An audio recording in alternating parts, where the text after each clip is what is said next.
This audiobook, Spinny, is available on Amazon in both Kindle and paperback editions, written by Robert J. Forey. This is a work of fiction, and any resemblance to real people or events is purely coincidental. This audiobook is protected by copyright law. Unauthorized copying, reproduction, or distribution of any part of this work in any form other than for personal listening is strictly prohibited. Warning: this audiobook contains adult themes and strong language intended for mature audiences. Spinny, a haunting psychological drama set in Cork, by Robert J. Forey. Prologue. Ballycloyne, on the north side of Cork City, is a place where the streets still echo with the sounds of children playing long after school has ended. The houses, terraced and weather-worn, stand close together like old friends, their walls chipped and faded by years of wind and rain. The air carries the scent of wet concrete and the faint traces of chimney smoke that still clings to the rooftops. It's a working-class neighbourhood, rough around the edges and full of life. Small shops dot the corners, pubs with weathered signs and old men sitting on the steps, their eyes watching the world drift by. The children of Ballycloyne own these streets. They gather in clusters like flocks of birds, moving from one open space to another, their laughter bouncing off the brick walls. They know every inch of this place, every alleyway, every shortcut. On weekends, they run through Shandon Bell's graveyard, daring each other to hop the moss-covered stones, racing up and down the cracked pathways. Today, a group of kids has gathered near the corner of Murphy's shop. It's the usual gang, boys and girls from the neighbourhood, laughing and playing with a half-inflated football, kicking it between them in lazy arcs. Among them is Kira, 12 years old and already sharp with her tongue, her ponytail bouncing as she chases after the ball. But then, just a little way off, there's another figure. A boy, smaller than the others, with messy red hair that looks like it's never been brushed. His clothes are clean but ill-fitting, the hems frayed, the collar of his shirt slightly too big for his thin neck. He doesn't quite belong with the rest of them, and everyone knows it. Spinny, that's what they call him. No one remembers his real name, or maybe they've just forgotten it. He's the boy who likes to spin, always spinning. On some days it's all he does. He'll twirl in circles, his arms outstretched, as if trying to catch something that's just out of reach. There's something unsettling about it, something odd. And in Ballycloyne, odd doesn't get you very far. One of the boys kicks the football lazily toward Kira. "Doesn't he live next door to you?" he asks, nodding toward Spinny. Kira tightens her grip on the ball, glancing at the boy before speaking. "Yeah," she mutters. Then she raises her voice. "Look, there he goes again." She rolls her eyes, turning toward Spinny, still spinning in his usual spot. "Where's your sister, Spinny?" she shouts, the edge in her voice just a little too sharp, pretending to care but not really. The others laugh. That's all she needs. Spinny doesn't answer. He never does. He just keeps spinning, arms wide, faster now. The faster he spins, the less he feels.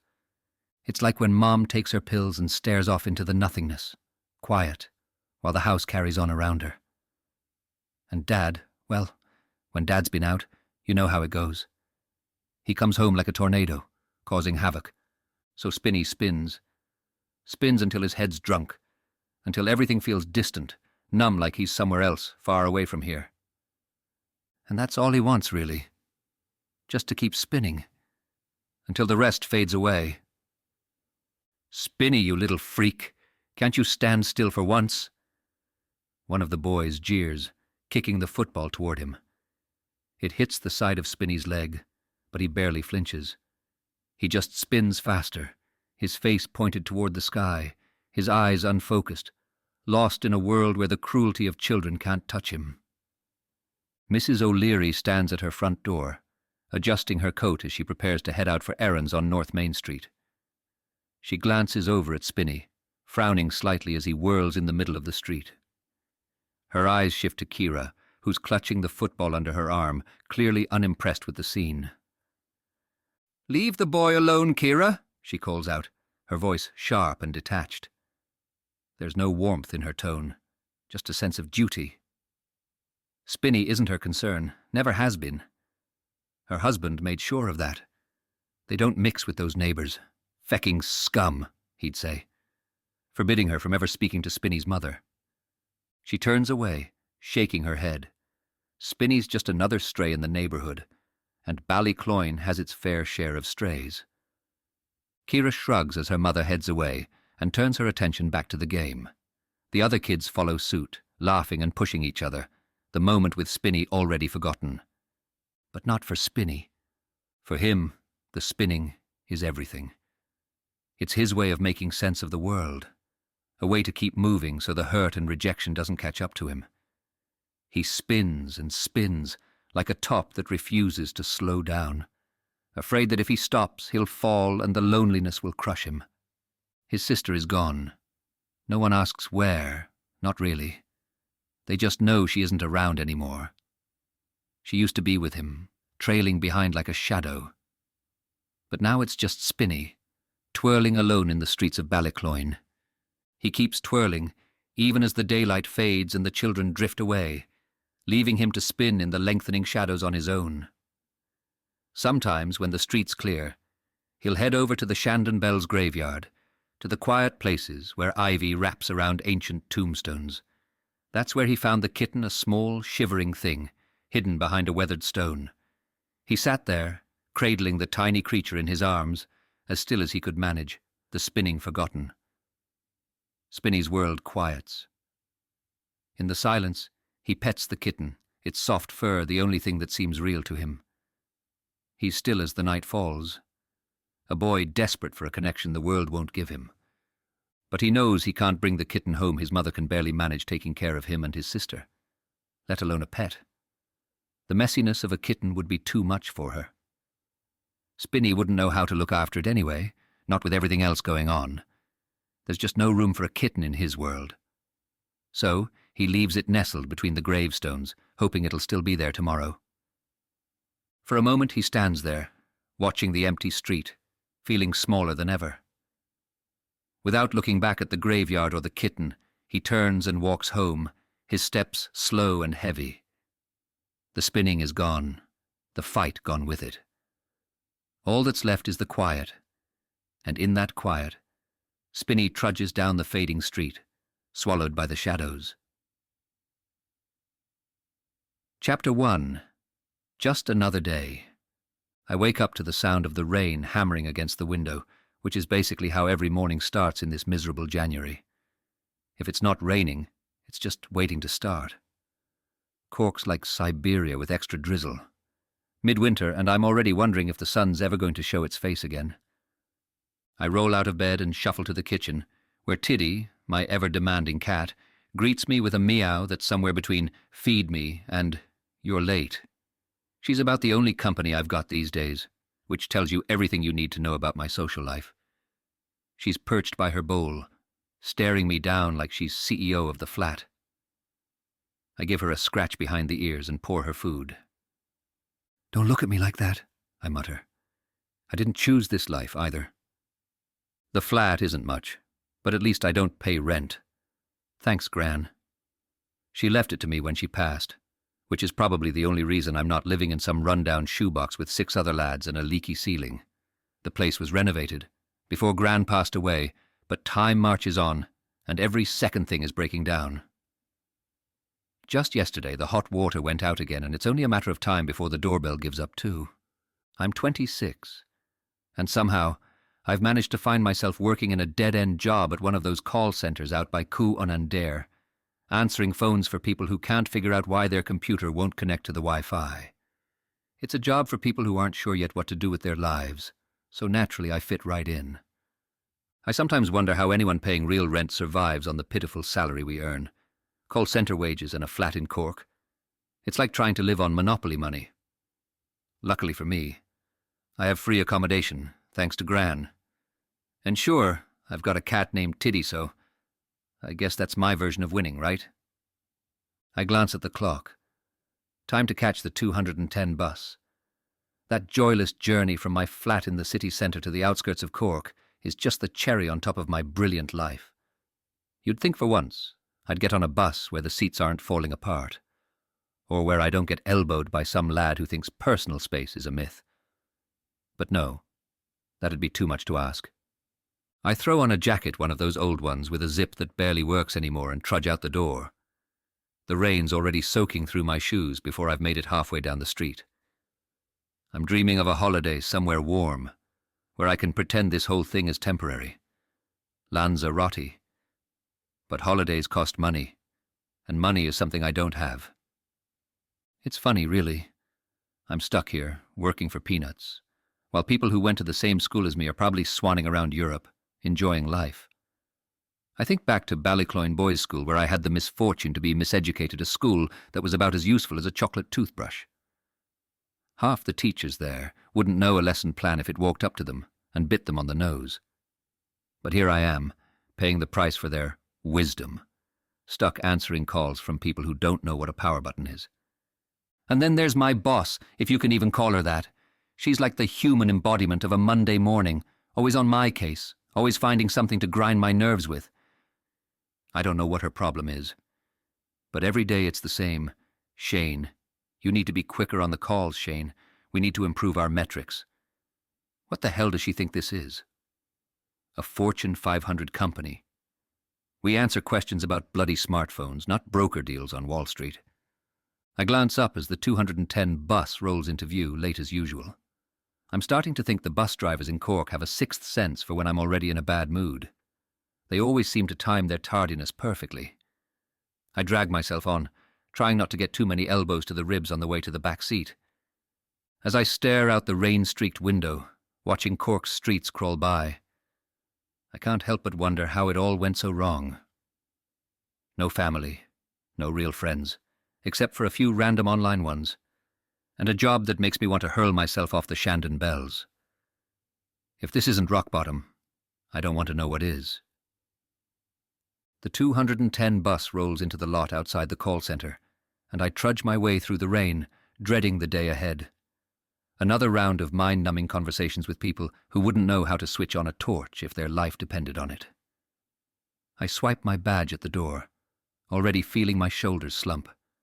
I grab my headset from my cubicle, just about to sit down when I hear her voice before I even see her. Well, well, well, look who decided to grace us with his presence. Kira's voice drips with sarcasm. Only a minute late, Shane. We should throw a parade. I freeze for a second, caught off guard, and glance around. A few of my colleagues look up from their desks, smirking or pretending not to hear. I force myself to turn around and face her. She's standing there, arms crossed, a smirk on her face like she's won some kind of battle. I'm not late, I mumble, trying to brush it off. It's just a minute. A minute late is still late, she snaps. And in case you forgot, you're on probation. So unless you're actively trying to get yourself fired, I suggest you learn how to read a clock. I grit my teeth but keep my mouth shut. No point in arguing with her. She knows she's got me cornered. And what's that? She adds, glancing down at my shoes. Couldn't even bother to clean the mud off your shoes before walking in. Classy. I'd say it's unprofessional. But I suppose professional isn't exactly a word we associate with Shane Sheehan, is it? I feel my face heat up, but I don't respond. Instead, I sit down and slip the headset over my ears, trying to tune her out. I'm about to start my day, but she's not finished. By the way, don't get too comfortable. I've got a report I need you to run later, though knowing you it'll take you all day. She laughs, loud enough for everyone around to hear. Let's see if you can manage it without screwing it up. But first, try not to botch the basic stuff, She walks off, leaving me sitting there with my fists clenched under the desk, the blood pounding in my ears. I take a deep breath and stare at the screen. Tiddy's probably having a better day than I am, curled up in my flat without a care in the world. I slip the headset over my ears and stare at the screen. First call of the day. Let the games begin. Hello? Is this the help desk? I need someone to fix this phone. It's after dying on me. I glance at the details. Mrs. Murphy Lynch. Double-barreled name, of course. Good morning, Mrs. Murphy-Lynch. What seems to be the problem with your phone today? It won't turn on. I press the button and it's just black. It's broken and you need to fix it. Have you tried plugging it into the charger? I say gently. It was working fine yesterday. It shouldn't need charging, she says angrily. Of course, because phones magically recharge themselves now, I think to myself. Then I say, well, smartphones need charging every day. Rubbish! My friend Nuala charges hers once a week and it works perfectly, she says, now obviously irritated. Probably because Nuala doesn't have a smartphone, I mutter under my breath. Mrs. Murphy-Lynch, I assure you, charging your phone daily is safe. Well, I read on WhatsApp that charging too often makes it explode. Oh, for feck's sake. Charging your phone every day is perfectly safe. You people don't know anything, she snaps. You just want me to buy new chargers. Yeah, that's exactly it, I think. Then I breathe deeply. I'm just here to help. So if we could plug it in. This is ridiculous. I demand you fix it, she rants. Bloody hell. What should I say now? If we don't charge it, I can't diagnose the problem. You're useless, she spits. I hit the mute button just in time. Christ, you've got the brain of a dead donkey, I exclaim. She doesn't hear me, but the others do. What was that? She spits furiously. The phone went dead for a second. I take another deep breath. Let's just try charging it now, I say, forcing calm. Well, I suppose. But if it doesn't work, I'll be calling my lawyer. I know people, you know, she says smugly. Yeah, I know people too. But I don't add what I really want to say. None this dense. Shane. My heart sinks. Kira. I spin around to see her standing there, arms crossed, eyebrow raised. Escalate the call. Now. As soon as I hand the call over to Kira, I'm fuming. This whole situation is a joke. A bloody phone that just needs to be charged, and yet here I am, being made to look like the bad guy. I can hear her on the line, sweet as pie, apologizing on my behalf. Oh, I'm terribly sorry for his behavior, Mrs. Murphy-Lynch, she says sweetly. That was completely unprofessional. I promise this won't happen again. She's siding with the customer, of course. Always does. I lean back in my chair, rolling my eyes as I listen to her laughing softly, the same fake giggle she uses whenever she's pretending to care. And it works. Every time. She can charm the pants off anyone, even though she's a complete sociopath. It doesn't matter that she's cruel, vindictive, and fake as hell. People eat it up. Meanwhile, I'm the one who ends up looking like the idiot. Again. The rage bubbles up, hot and dark. How is it that someone like her, someone so fundamentally rotten, can twist people around her finger with just a few sweet words? I don't have that. I don't have that power. I don't have her social skills, her ability to manipulate. I'm stuck here, always the one getting the blame, always the one who's useless. My jaw tightens. I hate it. I hate that I can't do anything right. I hate that no matter what I do, she makes me feel like a joke, like I'm powerless. It's like I'm trapped, stuck watching her glide through life while I'm fumbling just to keep up. She's the kind of person who can charm her way out of anything, and I can't even talk to a bloody customer without screwing it up. It's not fair. None of this is fair. I ball my fists under the desk, my mind racing with thoughts I don't want to admit are mine. It'd be so easy, wouldn't it? To knock her down a peg, to make her feel just a fraction of the humiliation she dishes out every single day. I could do it. I have the skills. A few clicks, a few well-placed sabotages, and she wouldn't be laughing anymore. But then what? Where would that leave me? Still stuck here. Still useless, just with more guilt weighing me down. I shove the thoughts away, but they linger, clinging to the edges of my mind like shadows. All you need to do is plug it into the charger, and it'll be right as rain, Kira says, and I can practically see Mrs. Murphy-Lynch fawning over how helpful Kira is compared to me. Great. Now I'm the idiot who couldn't solve the simplest problem on the planet, Another call comes in, and I answer it without much enthusiasm. Some lad with a basic password reset issue. It takes me all of 2 minutes to sort him out. But by the time I'm done, I can feel Kira's eyes on me from across the office. Here we go. She marches over to my desk, and I can see my colleagues stiffen, their heads dropping as they pretend not to notice the storm that's brewing. "Shane," she begins, her voice low but venomous. "What was that? What the hell was that back there? Can't even handle a simple call now." I swallow hard, but before I can answer, she leans in, her voice rising. "You should be ashamed. That was embarrassing. You're useless, Shane. Do you even care about this job? I'm starting to think you're as dumb as a brush." I can feel my face turning red as she rips into me, and out of the corner of my eye, I can see the others glancing over, watching the show. My hands tighten into fists under the desk, but I say nothing. What am I supposed to say? She's right. Well, sort of. That call was a disaster, but it wasn't my fault the woman didn't know her phone needed charging. "And for God's sake," Kira continues, glaring at me, "next time you screw up like that, just escalate it sooner. We don't have time for you to bumble around on calls all day." Her words sting, but it's not like I haven't heard them before. Useless. Dumb. Ashamed. It's the same routine every time. I just nod, biting back everything I want to say. I imagine telling her exactly where she can stick her coffee mug, but instead I keep my head down. "Oh, and speaking of coffee, why don't you go make me one?" she adds with a smirk, loud enough for everyone to hear. Since clearly, answering phones isn't your strong suit. She holds her mug out to me. As Kira walks away, I can feel the weight of eyes on me. Colleagues glancing up from their screens just long enough to witness my humiliation. No one ever says anything. No one ever stands up for me. I'm the office joke, the one they silently pity or laugh at.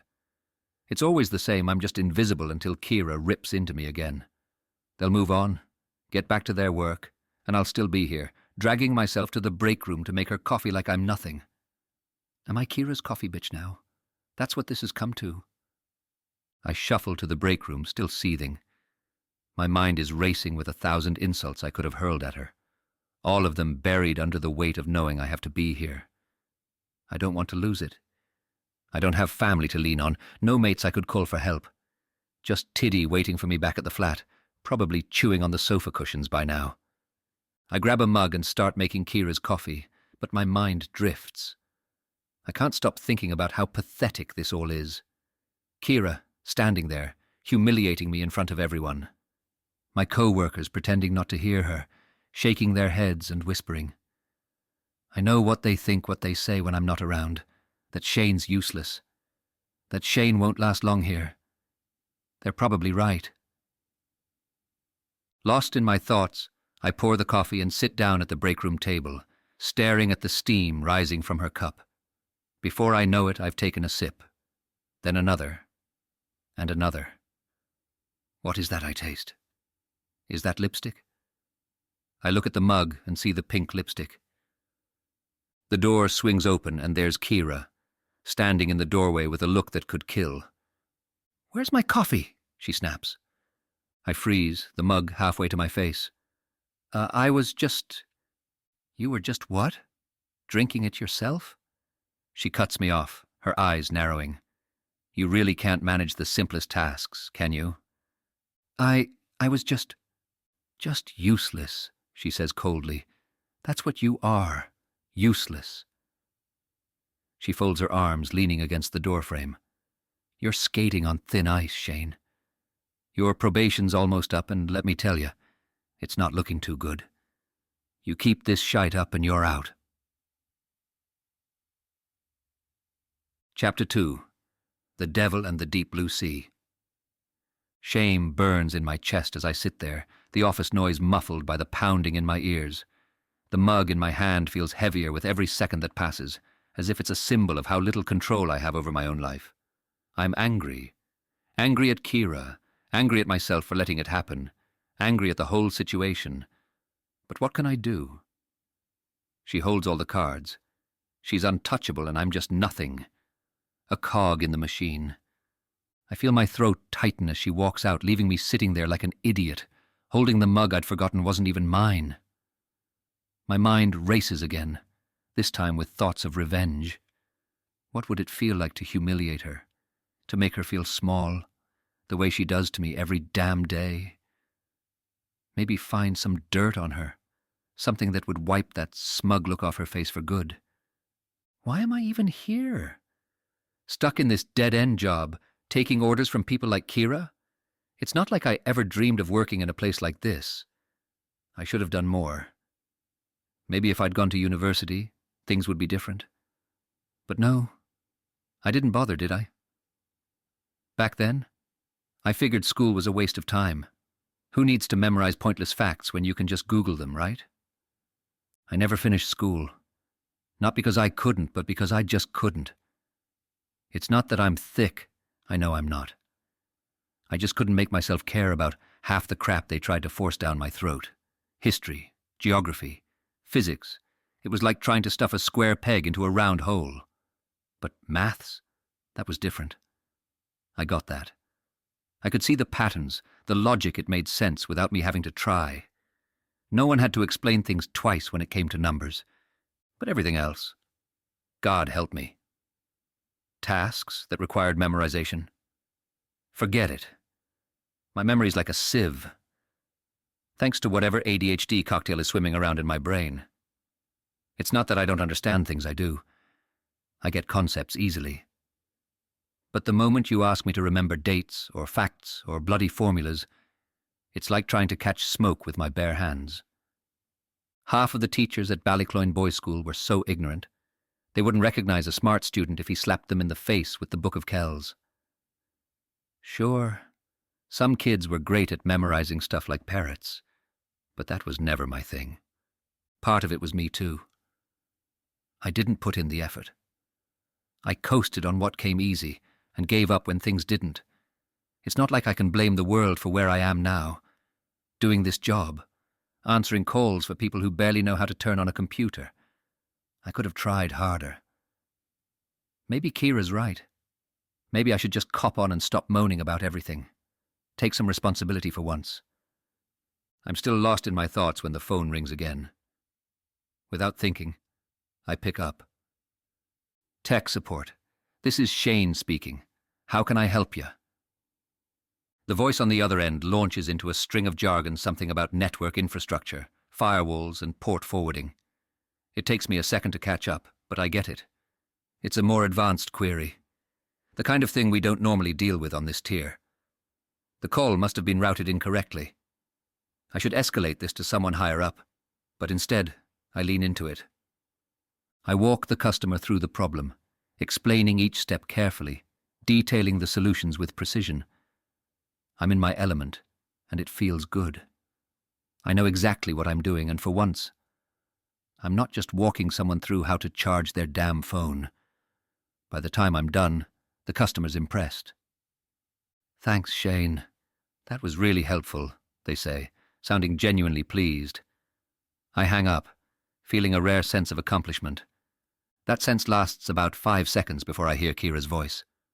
Shane. Here we go. Kira stands over my desk, arms crossed, that familiar look of disdain plastered across her face. That call wasn't for you. I blink. It got routed to me by mistake. And instead of escalating it, like you're supposed to, you decided to handle it yourself. You're not qualified to answer those kinds of queries. What were you thinking? I handled it, I reply, trying to keep my tone neutral. The customer was satisfied. Kira huffs. That's not the point. You don't get to decide what calls you handle. You overstepped, Shane. Again.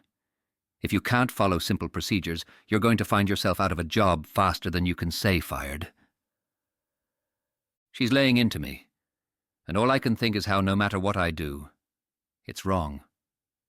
If I don't escalate the call, I'm useless. If I do try to handle something advanced, I'm overstepping. It's like I'm stuck between the devil and the deep blue sea, with Kira playing both roles. As Kira turns and walks away, I sit there, staring at the screen. What's the point? I'm damned if I do, and damned if I don't. I glance around, making sure no one's watching, and open my browser. A few quick clicks, and I'm in. The forum's familiar black and green interface lights up the screen, and I immediately feel the tension in my shoulders ease. Ghostwire, my alias, logs in automatically. This place is my sanctuary. The only place where I'm not the useless tech support drone Kira treats me as. Here, I'm someone. I know things. I'm respected.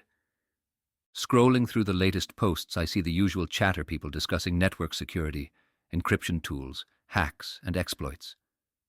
When I check my messages, there are none. I click on another window and notice that Lambda has been there. Lambda is a mysterious user on the forum. No one knows who or what Lambda really is, but he's a legend. I'm assuming Lambda is a guy. Some say he's an ex-government hacker. Others believe he's a collective of geniuses. All I know is that Lambda has a way of accessing places no one else can. He's helped me a few times, and every conversation feels like talking to a ghost with infinite power. He never uses the usual chat interface. Instead, he hacks directly into my notes app to communicate with me.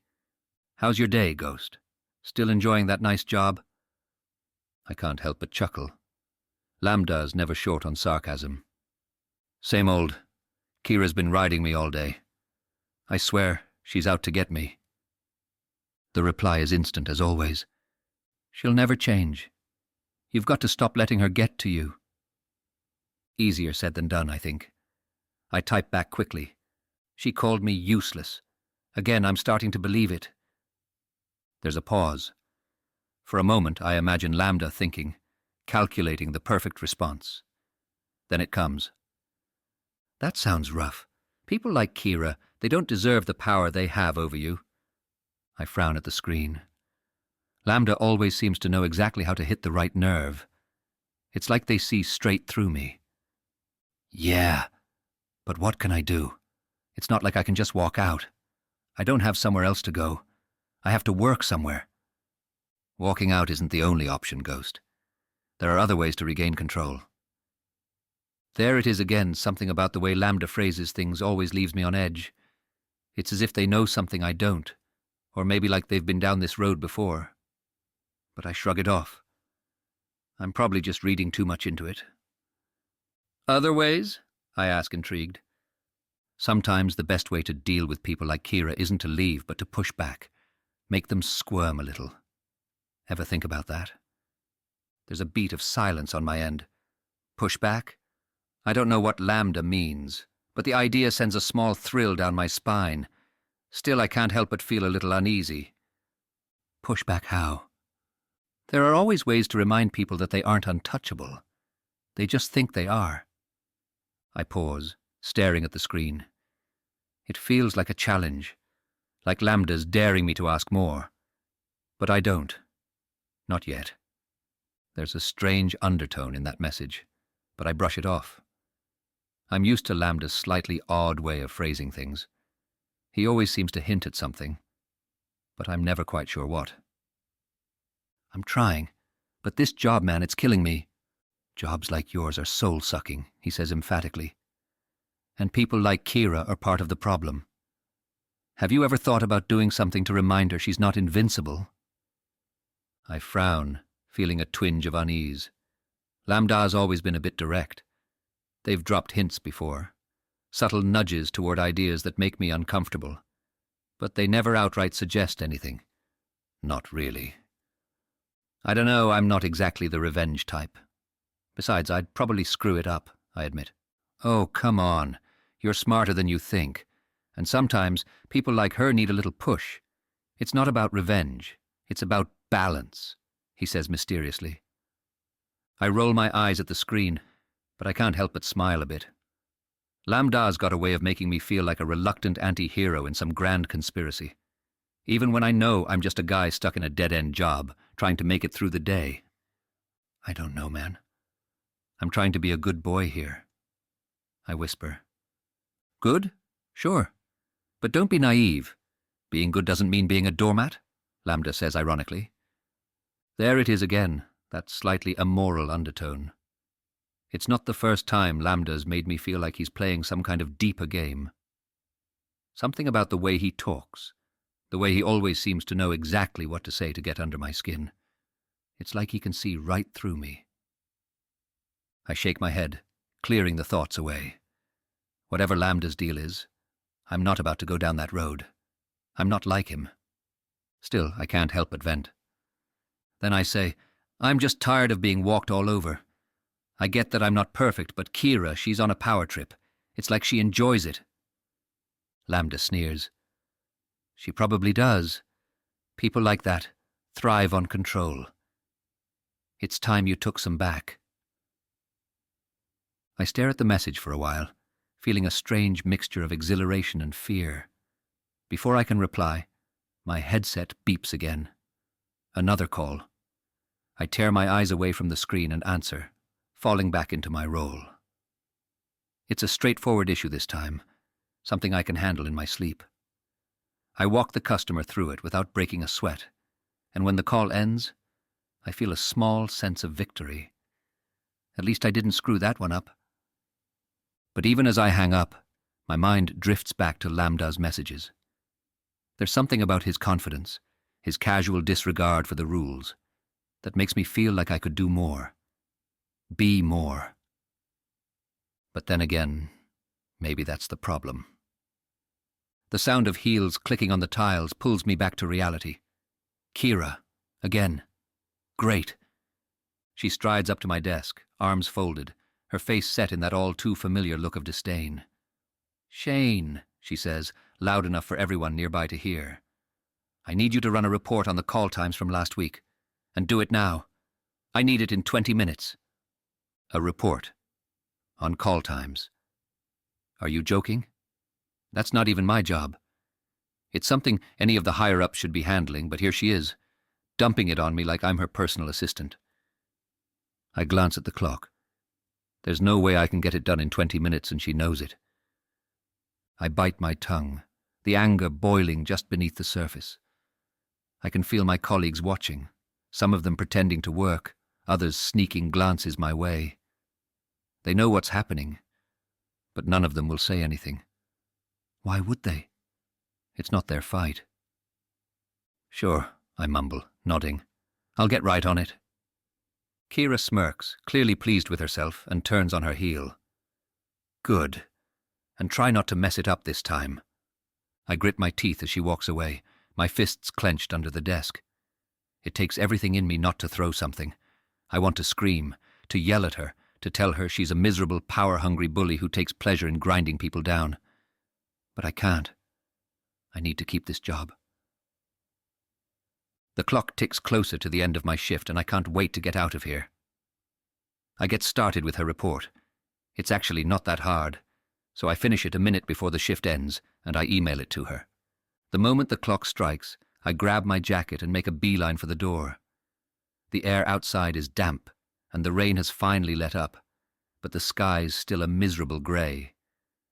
I hurry toward the bus stop, eager to put as much distance between myself and this place as possible. By the time I get off, I'm just glad to be away from the chaos. The walk to my flat is short, but by the time I reach my door, I'm exhausted. All I can think about is seeing Tiddy. At least she won't give me grief about my day. She'll just demand food and curl up in my lap, and for a while I can forget about everything. I open the door, and there she is, waiting for me with a soft meow. But the smell hits me before anything else does. Seriously, Tiddy? I mutter, spotting the familiar mess on the carpet. She weaves between my legs, purring like nothing's wrong. Of course. The queen of indifference. I sigh and drop my bag by the door. Right, let's get this over with. Grabbing some paper towels, I crouch down to clean it up. I'm starving, but somehow my appetite is long gone. By the time I'm done, my stomach's churning, but Tiddy's still rubbing against me as if nothing had happened. Yeah, I mutter, tossing the mess into the bin. You wouldn't believe the day I've had. Finally, I fill her bowl. She dives in, completely unbothered, and I lean against the counter, rubbing my temples. It's quiet here, peaceful, but the thoughts from earlier still linger in the back of my mind. Chapter 3. Sister in the Shadows. I am 9 years old again. The smell hits me before I even reach the top of the styra. I knew it would. It always does, but this time I've come prepared. I pull the stolen pink scarf tighter over my nose. It's my mother's, one she's probably forgotten about, tucked away in the back of her wardrobe. She won't miss it. And right now, I need it more than she does. Anything to block out that stench. Up and up I go, the wooden steps creaking underfoot.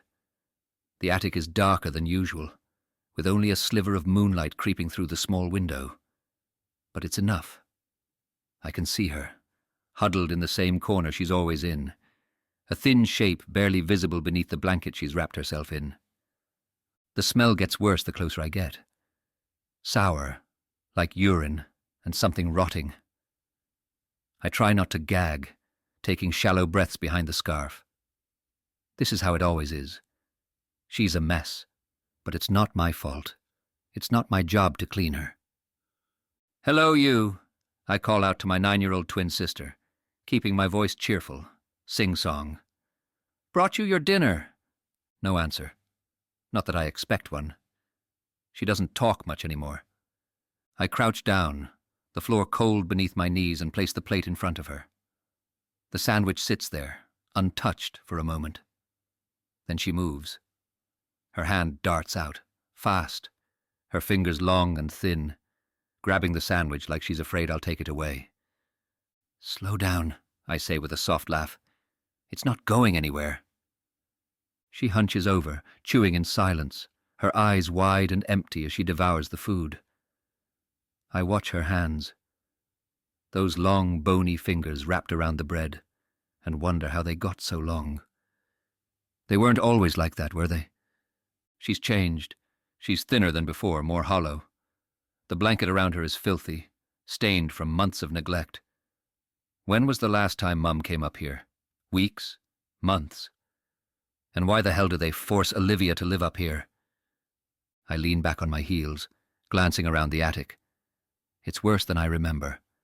The clutter has piled up, broken toys, dusty boxes, old clothes that no one bothered to throw away. I feel a twinge of guilt, but I shake it off. I'm not staying long. I never do. "You're a mess," I say, smiling down at her as she eats. "I'll tell Mum she needs to come up and clean you up a bit." Another lie. Mum's not coming up here. It's always me now. Always me bringing the food, dealing with the smell, pretending everything's fine. I stand up, dusting off my jeans. I'm already thinking about what I'll do next, where I'll go. There's no point lingering here. "I've got to run," I say, forcing the cheer back into my voice. "Mum says I can't stay too long. You know how she is." The attic is silent except for the soft sound of her chewing. I step back down, eager to leave, the smell of the place clinging to my clothes, even through the scarf. I take another step down the styra, my hand on the narrow banister, ready to descend. And then I hear it. "Olivia wants... Stay, Olivia," she says hoarsely. The voice is hoarse, broken, like it hasn't been used in years. I freeze, my heart thudding in my chest. She's never spoken to me before, not like this. I glance back at her, but she doesn't look at me. She's still huddled in the corner, still chewing, as if she didn't say anything at all. I swallow hard, my hands trembling. "I can't," I whisper, though I'm not sure why. I can't stay, not here, not with her. I hurry down the styra, the scarf slipping from my face as I go. I need to breathe fresh air. I need to get away from that smell, from that place, from her. By the time I reach the bottom, I've already pushed the attic out of my mind. I'll tell Mum later that she needs to go up there and clean her. But for now, I've got better things to do. Happier things. I step outside, the cool air hitting my face, and for a moment, it feels like I can finally breathe again. I pull the pink scarf tighter around my neck, as if the softness of it will chase away the memory of what I've just seen, what I've just heard. I'll be fine. I'll just keep spinning. Chapter 4. Kira's Chat History. The familiar black and green interface of the forum flickers on my screen as I scroll through the latest posts. It's quiet tonight.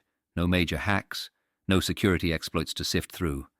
My mind keeps drifting back to Kira and her smug face, that constant sense of superiority she exudes. I can still hear her laughing, like she's always a step ahead, always in control. I go to the message screen.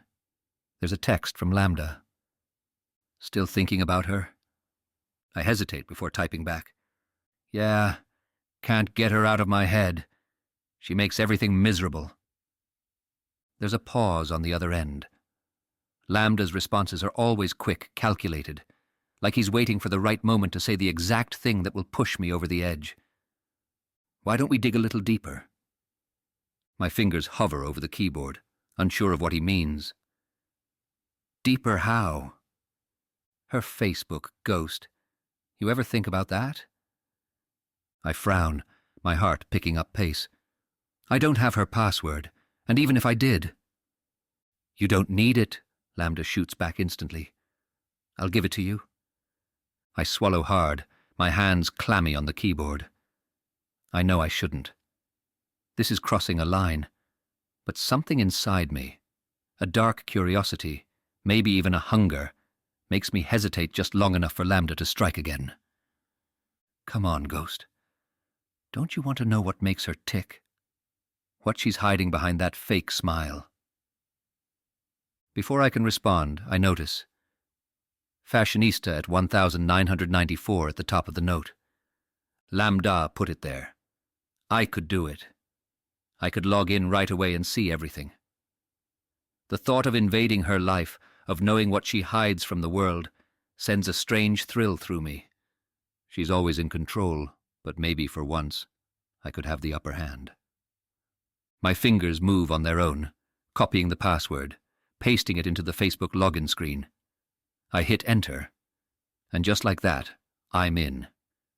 Kira's Facebook page is exactly what I expected. Polished, curated, full of smiling selfies and status updates about her wonderful life.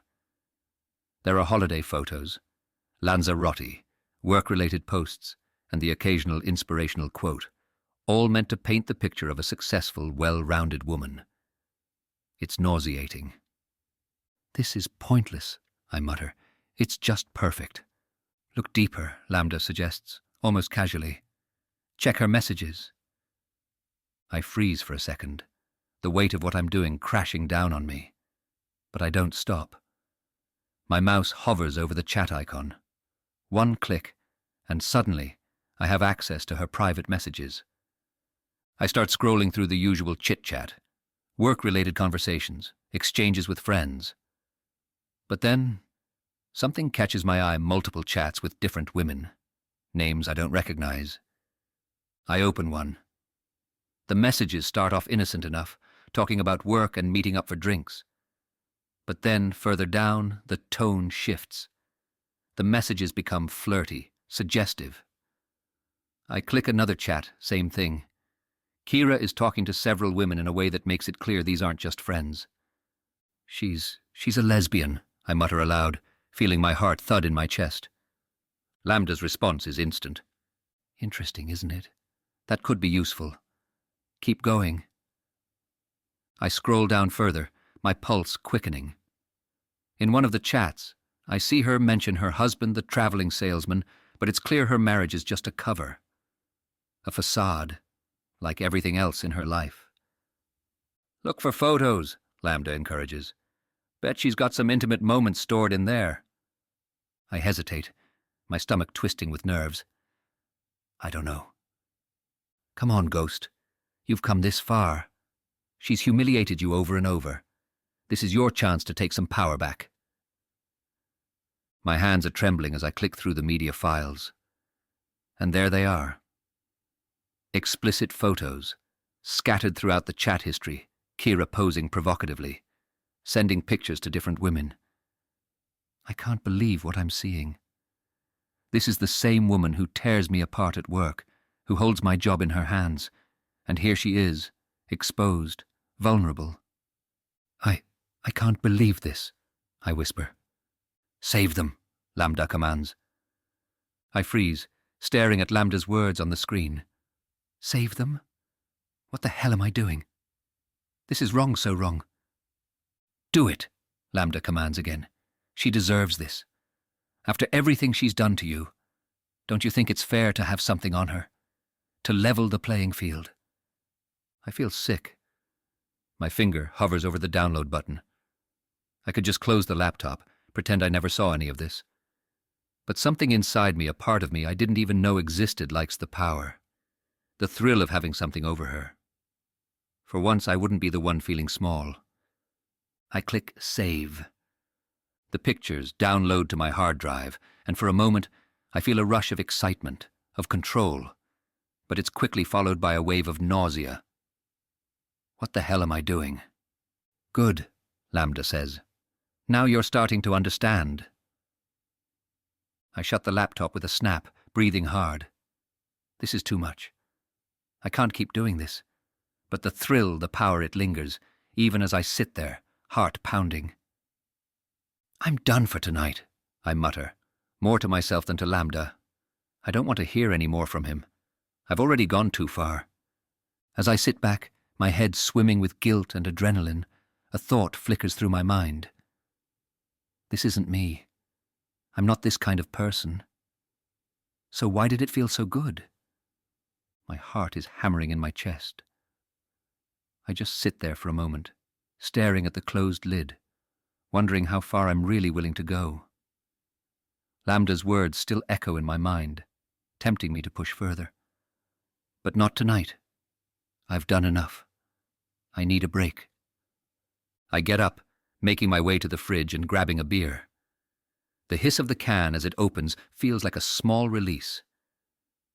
I sink onto the couch and flick on the TV, the light from the screen washing over me in the dim room.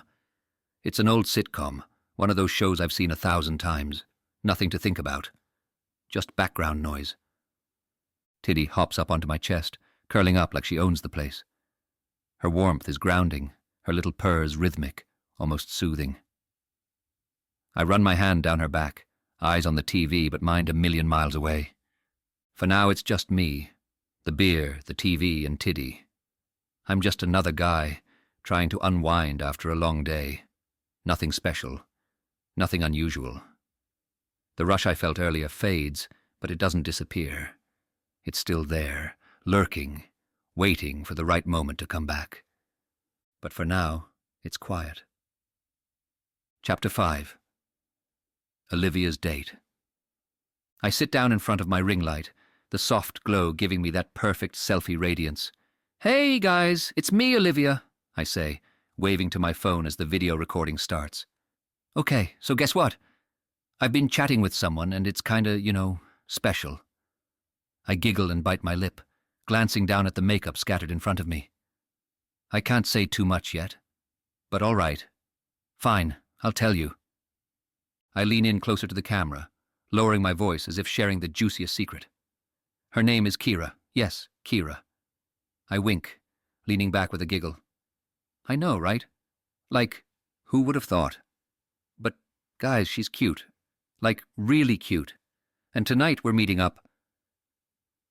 I pick up my lipstick, a bright, bold red, and hold it up for the camera. Okay, so if you're going to meet someone, you have to get the lipstick right. None of that smudgy, half-faded nonsense. No, no, no. I bring the tube closer, applying it with precision, making sure my lips are perfectly outlined. So, here's how you do it. First, a little lip balm, so it doesn't dry out. Then, go slow with the lipstick, starting at the middle and working your way out. Like this, see? I purse my lips, showing off the glossy, smooth finish. Gorgeous, right? I blow a kiss to the camera. Okay, makeup done. Now the outfit. This is the tricky part because I want something that's like Notice me, but not too much too fast, you know? Something cute, but classy. I stand up and twirl for the camera. Let's go pick something out, shall we? I carry my phone into the spare room, holding it up as I rifle through the clothes in our wardrobe. This one? No, too formal. Ooh, this one. Nah, too much. Here we go. This dress. I hold up a fitted floral print number and grin at the camera. This will definitely make her notice me. Cute, but not too loud. Perfect for our first real meet-up. After slipping into the dress and touching up my hair, I grab my purse. Okay, time to go. Let's get a taxi and head to the pub. I switch the camera to selfie mode, pouting slightly. Wish me luck, guys. I'll update you after. Mwah. I click off the stream just as the taxi pulls up outside. Okay, pub time. The barman at the Glitter Rooms wipes down the counter with a rag, his eyes drifting toward the door every now and then as people filter in and out of the pub. Then she walks in, this pretty girl with bright red lipstick and a floral dress that clings just right. She's got a bit of a nervous energy about her, but she walks with purpose. He watches her glance around the room before she spots Kira sitting in the corner. He smirks a little, curious. Kira? He's seen her in here before, but not usually with someone like this. She's always with women from work, having drinks after hours, laughing a little too loud. But this is different. The girl, Olivia, he catches, as she says her name, walks over to Kira's table. He has never seen her before, and he strains to listen as they greet each other. Hi, I'm Olivia. It's so nice to finally meet you in person, she says, a bright, bubbly tone to her voice. Kira smiles, and for a second, the barman thinks this is just another casual meet-up. They chat about the pub, Olivia complimenting Kira's outfit, laughing a little too eagerly at her jokes. He pretends to polish glasses, keeping an ear out as they settle into their conversation. So, what do you do for fun? Olivia asks, twirling a lock of hair around her finger. I just love going out to places like this. Kira seems relaxed at first, sipping her drink and keeping the conversation light. You know, just the usual stuff. Work takes up a lot of time, but I like to get out when I can. The barman watches as Olivia leans in a little closer, her voice dropping. I was really nervous to meet you. I've never, done something like this before. She pauses, biting her lip in that cutesy way. But I think you're amazing. For a moment, Kira looks taken aback, but she recovers, giving a small smile. Thanks, that's sweet. The barkeep can feel a shift in the air. Kira's starting to realize what's going on here, and it's clear she wasn't expecting it. Olivia's eyes light up as she talks about their chats, how she couldn't wait to see her, and how she's been planning this night for ages. Kira's smile starts to fade. So, Olivia... Kira begins slowly, glancing around the room, almost like she's checking to see if anyone's watching. You're trans, aren't you? The barman leans a little closer, wiping down the counter but not really paying attention to it. He knows where this is going. Olivia's face flushes. What do you mean, trans? Kira stiffens. I didn't realize. I just thought we were friends, you know? I'm married. I'm not into this. Olivia's face crumbles. But we talked and you said... I'm sorry, Kira interrupts, her voice cold now. I'm not into this. I have a husband. This isn't what I'm looking for. The barman watches as Olivia's eyes well up with tears. She stands abruptly, knocking her drink over as she grabs her handbag. Kira doesn't even flinch. I thought you liked me, Olivia whispers, her voice breaking. Kira shakes her head, almost dismissively. I didn't know what this was. Without another word, Olivia bolts for the door, leaving one of her shoes behind in the rush. The barkeep watches her run out, disappearing into the night. The pub feels colder after she's gone, like the air has been sucked out of the room. He glances at Kira, who sits there for a moment, finishing her drink like nothing happened. Chapter 6. Where did Friday go? I groan as I grab my phone from the coffee table. The screen is too bright, and my head pounds with the familiar throb of a hangover. I squint at the date. Saturday. Relief washes over me. No work, no Kira, no having to deal with any of that today. I don't have to answer to anyone. At least for now. Where did Friday even go? The days have all been blurring together lately. One miserable, monotonous stretch after another. I can't even remember getting home last night. Vaguely, I recall Kira humiliating me in front of the whole office. But what else is new? I shrug it off. It's Saturday, and that means I can take a break from all of it. I'll clean up the flat, maybe do some laundry.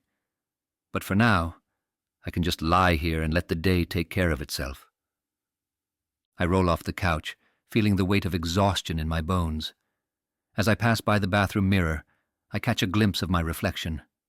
My heart skips. Makeup. There's makeup all over my face, smudged and smeared. Lipstick. Mascara. It's not from some girl, is it? I stagger toward the sink, splashing warm, soapy water onto my face, rubbing at the smeared makeup with lots of soap until my eyes sting. But the makeup starts to fade. Who the hell was I with last night? I hope I used a condom. God, what a mess. I berate myself for getting so wasted. I'm becoming like my dad. As I scrub my face clean, the bathroom door slams shut. I freeze, the sound sending a jolt through me. And just like that, it all comes flooding back. My father, coming home drunk, slamming doors, yelling threats. I see it like I'm watching it on TV, but it's all too real. He came home that night, stumbling through the front door, shouting about setting the house on fire. He threatened to turn on the gas oven and burn the whole place down with us inside. I begged him not to. I was just a 9-year-old kid, dressed in my pajamas, trying to reason with a man who was too drunk to care. He didn't listen. He pushed me out the door, locking it behind me. I stood there crying, banging on the door, begging him to let me back in. The neighbors didn't care. No one opened up. I remember sitting on the O'Leary's doorstep, cold and scared, falling asleep against their door until I woke up to the sound of silence. My dad must have passed out at some point. He didn't set the house on fire, but the house did eventually burn down a year later. But that night, God, that night it left its mark. I shake the memory off, focusing on the present. The makeup is mostly gone now, my face stinging from all the scrubbing. I take a deep breath, staring at myself in the mirror. What the hell is happening to me? I splash more warm water on my face, trying to ground myself. It's Saturday, I remind myself. I've got the whole day to do nothing. No work, no drama. Just relax. Tiddy's curled up on the couch, completely oblivious to the chaos in my head. I sit beside her, running my fingers through her soft fur, feeling a little more anchored with each purr. She looks up at me, her eyes half closed, and stretches out across my lap. I let out a small chuckle. "At least you're having a good day, huh?" I mutter, scratching behind her ears. My stomach growls, reminding me that I haven't eaten since yesterday. I need to get something in me, or I'm going to feel even worse. I slide Tiddy off my lap, grab my jacket and head out the door. The crisp morning air hits me as I walk down the street, heading for the corner shop. By the time I reach the shop, I'm already thinking about that breakfast bun. Eggs, sausage, black pudding. My stomach growls louder. I grab the bun and head to the counter, where the shopkeeper, Mr. Murphy, rings me up. He gives me a concerned look. "You're looking a bit thinner than last week, Shane," he says. "Good to see you feeding yourself." "Yeah," I mutter, offering a weak smile. "Just been busy." I spot some cat treats near the till and grab a pack for Tiddy. She deserves a treat after putting up with me.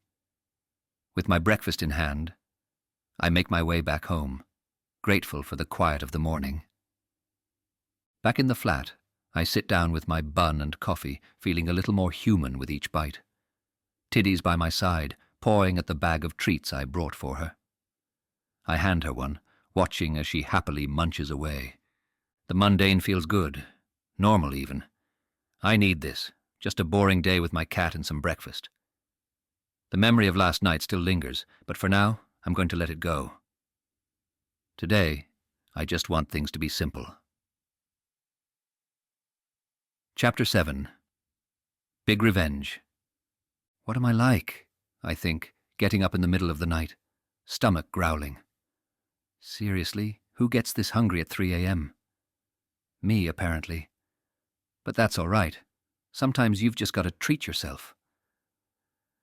I grin to myself as I head into the kitchen, opening the fridge. Late night snack, don't mind if I do. I grab whatever I can, crisps, chocolate, Coke, and plop down on the couch. As I munch away, I open up my phone, no makeup needed thanks to the filter. With just a few taps, I'm camera ready, like magic. Hi, lovelies. Olivia here, back again. I flash a bright smile at the screen. So, get this. I've been chatting to this girl online. Kira. Yes, Kira. Can you believe it? We were supposed to meet tonight, but well, let's just say things didn't quite go as planned.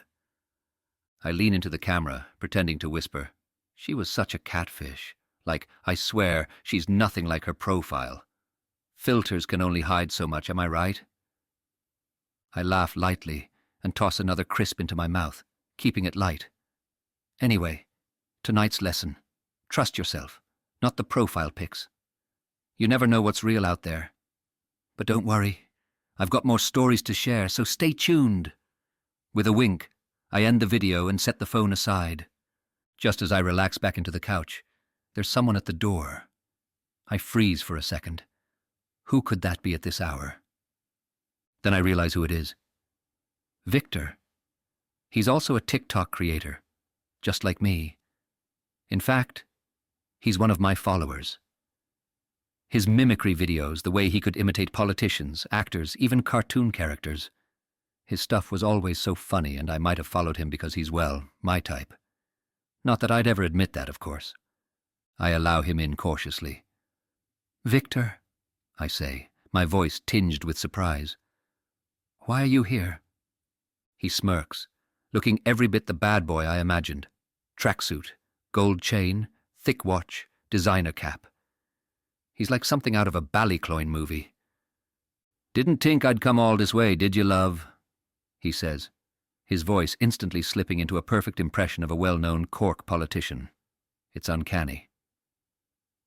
I blink, caught off guard but intrigued. What's the story? Why are you here? I ask, a smile tugging at the corners of my mouth. He sniffs loudly. Oh, you know, heard you've got a bit of a situation. His tone turns low and conspiratorial, like a villain in a gangster film. I thought you might need some help. My heart skips a beat. I recognize that voice too. Another impression, this time of a famous crime boss from a show we'd both joked about in the comments of his videos. I cross my arms, playing coy. A situation? What situation are we talking about? He grins, eyes glinting. Come on, love. You don't need to play games with me. We both know what I'm here for. His voice switches again, this time to a smooth, seductive purr, almost like he's channeling some old movie heartthrob. I laugh lightly, more out of nerves than anything else. You really don't break character, do you? Why would I? He replies, in yet another voice. This time it's a cartoon character we both love. His constant switching of voices is mesmerizing, and I can't help but feel drawn to it. There's something about him, something magnetic that pulls me in. So, Victor, what's this help you're offering? I ask, finally giving in to the mystery. He tilts his head, voice dropping to a more serious, natural tone now. Let's just say, I've heard through the grapevine that someone's causing you trouble, and I'm here to make it disappear. A chill runs down my spine at how casual he sounds, as if this is no big deal for him. Disappear, I repeat, my pulse quickening. He shrugs, flashing a grin that's both dangerous and playful. We could make it quick, or we could make it slow. It's up to you, love. I'm a man of many talents. He switches into yet another voice, this time sounding like a charming detective from one of those old shows. His ability to shift personas so easily it's thrilling and unsettling at the same time. For a moment, I forget myself, captivated by the fluidity of his voices, the way he can be anyone he wants to be. I shake my head, trying to focus. "And what would you ask in return?" I ask, suddenly feeling out of my depth. Is there something he wants? Victor smirks, stepping closer, his voice turning soft but menacing. Maybe a favor for a favor? His words hang in the air, and I feel the tension rise between us. There's an unspoken agreement, a dangerous pull that neither of us acknowledges aloud. He's playing a game and I'm not sure whether I'm winning or losing. "I don't know what I want," I whisper, feeling torn. Part of me is tempted, really tempted, but the other part is terrified. This is real. Too real. Kira did hurt me, but I only want small revenge. Victor will turn it into a big revenge. He's dangerous. Victor leans in, his breath hot against my ear as he switches back into the smooth, seductive voice from earlier. "Just say the word, love, and I'll take care of that bitch. I'll fix her good." I feel dizzy, the thrill of the moment mixing with the fear. But before I can say anything, his hands are all over me. He is rough, demanding, and I melt into it, letting the intensity of the moment sweep me away.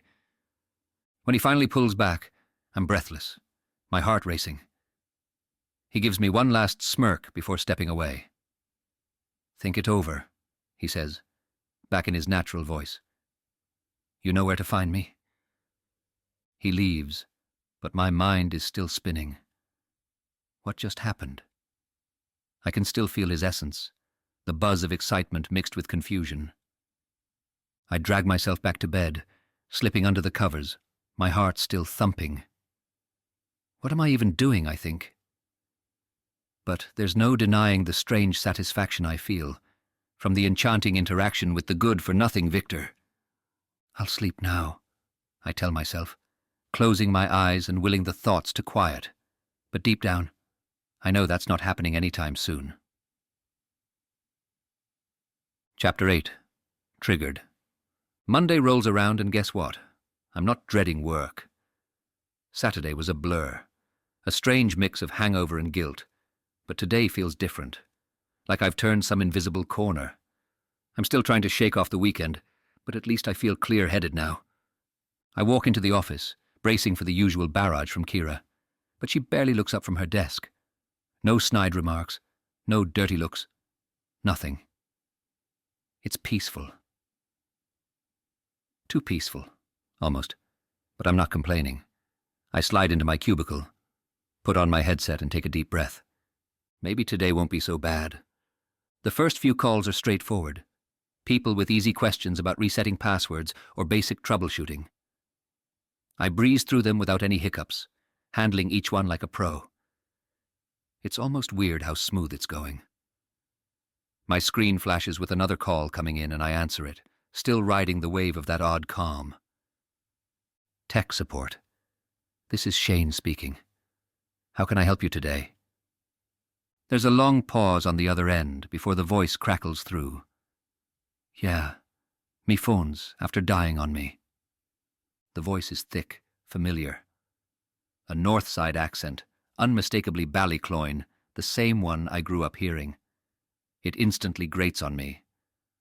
I bite my tongue, forcing myself to sound neutral. Okay, sir. Have you tried charging the phone and holding down the power button? I'm after charging the damn thing already, the voice snaps.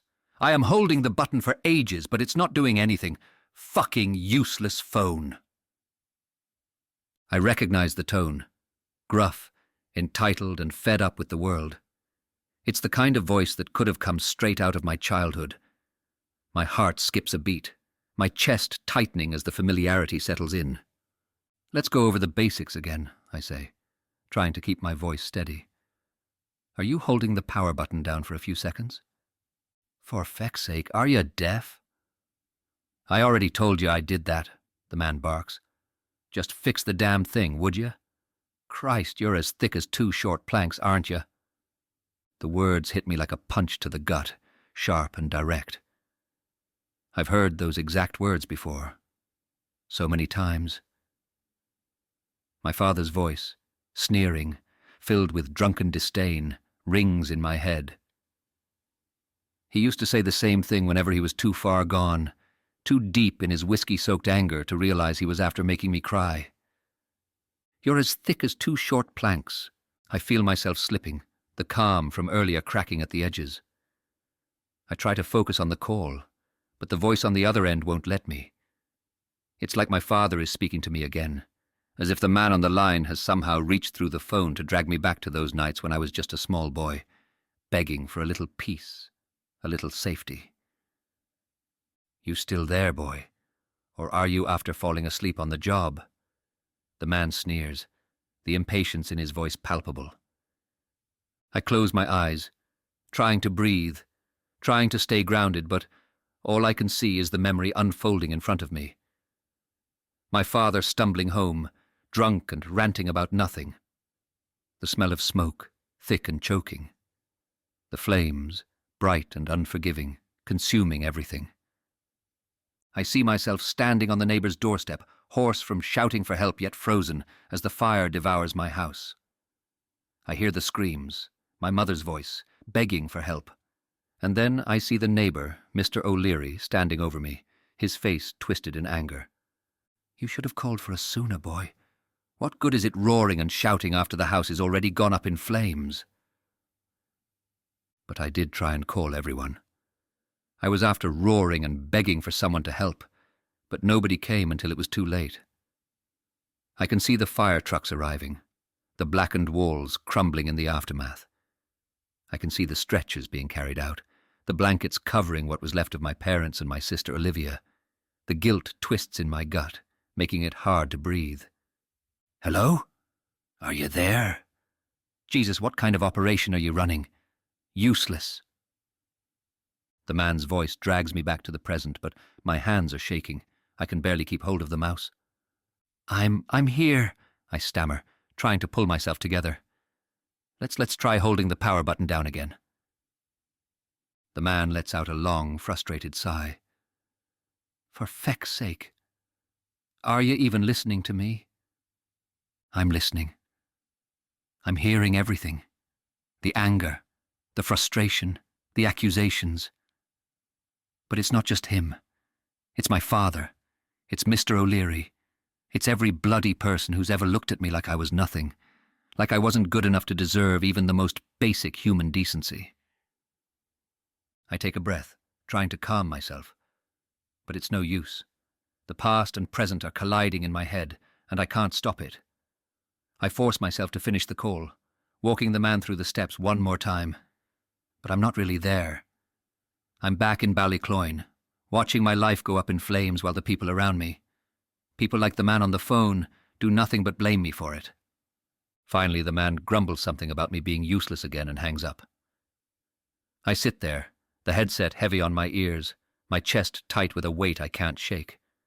I stare blankly at the screen, my hands trembling as I struggle to push the memories back down where they belong. But they won't go. They never really do. Chapter 9. The Lipstick and the Screwdriver. When I step through the door of the flat, it's like walking into a war zone. Clothes strewn across the floor, dishes piled in the sink, empty cans and takeaway boxes scattered on the coffee table. Tiddy, my cat, weaves through the mess, brushing up against my legs as if nothing's wrong. I kick off my shoes and slump into the couch, rubbing my face. It's been another long, brutal day at work. But for once, Kira didn't say a word. She's been strangely quiet, not giving me the usual earful about my performance. Maybe she's planning something. Or maybe I've just worn her down. Either way, it feels off.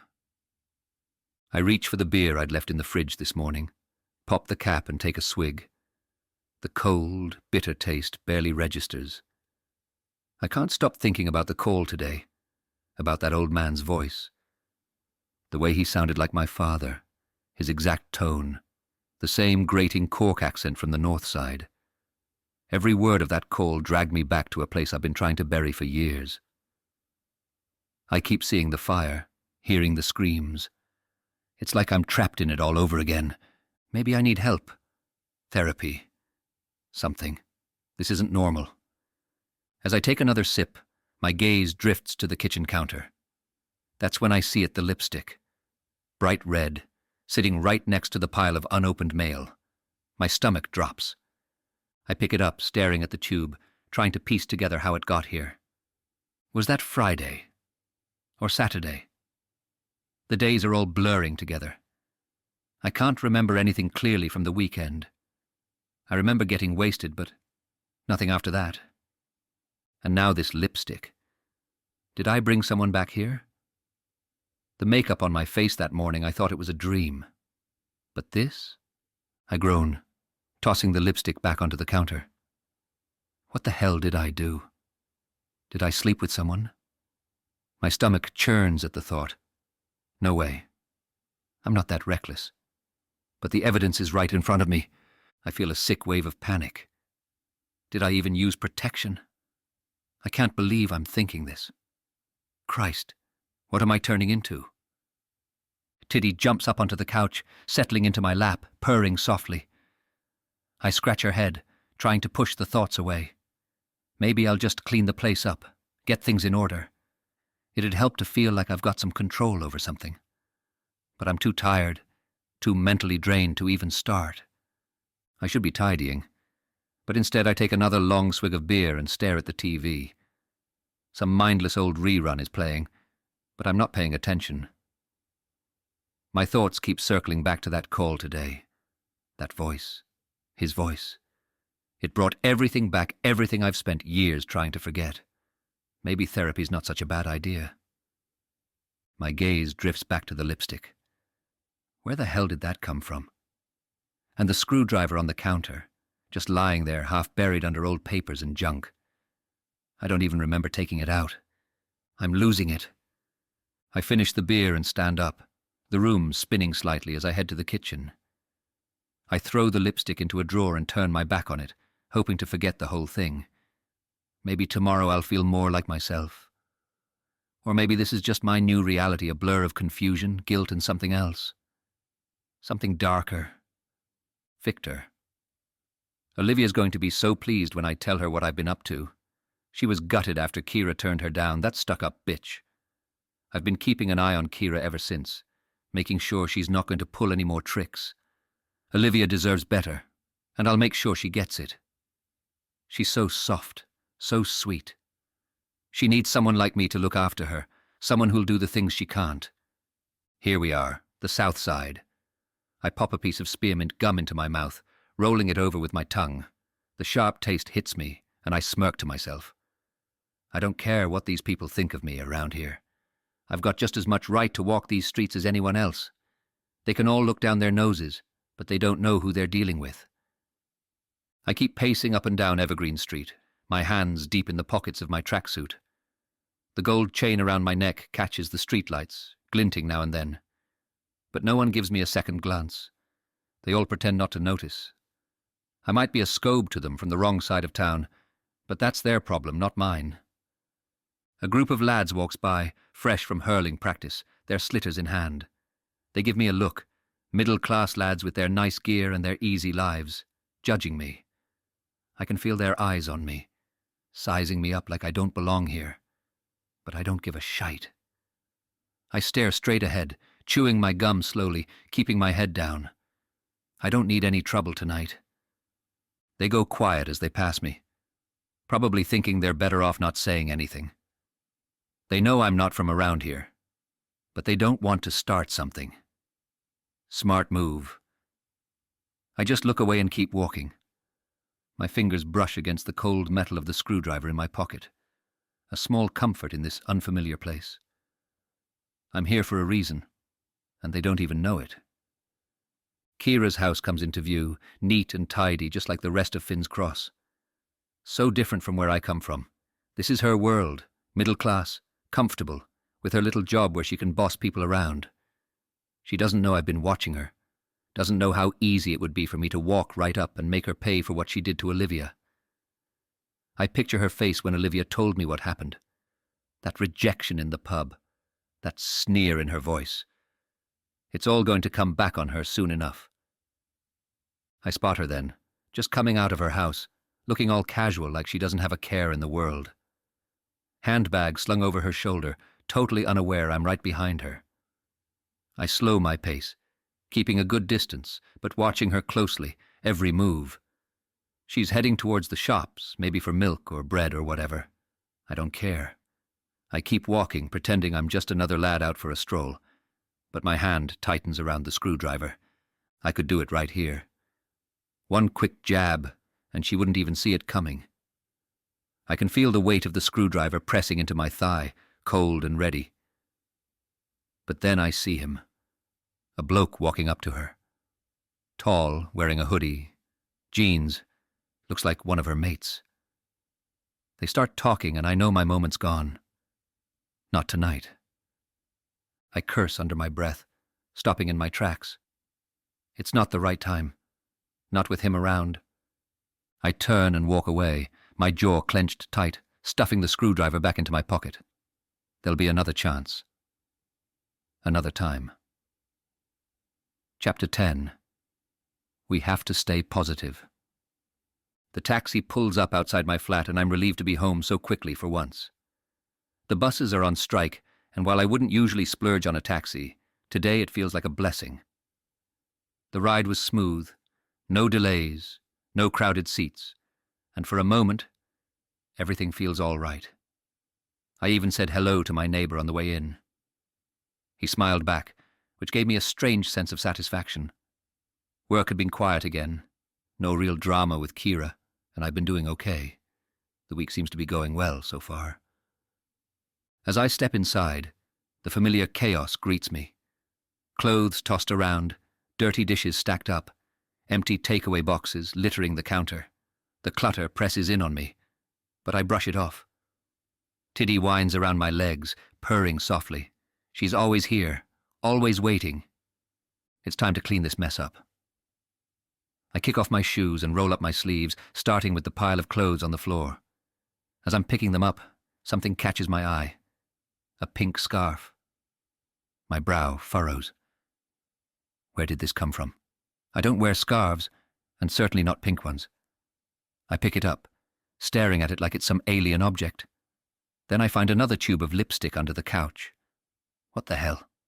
Did I bring someone home? Is that why there was makeup on my face the other morning? I drop the scarf into a box with the 2 lipsticks and a pair of pink gloves I found. These must be from someone, but who? The whole weekend is a blur. Friday night? Was that Saturday? The days have been blending into each other lately, like one endless loop of work, headaches, and trying to keep myself from falling apart. As I go back to cleaning, my mind drifts, and that's when it hits me. My mother. She would lose her mind if she saw this mess. Everything had its place when I was growing up. The house was spotless. Always. My mother made sure of that. I guess she had to, with my father creating chaos every time he came home drunk. Her way of controlling the madness, maybe. I remember how she used to wipe down the counters obsessively, her hands always moving, scrubbing until the bleach filled the air and made my eyes water. It wasn't just cleaning. It was a ritual. The sound of the cloth squeaking across the surface was a constant, like she was trying to scrub the chaos of our lives right off the countertops. Her hands never stopped. She'd wash out her rags by hand, wringing them out in the sink, her knuckles pale from the strain. Then she'd hang them on the line outside, pegging them up with such precision, like each rag had to be perfectly aligned. The smell of soap and bleach would cling to the air as I watched her from the window, wondering why she always seemed so distant. She'd sweep the floor constantly, never letting a speck of dust settle. It was like she thought if she could just keep everything spotless, maybe our lives wouldn't spiral out of control.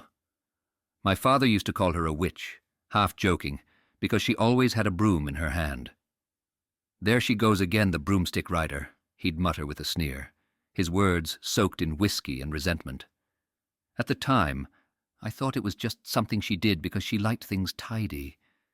But now I understand her cleaning wasn't just about keeping the house in order. It was the only way she could deal with the stress, the anxiety, the madness my father brought into our home. It was her way of controlling the uncontrollable. And now, here I am, standing in this pigsty of a flat, surrounded by clothes and empty takeaway containers. I can almost hear her voice, soft but disappointed, telling me how ashamed she'd be if she saw the state of this place. I clean harder, moving faster. It's like if I can just make everything spotless, I can erase the guilt that's gnawing at me. As I wipe down the kitchen counter, I knock over an empty beer can and something else, the screwdriver I had noticed earlier. I stare at it, confused. Where the hell did that come from? I don't even remember using it. I toss it onto the pile of random junk and keep going. But then, as I pick up another dirty plate, my mind pulls me somewhere else, back to when I was a kid. Back to when my father had just finished beating me for I can't even remember what. He never needed much of a reason.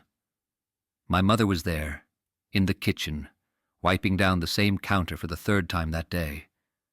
I looked at her, desperate for comfort, for her to see me, to tell me it was going to be okay. But she didn't.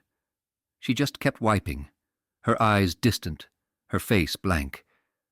We have to think positive, Shane. We can't dwell on bad things. That's what she'd always say, her voice so sickeningly cheerful, like nothing had happened. That's when the anger rises up. How could she just stand there, pretending everything was fine? How could she just look the other way? My father, drunk and violent, and all she could do was tell me to stay positive. I drop the plate into the sink harder than I meant to, and it clatters, the sound jolting me back to the present. I don't know when the tears started, but now I'm sitting on the floor, crying like a goddamn child. It's not just the tears. My whole body is shaking with it. All that anger, all that frustration I've buried for years, it's all coming out. I can't hold it in anymore. Why couldn't she just hug me? Why couldn't she tell me it was going to be all right just once?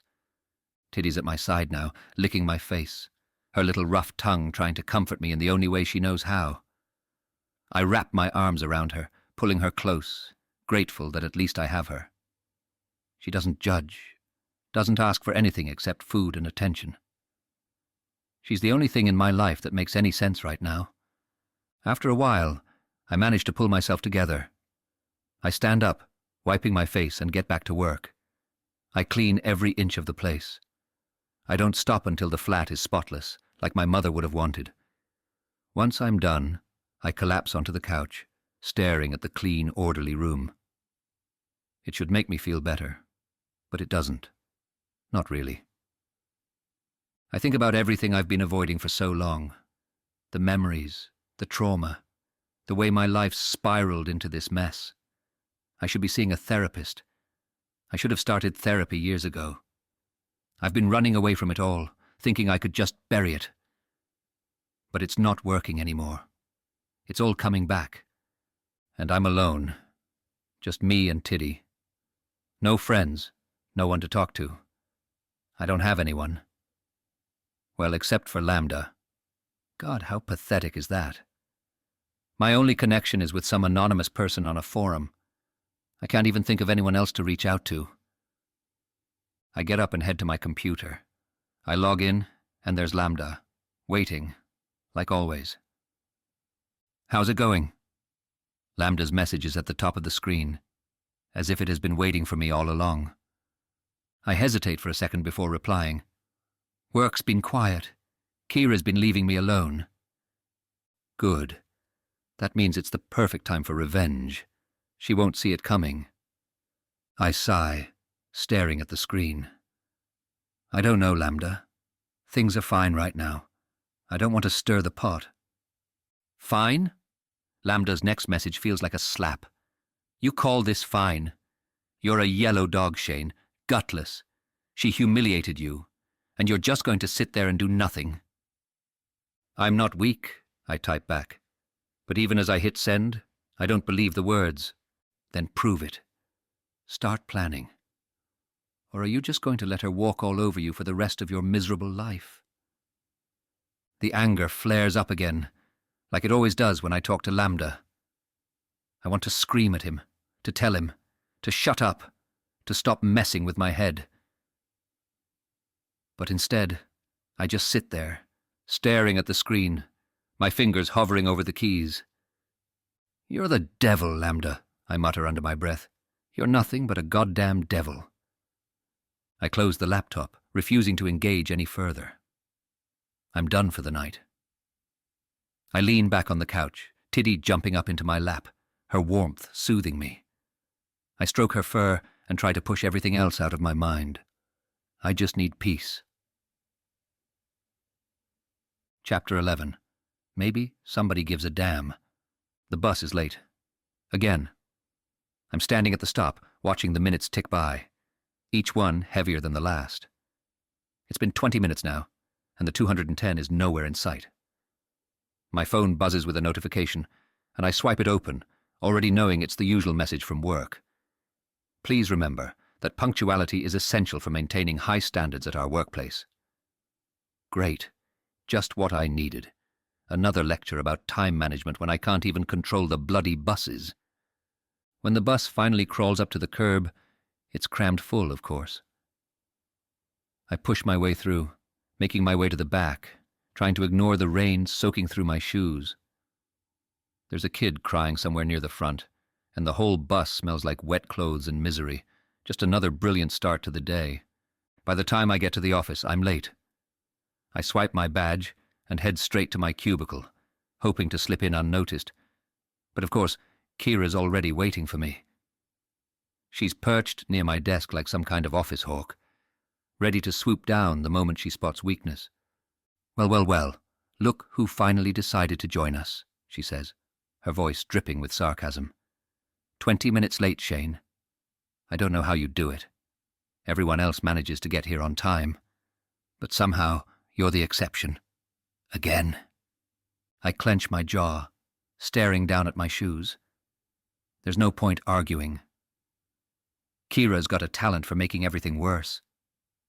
The bus was... The bus? She cuts in, her eyes narrowing. Funny how nobody else seems to have these problems. Maybe it's time you learned how to manage your time better, Shane. You're on probation, remember? I nod, forcing myself to stay quiet. She smirks, clearly satisfied with herself, and walks off, leaving me standing there like an idiot. I slip into my chair, plug in my headset, and take a deep breath. Just get through the day, I tell myself. Just get through the calls. The first 4 clients are easy enough. Password resets, basic troubleshooting. The usual mind-numbing stuff that barely requires brain power. I handle them quickly, efficiently, trying to shake off the cloud that Kira's sarcasm has left hanging over me. But then the 5th call comes in.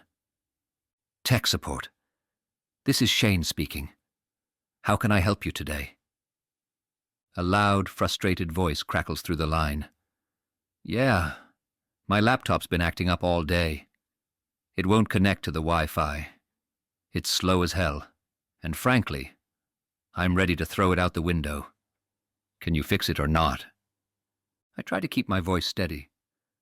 Let's go through a few steps to diagnose the problem, all right? Have you tried restarting it? Of course I have, the client snaps. I'm not an idiot. Just fix the damn thing. I take a deep breath, trying to keep my patience. I understand, sir. I just need to confirm a few things. Let's check the network settings. I don't have time for this. I swear, if this thing doesn't work, I'm going to slam a screwdriver through the screen. His words hit me like a punch. My heart skips a beat, my throat tightens, and suddenly, I'm not in the office anymore.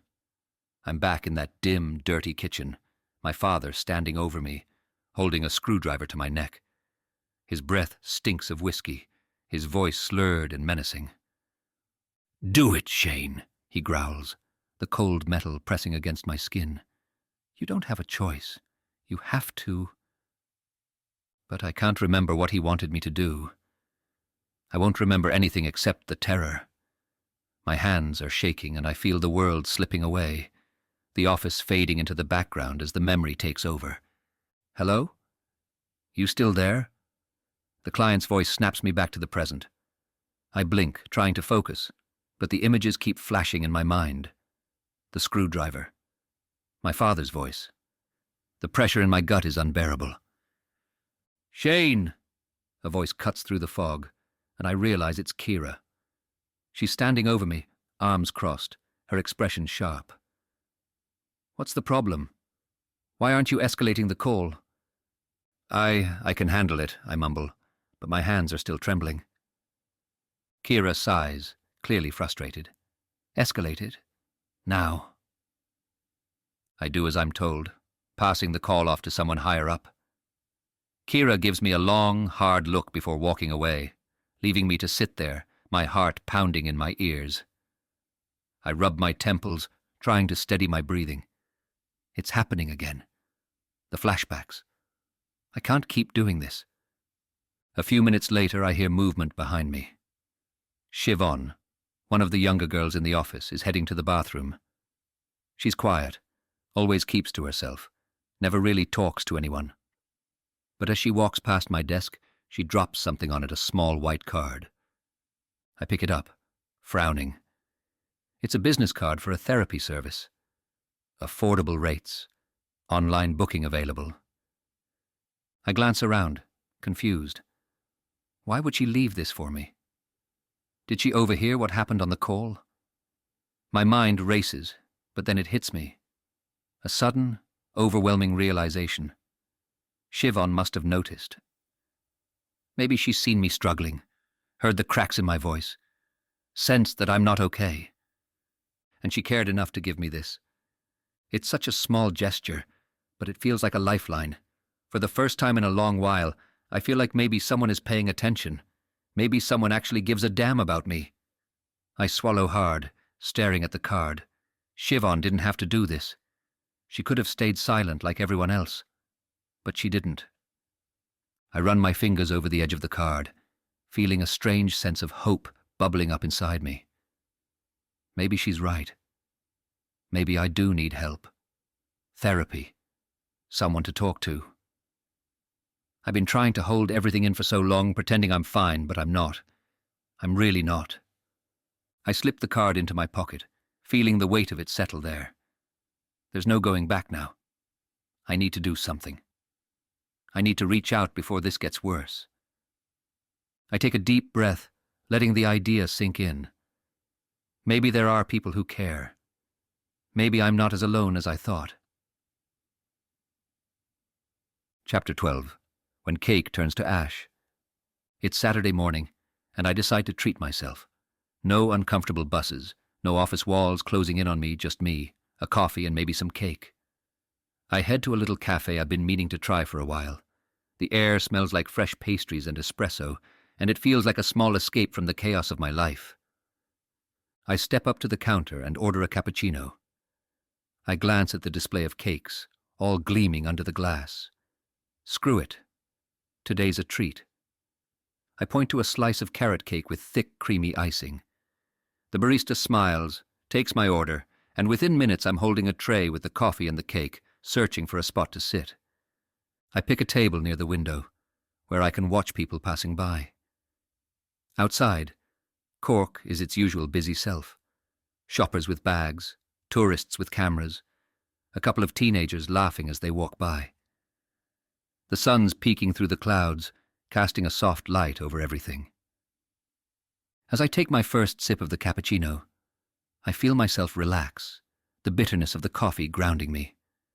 The cake is sweet, spiced perfectly, and for a few minutes, I let myself enjoy it without thinking about anything else. Just the taste, the quiet and the world moving past the window. But then I see her. At first, my stomach knots up. It's Kira. Her sharp eyes, that same jacket she always wears, striding down the street like she owns the place. I tense up immediately, my hand gripping the fork tighter, the taste of the cake turning to ash in my mouth. I keep my eyes on her, waiting for her to notice me, to smirk and make some comment about how I'm wasting my Saturday. But she doesn't. She walks right by without so much as a glance. It's not Kira. I exhale, shoulders slumping as the tension leaves my body. It's someone else, someone with the same haircut, the same confidence in her stride, but not her. I force myself to take another bite of the cake, but the mood has shifted. The peaceful moment has slipped away. As I stare down at my coffee, my mind wanders back to work, to that business card Siobhan had left on my desk. I pull it out of my pocket, running my thumb over the edges. Affordable therapy. Maybe this is what I need. I should go online, check out the website, see if this is something I can do. I slip the card back into my pocket and finish the last of the cappuccino. I pay the bill and head home, my feet dragging a little as I walk. The streets feel heavier now, like the weight of everything is pressing down on me again. By the time I get to my flat, Tiddy greets me with a soft meow, weaving between my legs as I close the door behind me. I sit down at my computer, pulling the card out again. Before I can talk myself out of it, I type in the website. The page loads quickly. It looks legit. Simple, straightforward. There's a section for online booking, a few testimonials, all the usual stuff. The therapists look friendly enough in their photos, and the prices aren't bad. It seems reasonable. But I'm not ready. Not yet. I need to think about it more. I close the tab and lean back in my chair, staring at the ceiling. It's a big step, admitting I need help. I've been so used to handling everything on my own, or not handling it, as the case may be. I feel pulled to open the chat with Lambda. Well, well, well. Look who's back. Thought you'd disappeared on me, ghost. I grimace, feeling the familiar irritation rise. I hadn't opened the chat in a while, and Lambda's sarcasm is the last thing I need. But I can't help myself. I reply. Yeah, I've been busy. Busy, huh? How's work? Still surviving under Our Lady, the Queen of Misery. Lambda's always been quick with the jabs. The same. Buses were late again. Shocking. There's a pause before Lambda continues. You know, Cork's public transport is a joke. You should get yourself a car. I snort, typing back. I don't have the money for a car. That's because you're not using your skills to make money. Lambda's tone shifts, more serious now. You've got talent, Ghost. You could be pulling in cash if you stopped wasting your time on that dead-end job. I shake my head, feeling a familiar twist of unease in my gut. You know I'm not great at that sort of thing. No, you just like being poor and miserable. It's your scruples, Shane. That's what's keeping you down. That's what's stopping you from dealing with your real problems. Like Kira. My fingers freeze over the keyboard. There it is again. Lambda pushing me, trying to get me to cross some line I'm not willing to cross. I know what he's doing. I know where this conversation is going, but I can't seem to stop it. Leave Kira out of it, I type, my hands shaking slightly. Why? She's the root of all your problems. You don't have the guts to do what needs to be done, do you? Lambda's words burn on the screen, each one a challenge. I slam the laptop shut, the sound loud in the quiet room. My heart is racing, my breath shallow. I feel sick. How did I get here? How did I let myself get involved with someone like Lambda? Someone who doesn't care about me, who just wants to push me deeper into this mess. King of devils, I mutter under my breath. That's what Lambda is. Not just a devil, but the worst kind. The kind that sees into your weaknesses, your fears, and twists them until you can't tell what's real anymore. I rub my temples, trying to clear my head. I've got to stop this. Stop letting Lambda get into my mind. I can't keep living like this, with this constant weight pressing down on me. Maybe it's time. Time to make a change. Time to reach out. Maybe that therapy isn't such a bad idea after all. Chapter 13. Rough Money. The thumping bass shakes the walls of the club, drowning out any thoughts Cormac might have had left. He's here for the buzz, the thrill, the rush of bodies moving in sync to the music. The room pulses with neon lights, a sea of young men in tight clothes and loose inhibitions. Cormac stands out even here, dressed in the barest minimum, a tight crop top and shorts that cling to his skin, leaving little to the imagination. He's young, full of energy and buzzing from the shots he's been downing since he arrived. He doesn't know anyone in the club, but that doesn't matter. He's already made fast friends with a group of guys near the bar, fresh-faced lads in their early 20s, as high on life as they are on whatever they've been drinking. One of them, a kid with messy blonde hair and a wide, eager grin, tries to make out with him. Cormac laughs, playfully pushing him away. "Not tonight," he says, a smirk playing on his lips. He's not into the younger ones. They're fun, sure, but he's after something else. Something different. He scans the room, his eyes darting past the crowds of boys to the men lingering at the edges of the dance floor. The older ones. The awkward ones who don't quite fit in, but who hang around for the promise of something they've been craving. That's what Cormac's here for. The risk. The excitement of stepping into something dangerous, just for the hell of it. As the night wears on, he eyes one in particular, a man in his 50s, leaning against the wall, sipping a drink slowly, like he's trying not to seem out of place. His gaze flicks toward Cormac every so often, hungry and desperate, but he never makes a move. It's exactly what Cormac's looking for. He waits, letting the night play out, downing more shots and dancing with strangers, his mind always on the man by the wall. When the night is nearing its end, he finally makes his move. He saunters over, his hips swaying slightly to the music, his smile easy and inviting. The man looks up, startled, as if he can't quite believe Cormac's approaching him. "Hey," Cormac says, his voice low, teasing. "You been watching me all night?" The man swallows, his eyes darting away for a second before returning to Cormac. "Maybe." Cormac smirks. "Maybe, huh? Well, I noticed you." The man's face flushes, his drink trembling slightly in his hand. He's awkward, unsure, exactly the type Cormac likes. Older, with a certain sleaze about him, but too desperate to be truly dangerous. It's a game, and Cormac knows how to play it. Without another word, Cormac leans in and presses his lips against the man's. It's rough, the man's stubble scratching against his face, but that's part of the appeal. He pulls away after a moment, leaving the man breathless, his eyes wide with a mix of shock and lust. "You want to get out of here?" the man asks, his voice shaky. Cormac grins. "Yeah, let's go." They grab a cab, the man barely able to keep his hands off Cormac in the back seat, but Cormac plays coy, pretending to pull away, only to give in just enough to keep the man on edge. He knows exactly how this will go.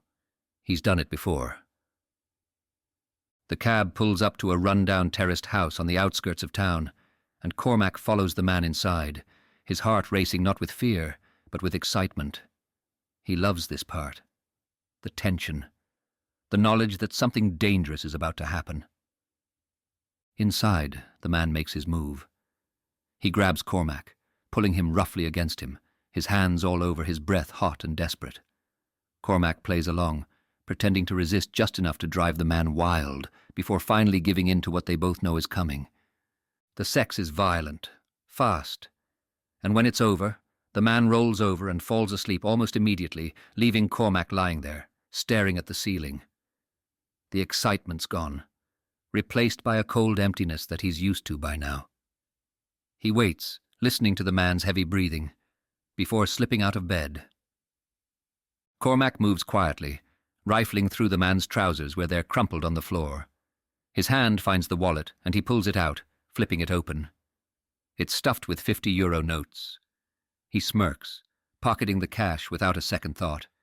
He slips out of the house, careful not to wake the man, and steps out into the cool night air. He doesn't know where he is. Somewhere far from the city centre. That much is clear, but he's not worried. He knows if he runs downhill, he'll eventually find his way back. Cormac jogs through the quiet streets, his breath steady, his mind still buzzing from the night. By the time he hits McCurtain Street, the city is beginning to stir with early morning activity. He ducks into a small cafe, his stomach growling. He orders a coffee to take away, the barista giving him a strange look as she hands him the cup, but he doesn't care. He's had his fun for the night, and now he just wants to enjoy his coffee and figure out what the hell to do next. As he steps back out into the street, sipping the hot coffee, Cormac grins to himself. Another night, another thrill. Chapter 14. Extra Cash. I wake up with a pounding headache, my body feeling like it's been through a tumble dryer. My arms are sore, and as I glance down, I notice bruises on my arms, deep purples and yellows like I've been roughed up. My mind swims through the fog, trying to grab hold of something solid. Clubbing. I was out last night, wasn't I? But the details are murky, like trying to catch smoke. I sit up slowly, rubbing my temples, the soreness in my body making me wince. What the hell happened? Did I make a fool of myself? Did I go home with someone? The thought nags at me. I hope to God I didn't. I joke with myself, half-heartedly. Wouldn't be surprised if I've got kids running all over Cork at this rate, given the kind of sex I have, the kind I don't remember. I get up, the cold air in the flat making my skin prickle. I wander into the living room where empty beer cans are scattered around, the unmistakable remnants of a night I clearly don't remember. Fuck. Did I just get drunk on my own again? It makes sense a lonely Saturday night, drowning out the week in a sea of cheap cans. Tiddy meows at my feet, winding between my legs. At least she's reliable, always waiting for me no matter how messy my life gets. I head into the kitchen, grabbing her food and filling her bowl. She purrs, content, while I lean down and give her a scratch behind the ears. At least someone around here is happy, I mumble. My stomach growls, reminding me I haven't eaten since God knows when. A fry-up would do the trick. There's no way I'm cooking, so the corner shop it is. I grab my jacket and reach for my wallet, feeling its unusual heaviness as I stuff it into my pocket. I don't remember taking out any extra cash, but nothing's clear from last night. I shrug it off and head out. The morning is cool, the sky dull with the typical grey of Cork. I make my way to the shop, hands stuffed in my pockets, trying to ignore the ache in my arms. When I step inside, the smell of fresh rolls and fried sausages hits me, making my mouth water. I order my usual. A breakfast roll stuffed with black pudding, eggs and sausage, and a coffee to wash it down. The shopkeeper, Mr. Murphy, has seen me more times than I care to admit, gives me a once-over as I hand him the money. "You've gotten skinny, lad," he says, his voice edged with concern. "This the only food you've had all week?" I give him a half-hearted smile, brushing it off. "Nah, I'm fine. Just busy." He doesn't look convinced, but doesn't push it. I pay, grabbing the roll and coffee before heading out, the cool air biting at my face. The walk back home is uneventful, the streets quiet on this lazy Sunday morning. When I get in, I drop my jacket onto the chair and settle down at the table with my breakfast. The first bite of the roll is exactly what I need, greasy, filling, and somehow comforting. As I chew, my thoughts wander back to the night before. The bruises, the blackout. I push it aside. No point dwelling on what I can't remember. I glance around the flat. It's still a mess. But that's nothing new. After I finish eating, I force myself to pick up the empty cans, throwing out the rubbish and straightening up the place. It's a slow, methodical process, but it gives me something to do. As I'm tidying up, Kira creeps into my mind. Tomorrow's another Monday, another week of dealing with her. I'm not sure how I'm going to get through it. She's always there, waiting to pounce, to remind me of just how much I don't belong in that place. I think about the business card Siobhan left on my desk. I pull it out of my pocket, staring at the simple text printed on it. It's for a therapy service, the kind you can book online. The idea tugs at me. Maybe I should look into it. Maybe it's time. I stand there for a moment considering it. What if I made a booking? I could do it right now. A few clicks and it's done. The thought flirts with me, tempting. But something holds me back. I'm not quite ready. Not yet. I shove the card back into my wallet and head to the couch. Instead of dealing with anything real, I flick on the TV and find an old 90s sitcom, the kind I don't have to think about. It's just background noise, something to fill the silence. Before long, I'm stretched out, eyes half closed, the TV washing over me as I drift in and out of sleep. When I wake again, it's the early hours of the morning. The flat is dark, the only light coming from the flickering TV. I rub my eyes, feeling disoriented and a little sick to my stomach. I drag myself off the couch and head to bed, but sleep doesn't come easy. I lie there, staring up at the ceiling, feeling more alone than ever. The quiet of the night presses down on me, and I have that feeling that something's slipping. Like I'm on the edge of something and I don't know how to stop it. Chapter 15. Red Synthetic Strands. I sit in the therapy room, fidgeting with the pen in my hand. The afternoon sun filters through the half-drawn curtains, casting a soft glow over the room. This is my first session as a fully qualified psychotherapist, and the shift feels profound. There's no supervisor hovering, no safety net, just me and the client who will walk through the door. I've spent 8 years as a clinical psychologist, focused on diagnosing autism, ADHD, and various other conditions. That work was structured clinical assessments, IQ tests, and detailed reports, all designed to pin down symptoms and find diagnoses. There was a comfort in the rigor of it, the reliance on evidence and data. But psychotherapy is different. It's messier, more personal. Here, it's not just about diagnosis. It's about engaging with the human experience on a deeper, more intimate level. In clinical practice, I was the expert, delivering conclusions drawn from a wealth of professional tools.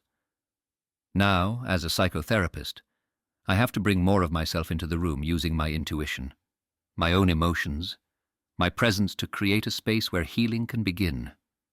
The work requires more vulnerability, more trust in the unknown, as I help clients navigate their inner worlds rather than simply label what's wrong. I glance around, trying to calm the knot of nerves in my stomach.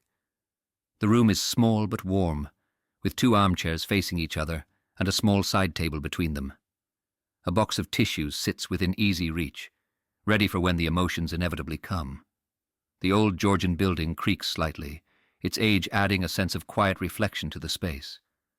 Outside, the square is still, save for the occasional sound of footsteps drifting in from the street. This is a different path, and I'm ready for it, but it's daunting all the same. I take a deep breath, reminding myself that I can do this. I am trained for this, but today feels different, and I don't know why. My client today is a girl named Olivia. No history, no detailed background.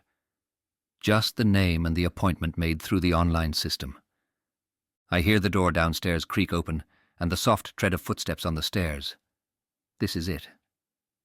I stand up, trying to shake off the last of my nerves and open the door.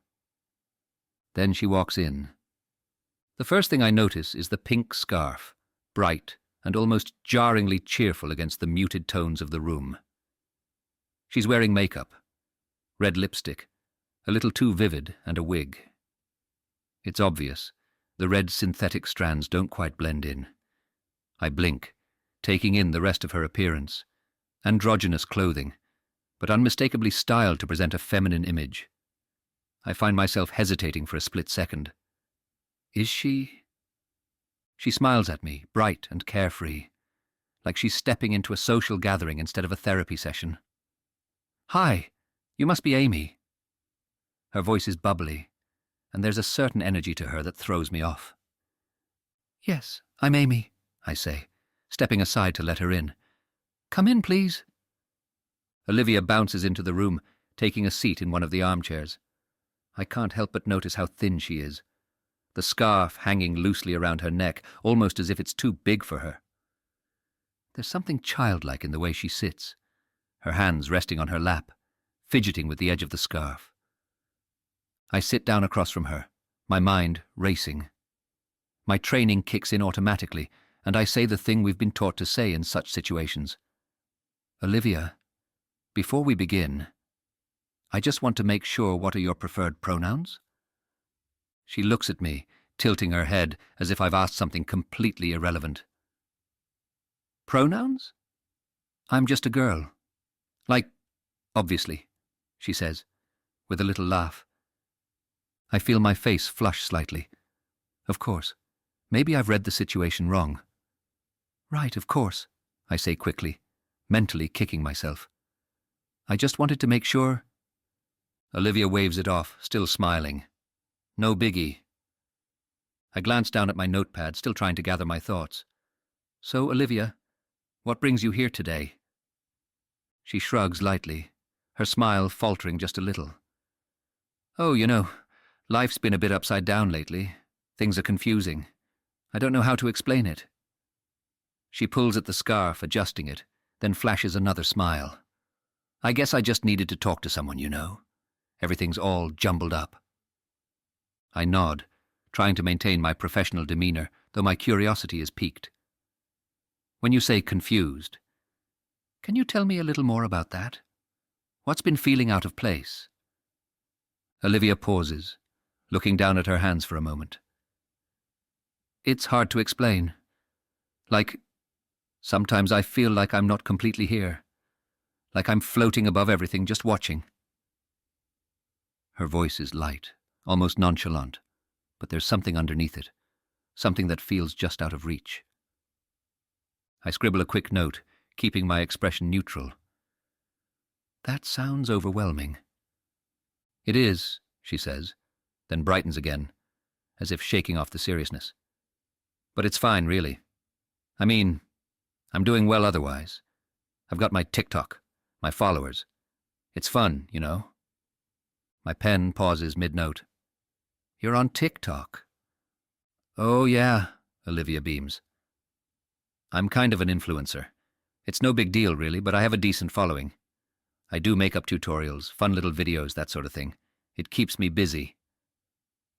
I try to smile, though there's something strange about this. The brightness, the almost over-the-top enthusiasm, it feels rehearsed. But I remind myself that this is just the first session. People don't always open up immediately. That sounds really interesting. Do you enjoy it? Oh, totally, she exclaims, leaning forward slightly. It's so much fun. I mean, who wouldn't want to be admired by thousands of people, right? It's just, well, sometimes it feels like I'm living in two different worlds. She glances away, the brightness dimming for just a moment before bouncing back. But enough about that. What about you, Amy? You're new at this, aren't you? I blink in surprise. Well, yes, I am, but this session is about you, not me. She giggles, sitting back in her chair. Just checking. You seem nervous. I smile awkwardly, trying to refocus.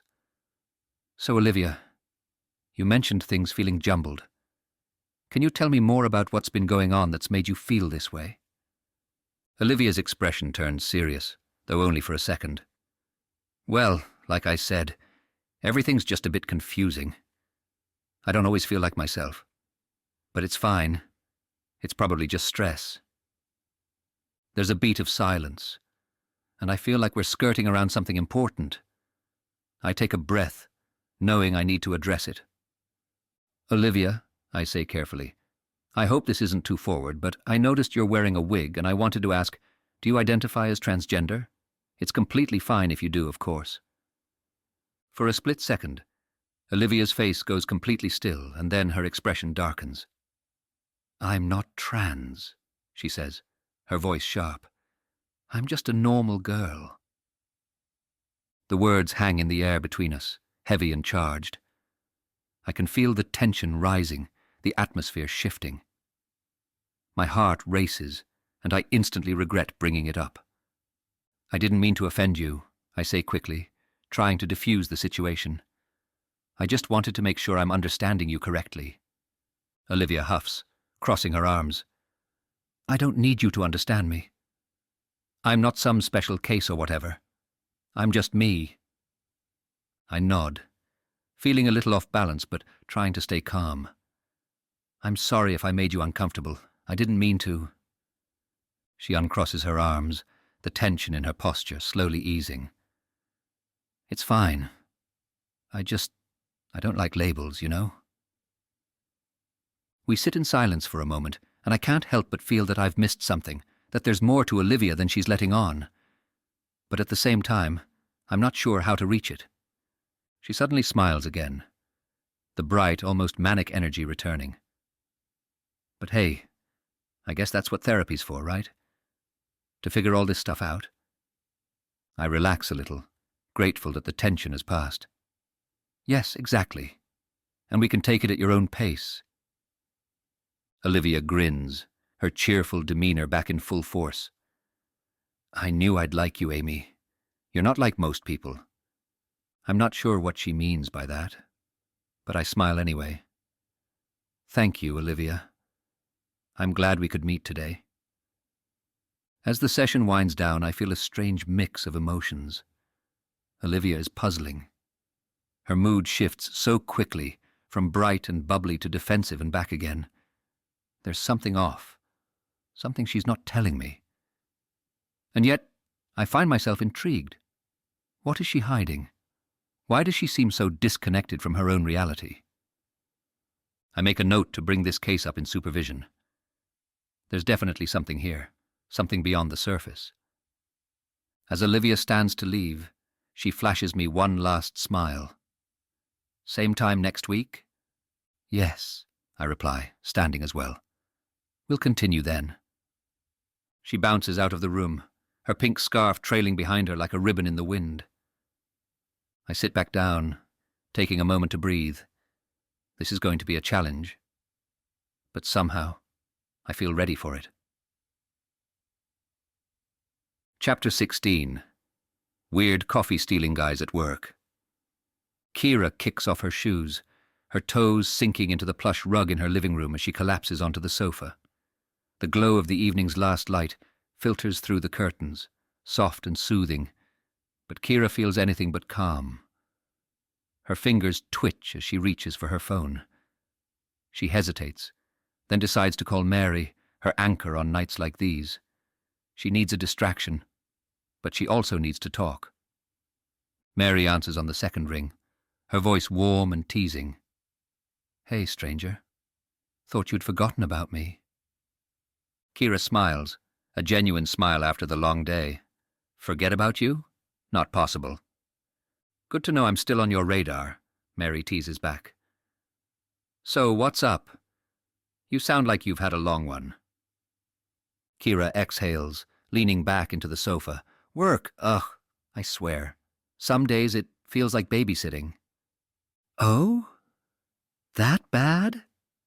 Kira shrugs, though Mary can't see her. Most of it's fine. But there's this one guy. Mary's curiosity peaks. Oh, really? Go on, tell me more. Kira hesitates. Shane's face flashes in her mind, and she feels that odd tension again. I don't know, there's something about him that really irritates me. Like what? Is he lazy or something? No, Kira says, shaking her head even though Mary can't see. He does his job, but he's just so strange. He gets under my skin and I can't figure out why. Mary laughs softly. Come on, there's got to be more to it than that. Weird how? Kira rolls her eyes, though she's smiling. Well, for one thing, last week, he couldn't even manage to make me a cup of coffee without drinking it himself. Mary bursts out laughing. He drank your coffee? Wow. Bold move. Right, Kira says, but her tone holds frustration. It's just there's something about him that's familiar, but I can't place it. like I've seen him somewhere before, but I can't figure out where. Mary's voice softens, sensing her friend's unease. Familiar how? Like you've met him before?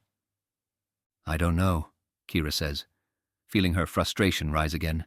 It's like there's something about him that's just stuck in my mind, but I can't explain it. It's really bothering me. Sounds like he's really getting to you. Maybe he's just one of those people, you know? Someone who hits a nerve without trying. Kira sighs. Maybe. But it feels like there's more to it. It's like he's got this weird presence. Presence? Mary asks, amused. Come on. Now you're just being dramatic. Kira laughs lightly, feeling a bit ridiculous. Maybe I am. But then, I had this dream last night, and he was in it. Oh, really? Mary says, her voice taking on a teasing tone. He's in your dreams now, too? Kira groans. Not like that. It was weird. There was a house on fire and he was there. He was shouting, trying to get out. It was so vivid. Wow, Mary says, her tone more serious now. That sounds intense. Do you think it means something? Kira hesitates, feeling a chill run through her. I don't know. Maybe it's just because the house next door to where I grew up burned down when I was a kid. That's probably all it is. Maybe, Mary says thoughtfully. But if he's in your dreams, he's definitely got your attention. Yeah, Kira says softly, almost to herself. I guess he does. Mary's voice turns gentle again. Look, if this guy is really bothering you, maybe you should talk to someone about it. You've been stressed lately. It might help to get it off your chest. Yeah, maybe, Kira says, feeling the tension ease a little. She smiles, grateful for Mary's understanding. Thanks. I'll figure it out. Of course. Anyway, enough about work. How about we focus on something a little more fun, like me? Kira laughs. You? Fun? Please. Mary chuckles, her tone playful. I'm plenty of fun, and you know it. You just need to stop thinking about weird coffee-stealing guys at work and spend more time with me. Okay, I'll keep that in mind, Kira says, rolling her eyes, though the warmth of the conversation helps relax her.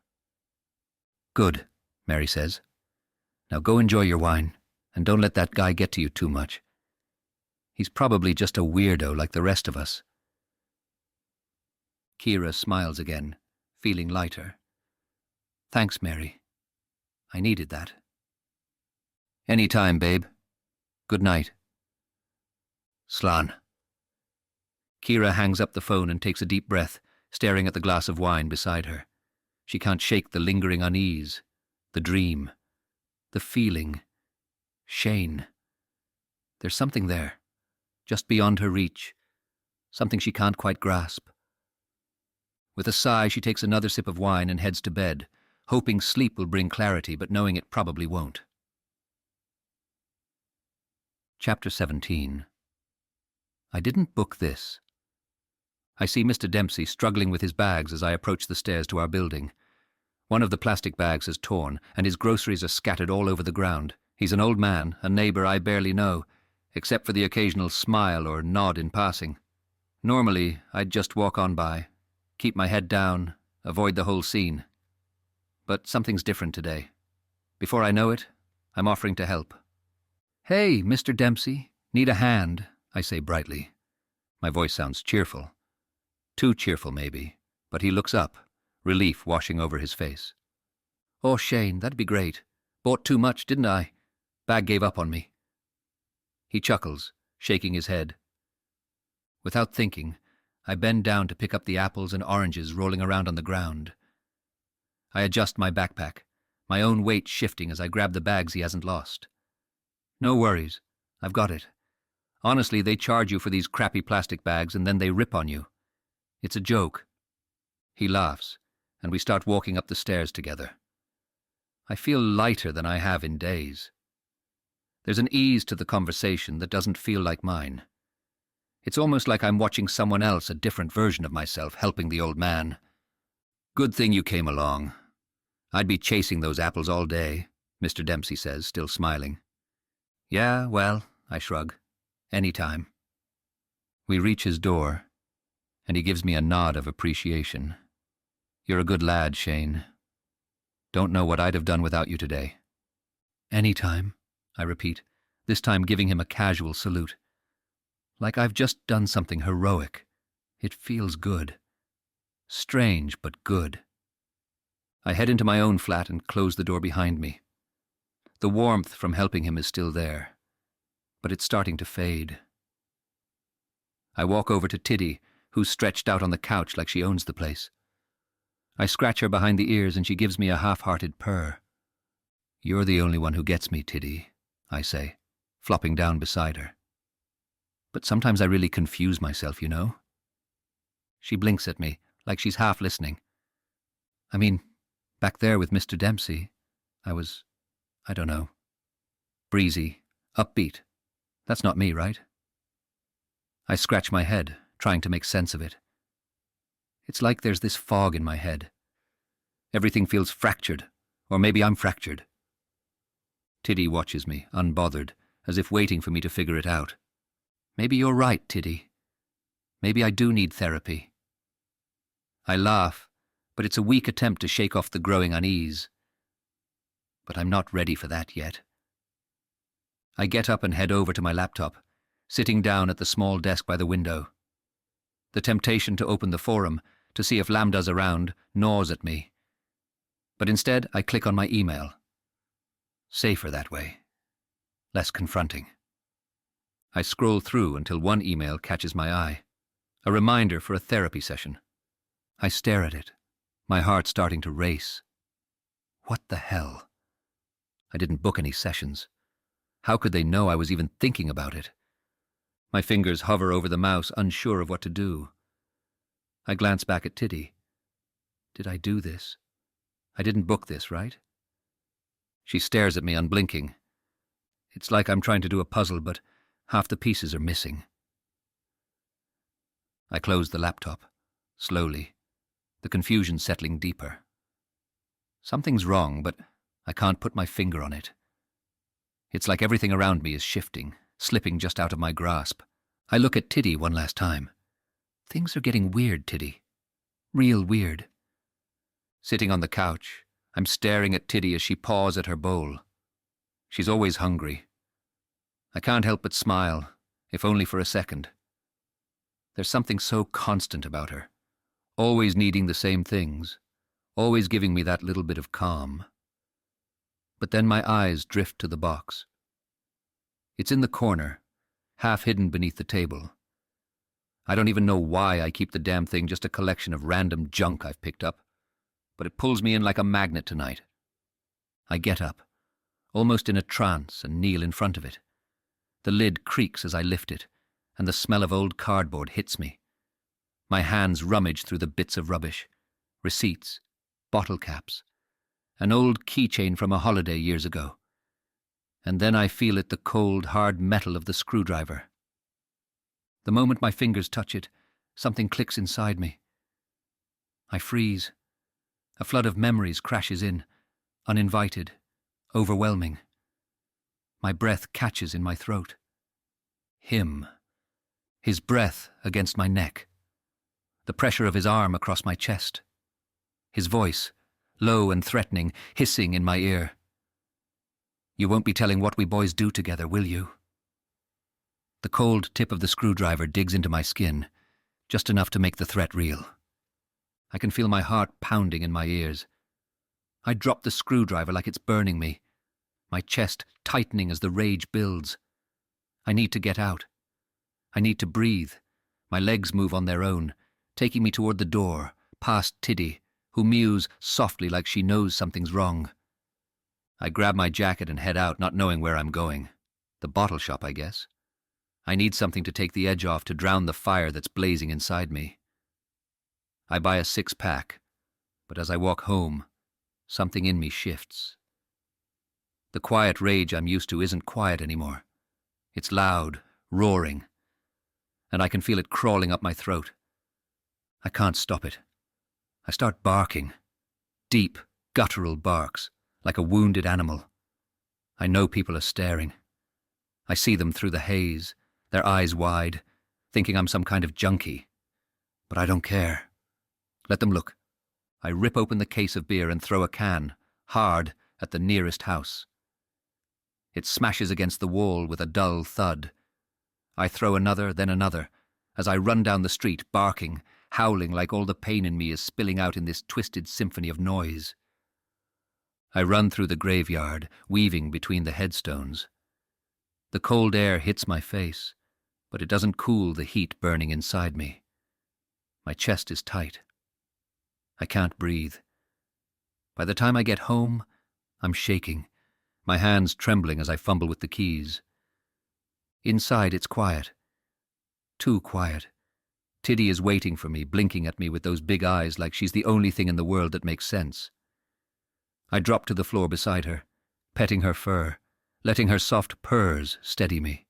She's all I've got, my only witness.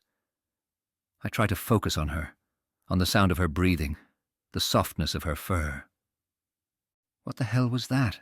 I whisper, more to myself than her. Why did I do that?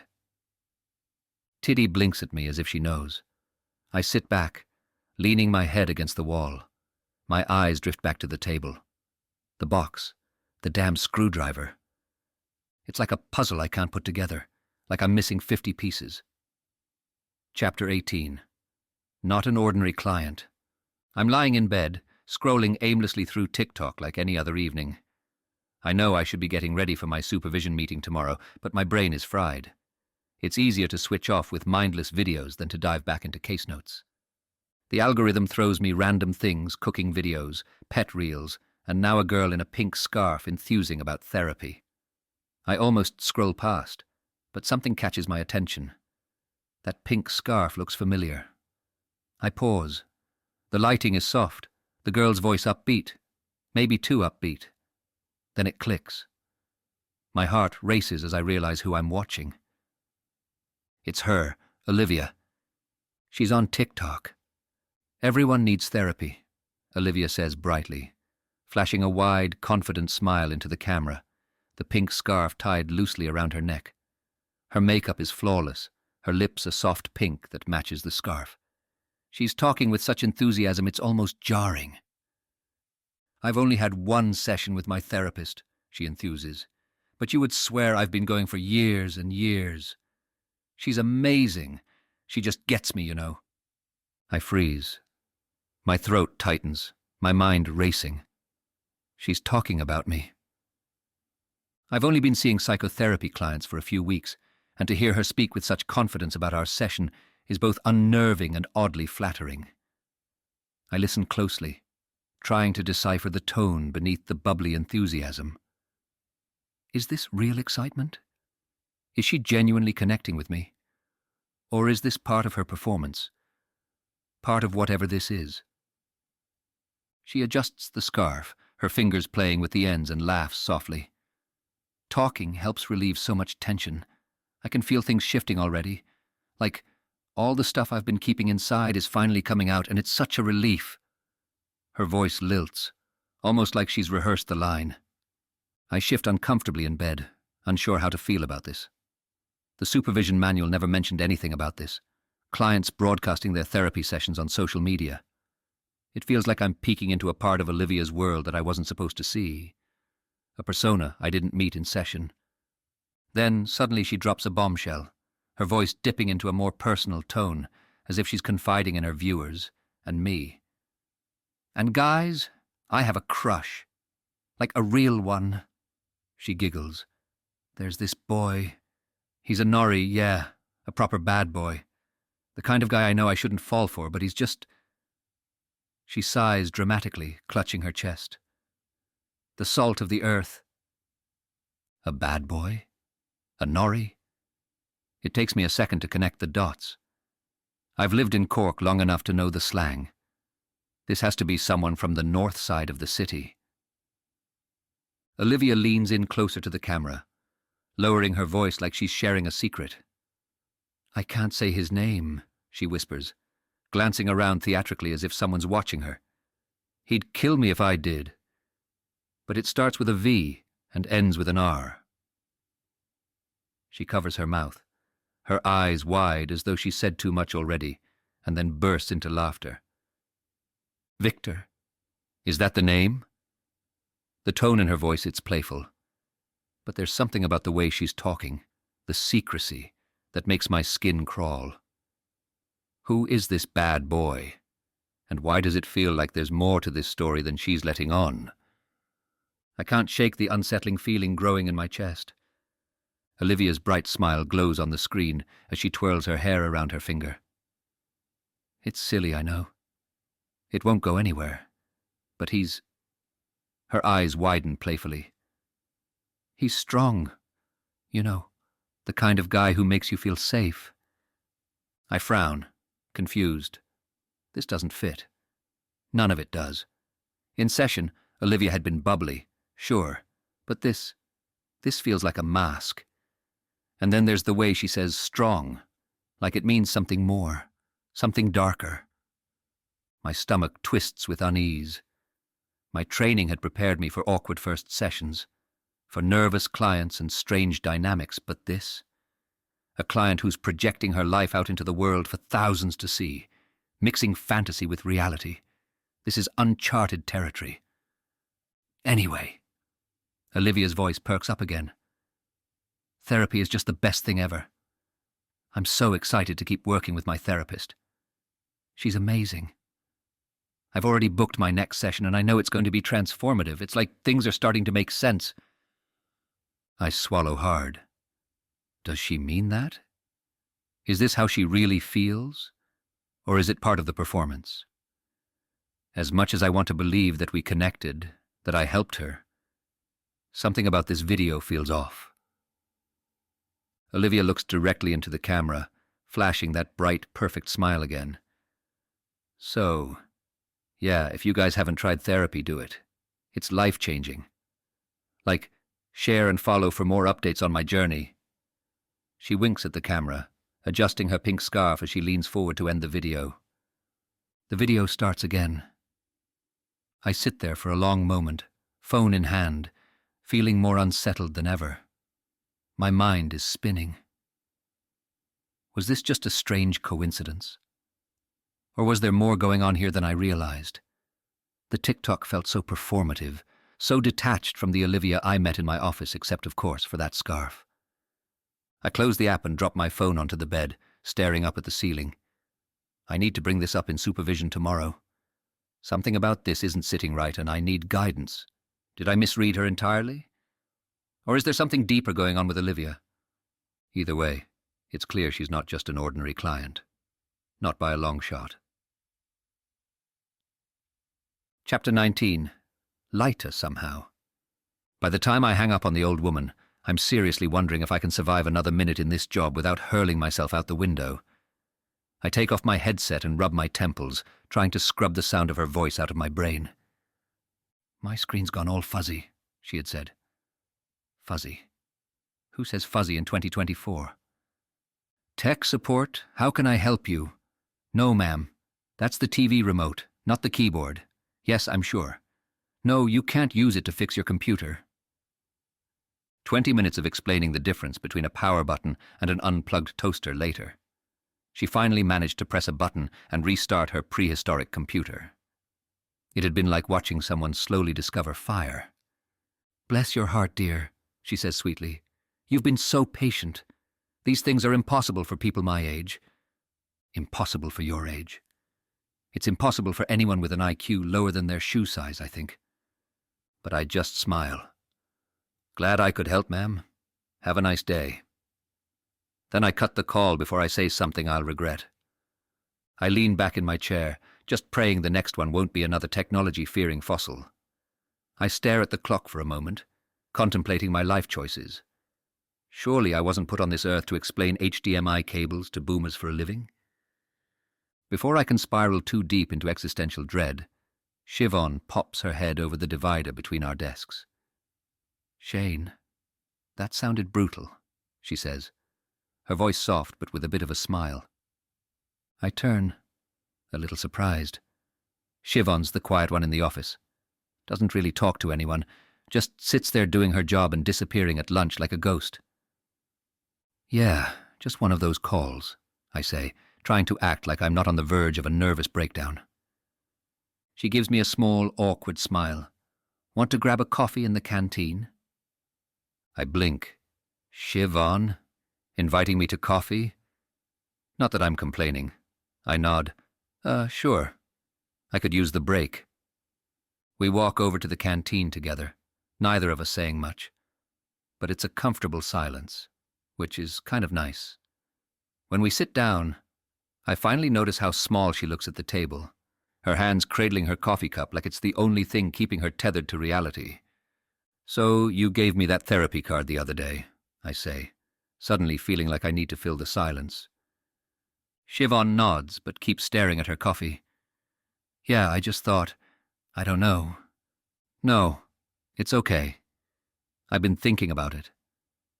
She looks up at me, and for a second, there's this flicker of something in her eyes, like she's surprised I'm admitting that. Then she takes a deep breath. I've been going for therapy myself. This is definitely not the conversation I expected to be having over a vending machine cappuccino. Oh yeah. She nods, and I can tell she's really nervous about talking. Yeah, for, attachment stuff. I have no idea what that means, but I nod anyway. Attachment stuff? She says, fidgeting with her cup. Struggling to connect with people, keeping relationships healthy. I either get too clingy or I push people away. It's something I've been working on for a while. Okay, so Siobhan is way more open than I thought. I don't really know how to respond to that, so I just say, wow, that's impressive. She snorts. Impressive? More like depressing. I laugh a little. It feels like we're actually connecting. Well, at least you're dealing with it. I've been thinking about therapy for years, but I don't know. It's easier to keep ignoring it, I guess. Yeah, it's easier, but it's worth it. She looks up at me and gives me this shy smile that feels like it comes with a lot of weight behind it. You seem like someone who has a lot on his mind. I chuckle, mostly because I don't want to admit how right she is. You could say that. The silence returns, but this time it's even more comfortable. Siobhan's shy, but in this weird, calming way. She's like one of those people who's just happy to exist without needing to fill every second with words. After a few more sips of coffee, I look up at her and say, You know what? I'll go. I'll make an appointment for therapy. She looks up, a little shocked, then smiles. Really? Yeah. You've convinced me. I don't know why I say it, but in that moment, it feels like the right thing to do. Maybe it's because Siobhan's being so honest, or maybe it's just because I need to feel like I'm not losing my mind. Either way, I promise her I'll do it. As we finish our coffee, I realize something. I actually feel good. Lighter, somehow. It's been a long time since I felt like this. We head back to the office, and as we walk, I think maybe I've actually made a friend. Chapter 20. Punched. Victor zips up his blue and white tracksuit, the unofficial uniform of his Northside bravado. He looks the part, with a cocky grin plastered across his face, swagger in every step as he walks down the dimly lit street. The pub sign flickers in the distance, calling him, promising the chaos he craves. Inside, the air is thick with the smell of stale beer and the chatter of men unwinding after a long week. Victor's eyes sweep the room, searching for someone, anyone to provoke. He thrives on confrontation, feeding off the rush it brings. His gaze lands on a man sitting at the bar, broad-shouldered and older, a pint of Murphy's stout clasped in his hand. Victor knows the type, working class, rough around the edges, probably from the same streets he claims to rule. He's the perfect target for a fight. Victor strides over, making a beeline for the man. "What you drinking, old man?" He slurs, his voice thick with alcohol and arrogance. The man barely looks up, giving Victor a quick, dismissive glance before returning to his drink. "None of your business, kid," he mutters, uninterested in whatever game Victor is playing. But Victor isn't one to back down. "Kid, you better watch your mouth, or I'll show you what this kid can do." The man finally turns, his tired eyes locking with Victor's. He's seen Victor's type before. Young, drunk, full of misplaced anger. "You sure you want to do this?" the man asks, his tone calm, almost pitying. That's all the encouragement Victor needs. He shoves the man's shoulder, sending a ripple of energy through the room. Heads turn, curious. But the older man doesn't react the way Victor expects. Instead of stumbling or cowering, he stands up, squares his shoulders, and meets Victor's challenge head-on. The first punch comes fast. Too fast for Victor, who's already had too much to drink. The man's fist connects with his jaw, snapping Victor's head to the side. He stumbles back, surprised by the force behind the hit. The crowd shifts, clearing a path as the two men exchange blows. Victor swings, but his aim is sloppy, his body sluggish from the alcohol. The older man is steady, seasoned, and Victor's confidence begins to falter as he feels himself getting overpowered. A blow to the ribs knocks the wind out of Victor, sending him crashing into a nearby table. The patrons watch in silence, the mood in the room shifting from excitement to uneasy tension. The barman yells for them to take it outside, and soon the fight spills into the alley behind the pub. Victor's head is spinning, but his pride keeps him going. He lunges at the man again, but he's too slow. The man ducks, grabs Victor by the collar, and slams him into the side of the building. Victor gasps for air, pain shooting through his body. He's losing, badly, and everyone can see it. The man backs off, dusting his hands as if the fight is already over. But Victor isn't done. Humiliation and rage cloud his judgment. As the man turns to leave, Victor reaches into his tracksuit pocket and pulls out the screwdriver. Its cold, familiar weight a twisted comfort in his hand. With a wild, desperate swing, Victor lunges at the man. The screwdriver slices through the air, aimed at the man's side. But the man sees it coming. He dodges easily, stepping out of the way just in time. Victor stumbles forward, off balance, the screwdriver missing its mark. The man stands tall, his face twisted in disgust. "You've had enough, kid. Walk away before you make it worse." Victor's breath comes in ragged gasps, the fight drained out of him. He knows when he's beaten. Without another word, he turns and runs, the screwdriver still clutched in his hand. His heart pounds as he darts through the alleyways, his footsteps echoing in the night. As he runs, Victor's fury only grows, the shame of his defeat burning in his chest. He passes a group of women on the corner, prostitutes, their faces hidden beneath layers of makeup and shadows. They look up, startled by his wild appearance, and quickly scatter as he approaches. They can sense the rage boiling beneath his skin. Victor doesn't care. Let them run. Let them be afraid. "Fucking whores!" he shouts after them. By the time he reaches home, his body is trembling. Not from fear, but from the raw, animalistic rage coursing through him. The screwdriver clatters against the kitchen table as he tosses it aside. His hands are shaking, his mind racing, still trapped in the adrenaline-fueled haze of the fight. But no matter how hard he tries, he can't shake the feeling of powerlessness that lingers in the air, a bad taste in his mouth that he just can't get rid of. Chapter 21.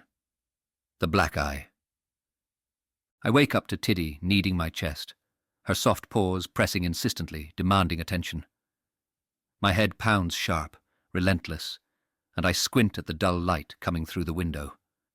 I groan, trying to piece together fragments from last night. An image of running, shouting, and there were prostitutes, I think.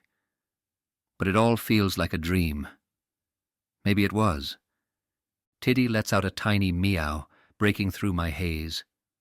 All right, I mumble, sitting up slowly. My body aches in places I didn't expect, like I've been in a fight, but I can't quite place how. I drag myself into the bathroom, needing a shower to clear my head. As the hot water runs over me, I feel the tension in my muscles start to ease, but the headache lingers. I rub at my face, and that's when I feel it. A sharp sting on my cheek. I step out, wiping the steam from the mirror, and there it is. A bruise, deep purple and swollen. I have a black eye. What the hell? I touch it gently, wincing at the pain. Flashes from last night hit me again, fists. A struggle, but it's all blurry. I must have gotten into a fight. Drank too much, probably. I turn my head and spot more bruises on my arms. As I dry off, I can't shake the feeling that something's really off. I don't even remember drinking. I need to cover this up for work. I don't want anyone asking questions, especially not Kira. The thought of concealer pops into my head out of nowhere. You've got some in the box. The image is so vivid it surprises me. I grab the old box of junk from the closet and rummage through until my hand closes around a small tube of concealer. Why do I even have this? I stand in front of the mirror, unscrewing the cap. As I start to dab the concealer onto my cheek, a strange feeling washes over me. Like warmth. Almost a sense of lightness. A flicker of something unfamiliar. Hope? No. Something more playful. I shake it off and focus on blending the makeup, smoothing it over the bruise. When I'm done, I step back and look at myself. The bruise is practically invisible now. I stare at the mirror, surprised by how well I did it. Not bad. I laugh. You're so cute, Shane. The compliment is so out of place it catches me off guard. What? Am I a narcissist now? I shrug it off, chalking it up to nerves or maybe relief that I managed to hide the bruise so well. I get dressed, my headache still thudding, but more manageable now. As I finish up, I see the therapy reminder on my phone again. Oh yeah, that. I don't remember booking the session, but maybe I did. Therapy might help. I catch myself thinking it before I realize what I'm doing. It's been crossing my mind for a while now. Still, it's weird. It feels like a good idea, but I can't shake the feeling that something else is nudging me toward it. A thought slips in almost like a whisper. You'll be late if you don't hurry up. It's a familiar anxiety and I push it aside, but the pressure lingers, like a gentle hand on my back guiding me forward. Tiddy's circling my legs again, rubbing against me, reminding me that she still needs feeding. I scoop some food into her bowl and watch her eat for a moment, trying to ground myself. My mind drifts to work. Kira will give me hell if I'm late again. She's been on edge all week, even when I'm barely a minute late. Yesterday, I managed to catch the earlier bus, and that 15-minute buffer gave me just enough time to grab a coffee and actually chat with Siobhan in the canteen. It wasn't much, just small talk. But it felt good, like maybe I wasn't just coasting through the day for once. I don't want to lose that today. I glance at my watch. If I leave now, I'll catch the early 210 again. Tiddy looks up at me from her bowl as if to say, "Why are you still here?" I glance back at her, a small smile pulling at my lips. "I'll be back later, Tids. Maybe I'll figure things out today." As I step outside, the cold air bites at my skin, but a strange sense of determination settles over me. I'll go to the appointment, I think, but the thought doesn't entirely feel like my own. Maybe it'll help me make sense of the mess in my head, or at least it'll get me out of this constant loop of showing up late to work, dealing with Kira's sarcasm and trying to make sense of the scrambled memories that keep creeping in. Chapter 22. Shane, Not Olivia. I'm standing outside the therapy building. The address matches the one in the email. A strange familiarity washes over me. It's like I've been here before, but I know I haven't. Not that I can remember anyway. I step inside, immediately greeted by the low hum of voices from other rooms. The waiting area is small, with a couple of mismatched chairs and a few magazines scattered on a coffee table. I sit down, fidgeting with my hands, the familiar nervous energy creeping in. I keep checking the clock, 10 minutes pass, then 15. I start to wonder if I should just leave. Maybe they made a mistake. The appointment shouldn't be this late, should it? A woman passes by the door a few times, glancing at me. I figure she must be a receptionist or someone else working here. After what feels like forever, I finally get up and approach her. "Excuse me," I mumble. "I have a session with Amy, but she hasn't come out yet. Is she here?" The woman blinks in surprise. "I'm Amy," she says, almost as though she wasn't expecting me. "I thought—" She cuts herself off, her brow furrowing. There's a pause before she gestures to her office. "Come in," she says, her voice kind, but with a hint of uncertainty. I'm waiting for Olivia to arrive, my legs crossed tightly, bouncing slightly with nerves. First-time clients always have that tension. Sometimes they're defensive, sometimes they're shy, and Olivia, well, she was different, a bit evasive, but cheerful enough. I wasn't quite sure how much of what she presented last time was really her, and to be honest, something about the way she had reacted when I asked about her identity had made me uneasy. But I'm ready for her today, trying to set aside my own concerns and approach the session with openness. The hallway door creaks, and I notice a young man walk in. He sits down, glancing at his phone, fidgeting. I don't give him much thought. There are other therapists in the building, after all. He must be here for someone else. 10 minutes pass, then 20. Olivia's late. She had been prompt last time, all smiles and energy, that vibrant pink scarf wrapped around her like some sort of safety net. I wonder if she's feeling uncertain about returning. I pass the waiting area again, my heart sinking. Olivia is definitely not here yet. Maybe I should double-check with the man in the waiting room to see who he's waiting for. But before I get the chance, he approaches me. "Excuse me," he mumbles. His voice is low, masculine, and tentative. "My name is Shane.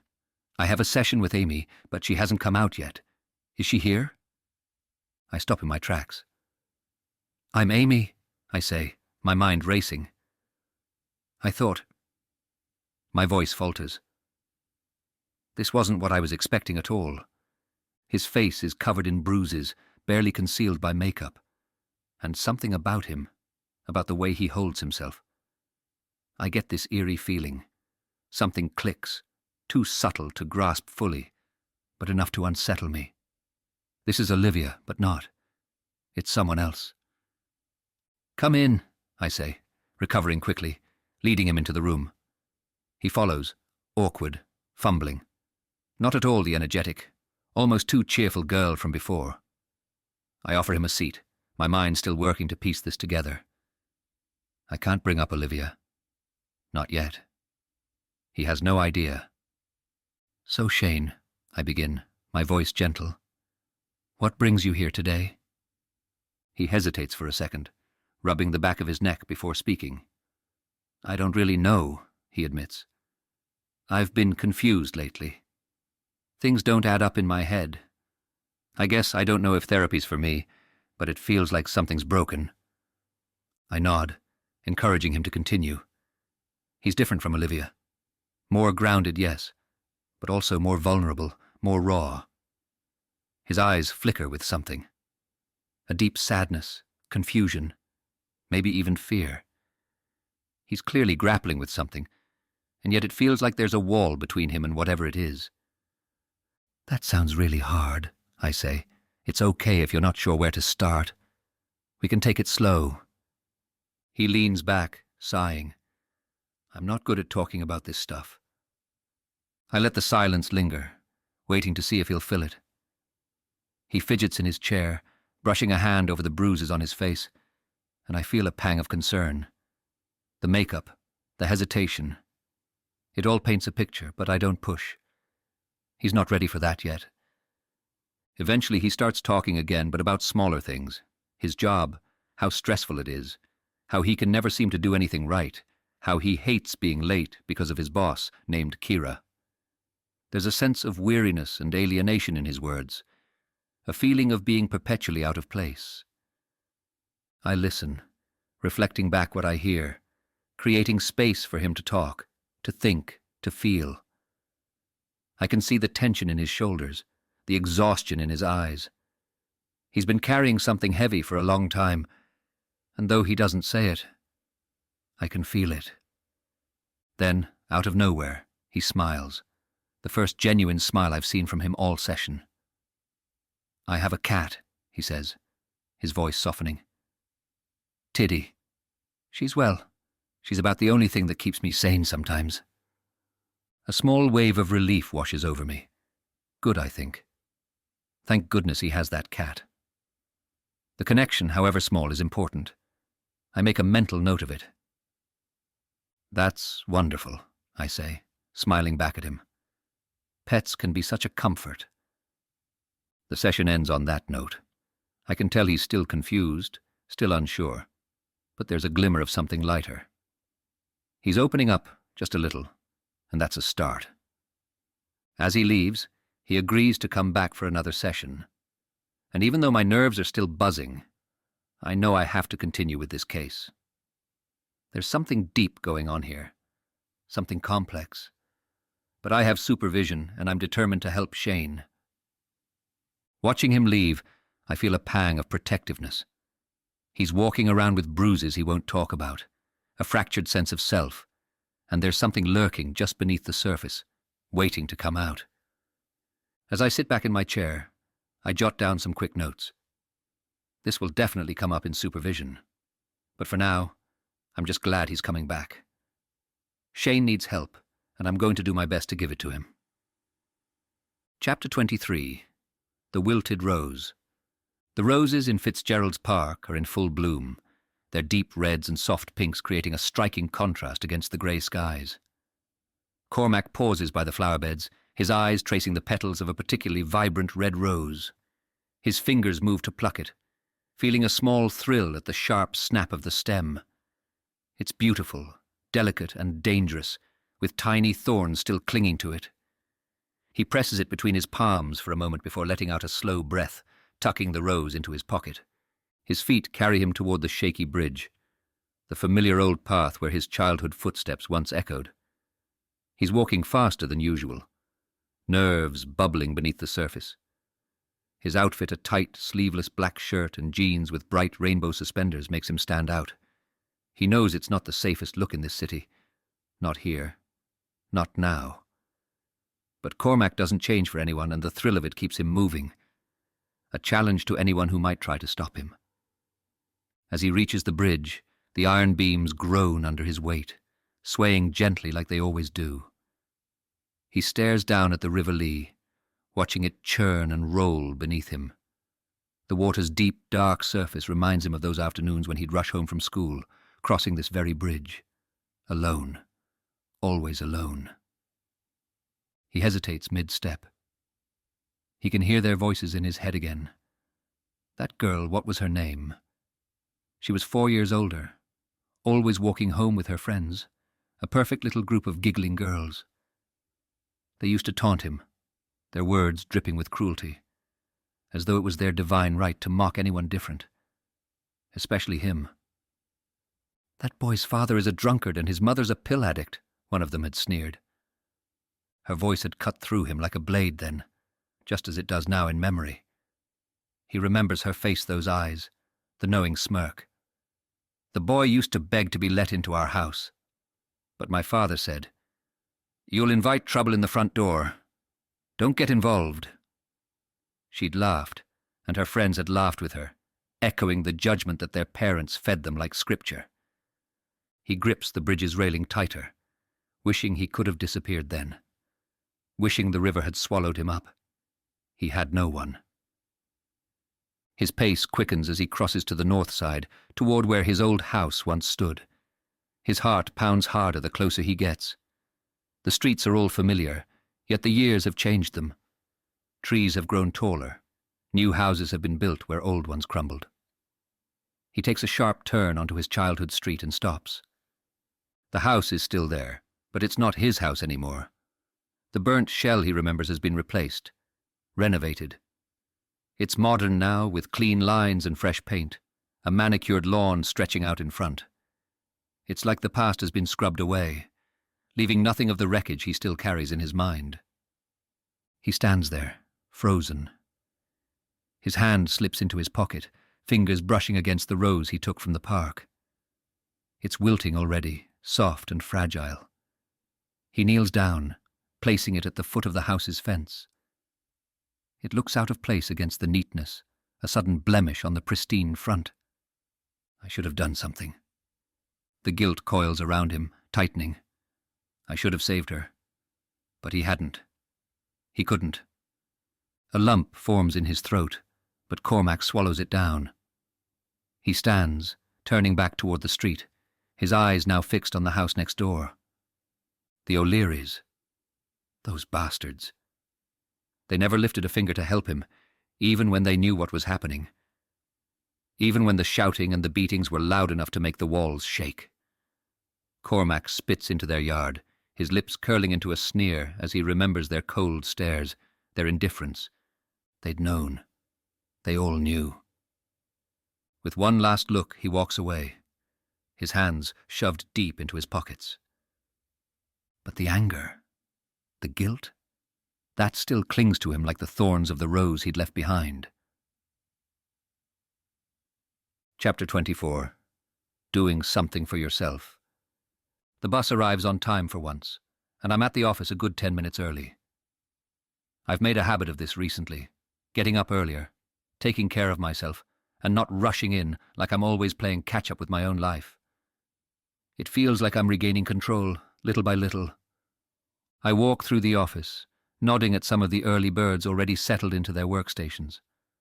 My desk feels like neutral ground today, no longer the battleground of missed deadlines and small mistakes. I sit down, breathe, and focus on the screen. Today, I'm going to keep it together. Kira's at her desk when I pass by on the way to grab a coffee, her eyes following me. I can feel them burning a hole through the back of my head, but I stay calm. Keep it professional, I remind myself. Things have been better, even if it's only by a fraction. Well, look who's actually early, she says loud enough for the whole team to hear. Turning over a new tree, are we, Shane? I clench my jaw, trying not to react. Just keep walking. But of course she doesn't stop. Maybe you'll even pass your probation, she continues, her tone dripping with sarcasm. Though I never thought you'd get this far, but hey, hope springs eternal. A few chuckles ripple through the room and I force a smile, ignoring the sting of her words. Why can't she just leave it? I remind myself that this is the same woman who publicly humiliated me before, but now I've resolved to be better. I'll prove her wrong. I get through the morning quietly, handling clients on the phone with steady professionalism. No more screw-ups, no more slipping back into old habits. When lunchtime comes, I find a seat in the canteen and sip on my coffee, feeling lighter than usual. Maybe things are turning around. Hey, Shane. Siobhan's voice cuts through my thoughts and I look up to see her sliding into the seat across from me. She gives me a kind smile. Mind if I join? I shake my head. No, not at all. We sip coffee in a comfortable silence for a minute. Then I decide to mention it. So, I went for a therapy session. Siobhan's eyes brighten. Oh, that's great. How did it go? It was strange, but I think it's a step in the right direction. I wasn't sure at first, but yeah, it's good. She nods, leaning forward a bit, her voice gentle. You're doing something for yourself. That's the important part. I'm really glad, Shane. You deserve to feel better.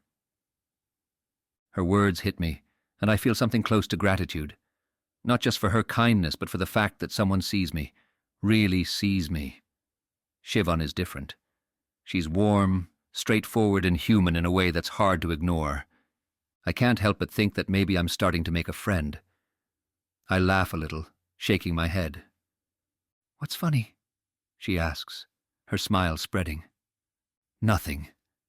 Just I've got this cat at home, Tiddy. I've been telling myself for ages now that I can just rely on her for company, but I guess it's good to talk to actual humans now and again. Siobhan chuckles. Yeah, cats are great and all, but they're not exactly the best conversationalists. I know, right? I say, feeling a warmth rise in my chest. Thanks, though. Really. She just nods, her smile soft. Anytime. I walk back to my desk after lunch with a sense of accomplishment. It's been a good day. Kira's digs don't feel so sharp now, and I've made progress with the work. Things are looking up, and I feel something close to hope. But that hope doesn't last long.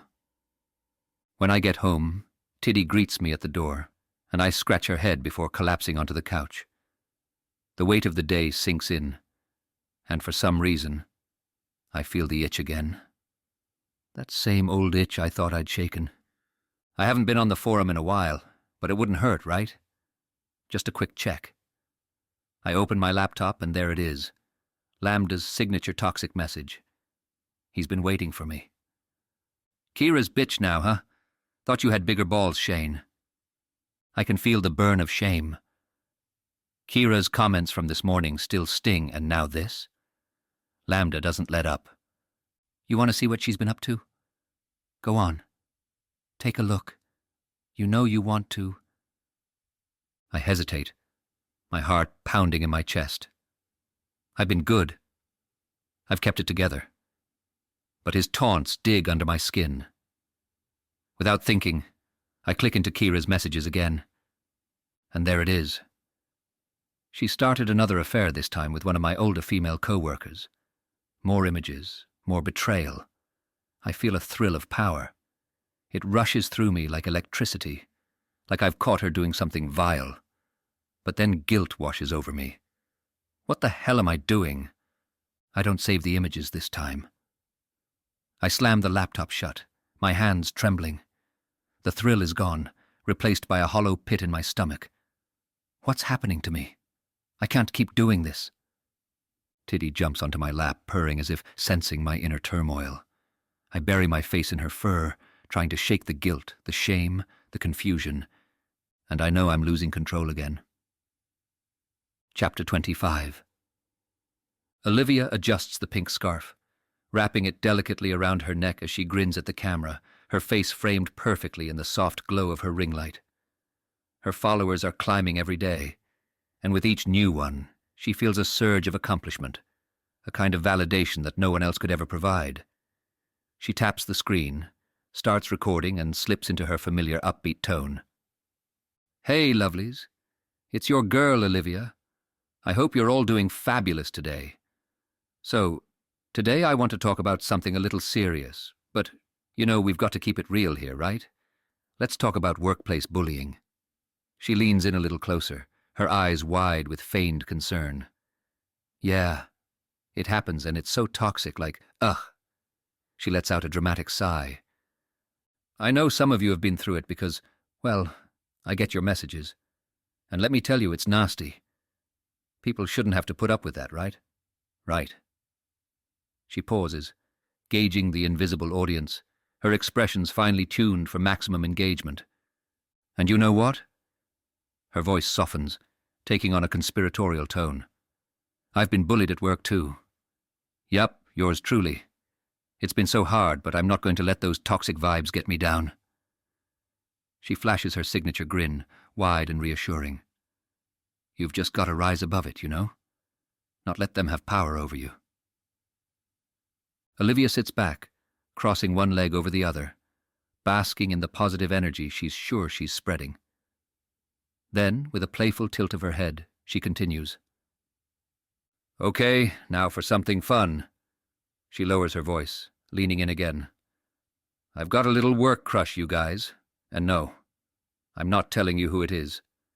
But I'll give you a hint. She laughs, eyes twinkling. Her name starts with an S and ends in an N. She raises an eyebrow knowingly, but that's all I'm saying for now. I know it's silly and nothing will come of it, but hey, a girl can dream, right?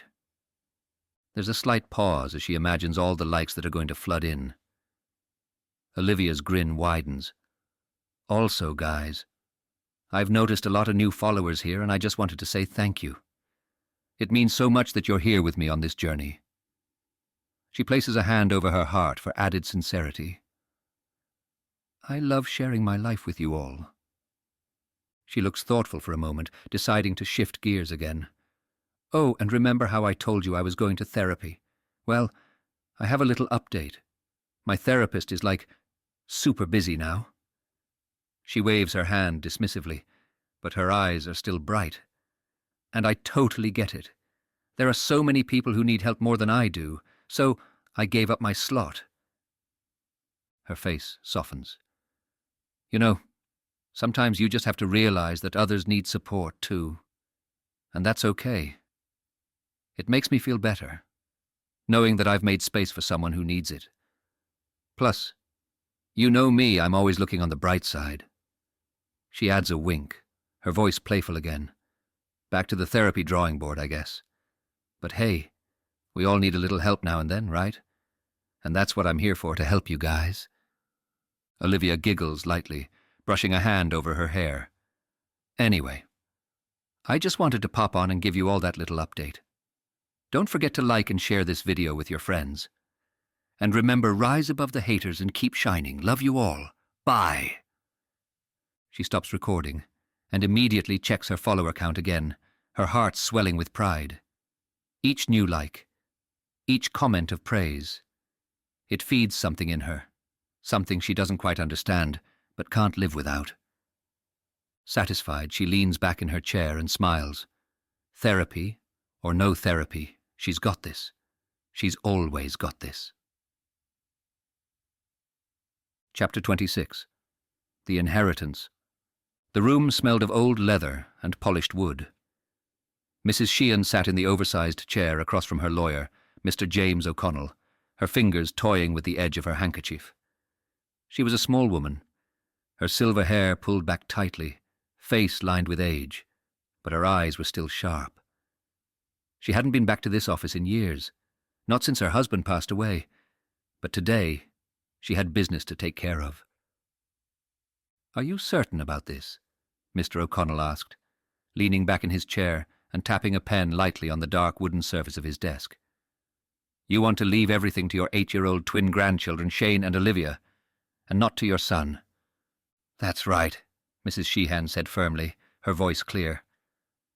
Mr. O'Connell frowned, glancing down at the papers in front of him. It's a sizable inheritance, Mary. Nearly €500,000 in addition to your city centre flat. Your son might wonder why he's been left out. He doesn't even know about the money.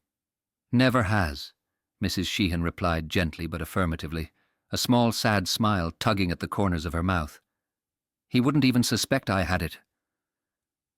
Mr. O'Connell raised an eyebrow. Not even after all these years. Usually people notice when they're being cut out, especially when it's family. He's never been much for family, she said quietly. Not since after his father died, and even before that, really. I can't figure out what drove him to the bottle, but he's been like this for years, drifting away from us. From me. Mr. O'Connell tapped his pen thoughtfully against the desk. Then something stirred in his memory. Wait. The Ford factory. It closed around the same time your husband passed away, didn't it? She sighed, her gaze distant. Yes. Just after they shut their doors, that's when everything started to go wrong. The accident happened not long before the closure. My husband was injured on the job because of a certain foreman's negligence. He got a decent settlement, thank God, but we lost him not long after. Mr. O'Connell leaned forward, his voice softer. That settlement, that's where the money came from, isn't it? Yes, she confirmed. It's all from that. He worked hard his whole life and never asked for much. We kept the settlement quiet, afraid people would come asking for a piece. We invested it, let it grow. But my son never knew. He never asked. And now I want it to go to Shane and Olivia. They deserve better. And your son never knew about the settlement? Mr. O'Connell asked, his brow furrowing. He never suspected, Mrs. Sheehan replied. After my husband passed, I had no one to help me deal with it. Our son, he'd started drinking, and after his father's death it just got worse. I've tried to understand what drove him to it, but I've never figured it out. The more I tried to help, the more he pushed me away. Mr. O'Connell leaned forward slightly. And you want the money held in trust for Shane and Olivia to be released when they're 27? Mrs. Sheehan nodded. Yes, that's the age at which people develop a bit of sense. Olivia is such a bright girl, but she has her own struggles. I don't know what it is, but I can see it in her. She's vulnerable, like Shane. They'll need this money to build their own lives, far away from the mess their parents are making. Mr. O'Connell made a few notes, his pen scratching across the paper. You understand that by setting it up this way, your son won't have any access to the funds. That's the point, Mrs. Sheehan said. He'd drink it all away if he could. I can't let him ruin those children's futures. Shane and Olivia are different, they're good kids, even if they are both a bit odd. The room fell into silence for a moment.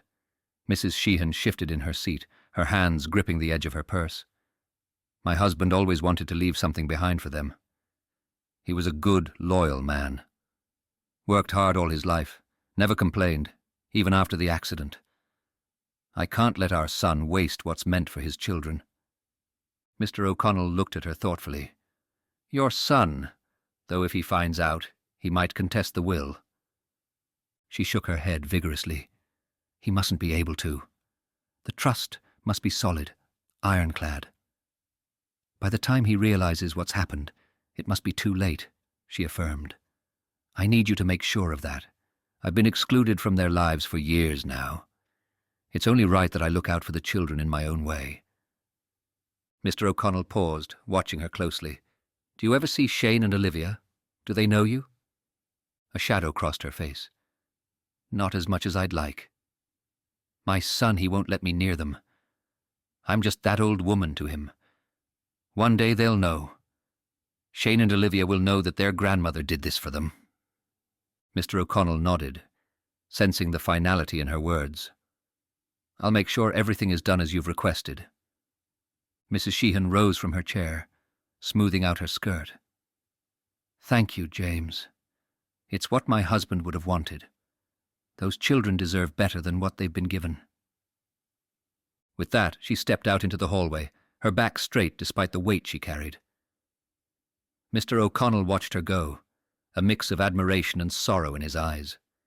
Mary Sheehan, with €500,000 in trust, had just secured her grandchildren's future. How was he to know that only one of those two would survive to adulthood? Chapter 27. Spying Again. Victor crouches in the shadows across from Kira's house, the cold air biting at his exposed neck, but he barely notices. His heartbeat is a steady, controlled thump as he watches her through the gap in the curtains. She moves with casual ease, oblivious to the eyes glued to her every step. The tightness in his chest loosens slightly each time she flickers past the window. It's intoxicating. He grips the handle of the screwdriver in his pocket, the cold metal pressing into his palm.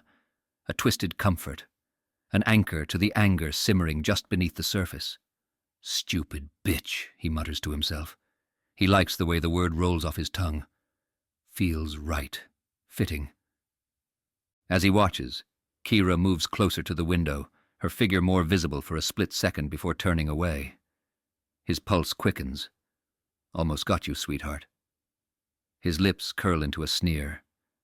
But then, a woman appears at the front step and rings the doorbell.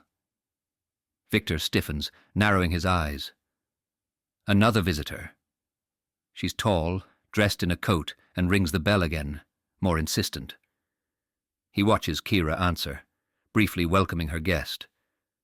They go inside and the curtains are pulled shut, cutting off his view entirely. The sudden barrier between them is like a slap in the face. Fucking bitch, Victor growls under his breath. The anger surges, coursing through his veins. Hiding behind your pretty little curtains. Think you're safe, don't you? The screwdriver in his pocket burns against his skin now. He shifts uncomfortably, pacing in place. The pounding in his chest feels different now, less thrilling. more suffocating. Kira's house is a dead end tonight. His frustration claws at him, gnawing at the walls inside his head, demanding an outlet. His mind flickers to someone else. Amy. Another bitch. Another enemy. His lips twitch into a smile. He knows she lives not far from here, in Ballyhealy, near Francis Park. Maybe a little visit to her will take the edge off. He moves swiftly, melting into the night, navigating the quiet streets like he owns them. The screwdriver's weight presses against his thigh as he walks, every step heightening the anticipation. Amy's house isn't far now. He can picture her sitting inside, smug and confident behind her facade of professionalism. You're not fooling me, Victor thinks. As he rounds the corner to her street, he spots 2 cars parked outside her house. One of them he recognizes from the last time he stalked this area.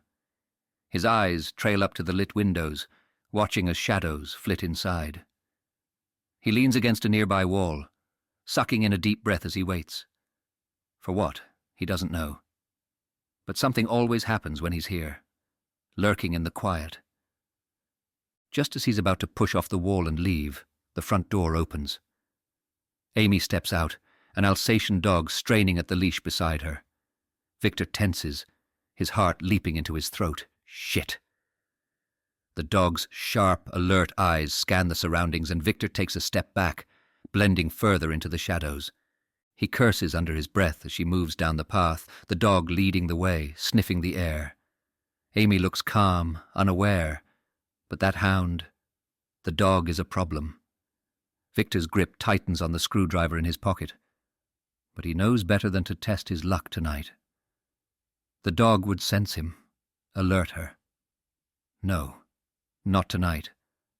Frustrated, he watches as she walks down the street, oblivious to the danger she narrowly escaped. Next time, Victor promises himself.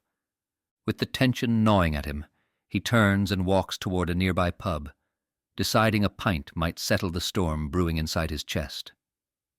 Inside, he orders 2 pints of stout, downing one almost immediately. He buys a pack of cigarettes from behind the bar and slaps a 50 onto the counter. The barman eyes him for a moment, then hands over the cigarettes without a word.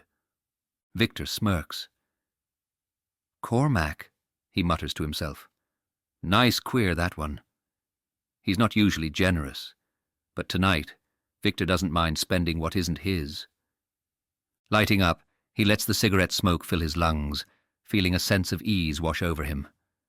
The screwdriver, though still tucked into his pocket, feels lighter now. Chapter 28. Amy's Supervision. Sue's office. It's quiet in my office this morning. I arrive early as usual, flicking on the kettle in the corner and settling into my chair, the leather creaking familiarly beneath me. This office has seen its fair share of tears, breakthroughs and silence over the years. The air always seems to carry the weight of stories left behind, some resolved, some still simmering. I glance at the clock. Amy will be here soon for her supervision session. Supervision is a delicate balance, especially with someone like Amy. She's bright, passionate, and eager to prove herself. But this case she's bringing up today, it's unsettling. I've noticed her growing unease the way she's been describing this client, Olivia. I know it's been sitting with her, gnawing at her sense of certainty. The last time we spoke, I suggested not jumping to any conclusions, keeping the possibilities open. But I can tell Amy is digging into something deeper, something harder to face. I hear a soft knock at the door, just as the kettle boils. Come in, I call out, my voice steady, warm. Amy walks in, looking more tense than usual. I pour her a cup of tea without asking and hand it to her as she sits down. Hi, Sue, she says gently. I smile. How are you doing, Amy?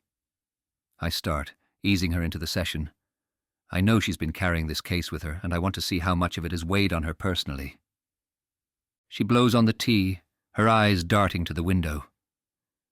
I've been okay, but there's a lot going on with this client. Olivia, she begins. but I sense something hanging in her words. I nod, encouraging her to continue. What's been going on? What's on your mind? She shifts in her seat, cradling the cup. Well, the last session I had was different, she says, her brow furrowing slightly. I was expecting Olivia, but instead, Shane showed up. Her words land between us like a dropped glass. She's never mentioned Shane before. I stay quiet for a moment, letting her words settle. Shane, I repeat softly, watching her closely. Can you tell me more about him? What happened? Amy's fingers tighten around the cup as she searches for the right words. It's hard to explain. He presented very differently from Olivia. More masculine, confused, anxious. He didn't seem to know anything about Olivia. But there were these tiny cues, like little echoes of her in the way he moved, or in his tone of voice for a second. But he didn't remember being Olivia. I nod slowly, letting the complexity of the situation unfold. This was more than we'd originally considered. The last time we spoke, I advised her not to rush to conclusions about Olivia's gender presentation.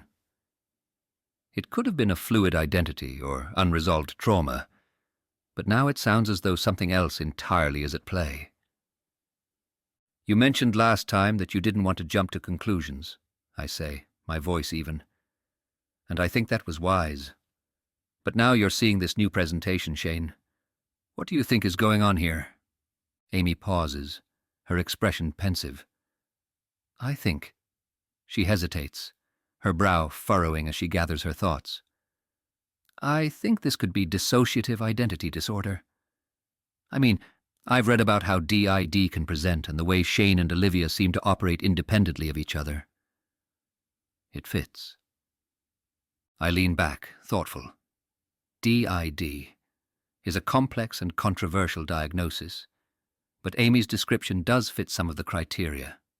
Still, I don't want her to latch onto the diagnosis too quickly. There's more to explore before we settle on something so definitive.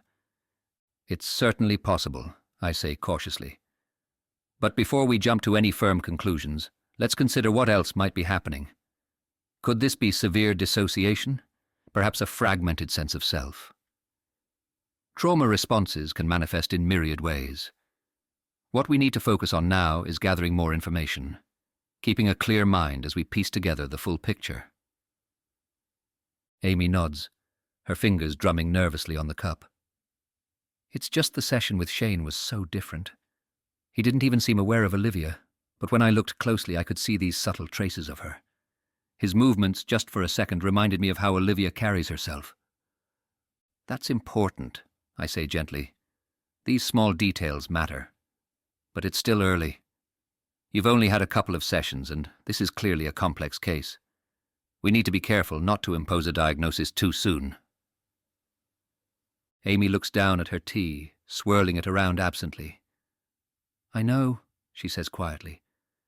I had this weird experience the other day. I was taking Rex for a walk, and I felt like someone was watching me. It's probably nothing, but this case... There's something in her tone that makes me pause. It's not just about the case anymore. She's feeling uneasy, and that's a red flag in a case like this. I lean forward slightly, my voice soft but firm. It sounds like this client is affecting you more deeply than others. You said you felt watched. What do you think that's about? Amy shakes her head, a faint blush creeping up her neck. I don't know. It was probably just my imagination. But this case is, I don't know. It's getting to me. I watch her closely, noting the tension in her shoulders.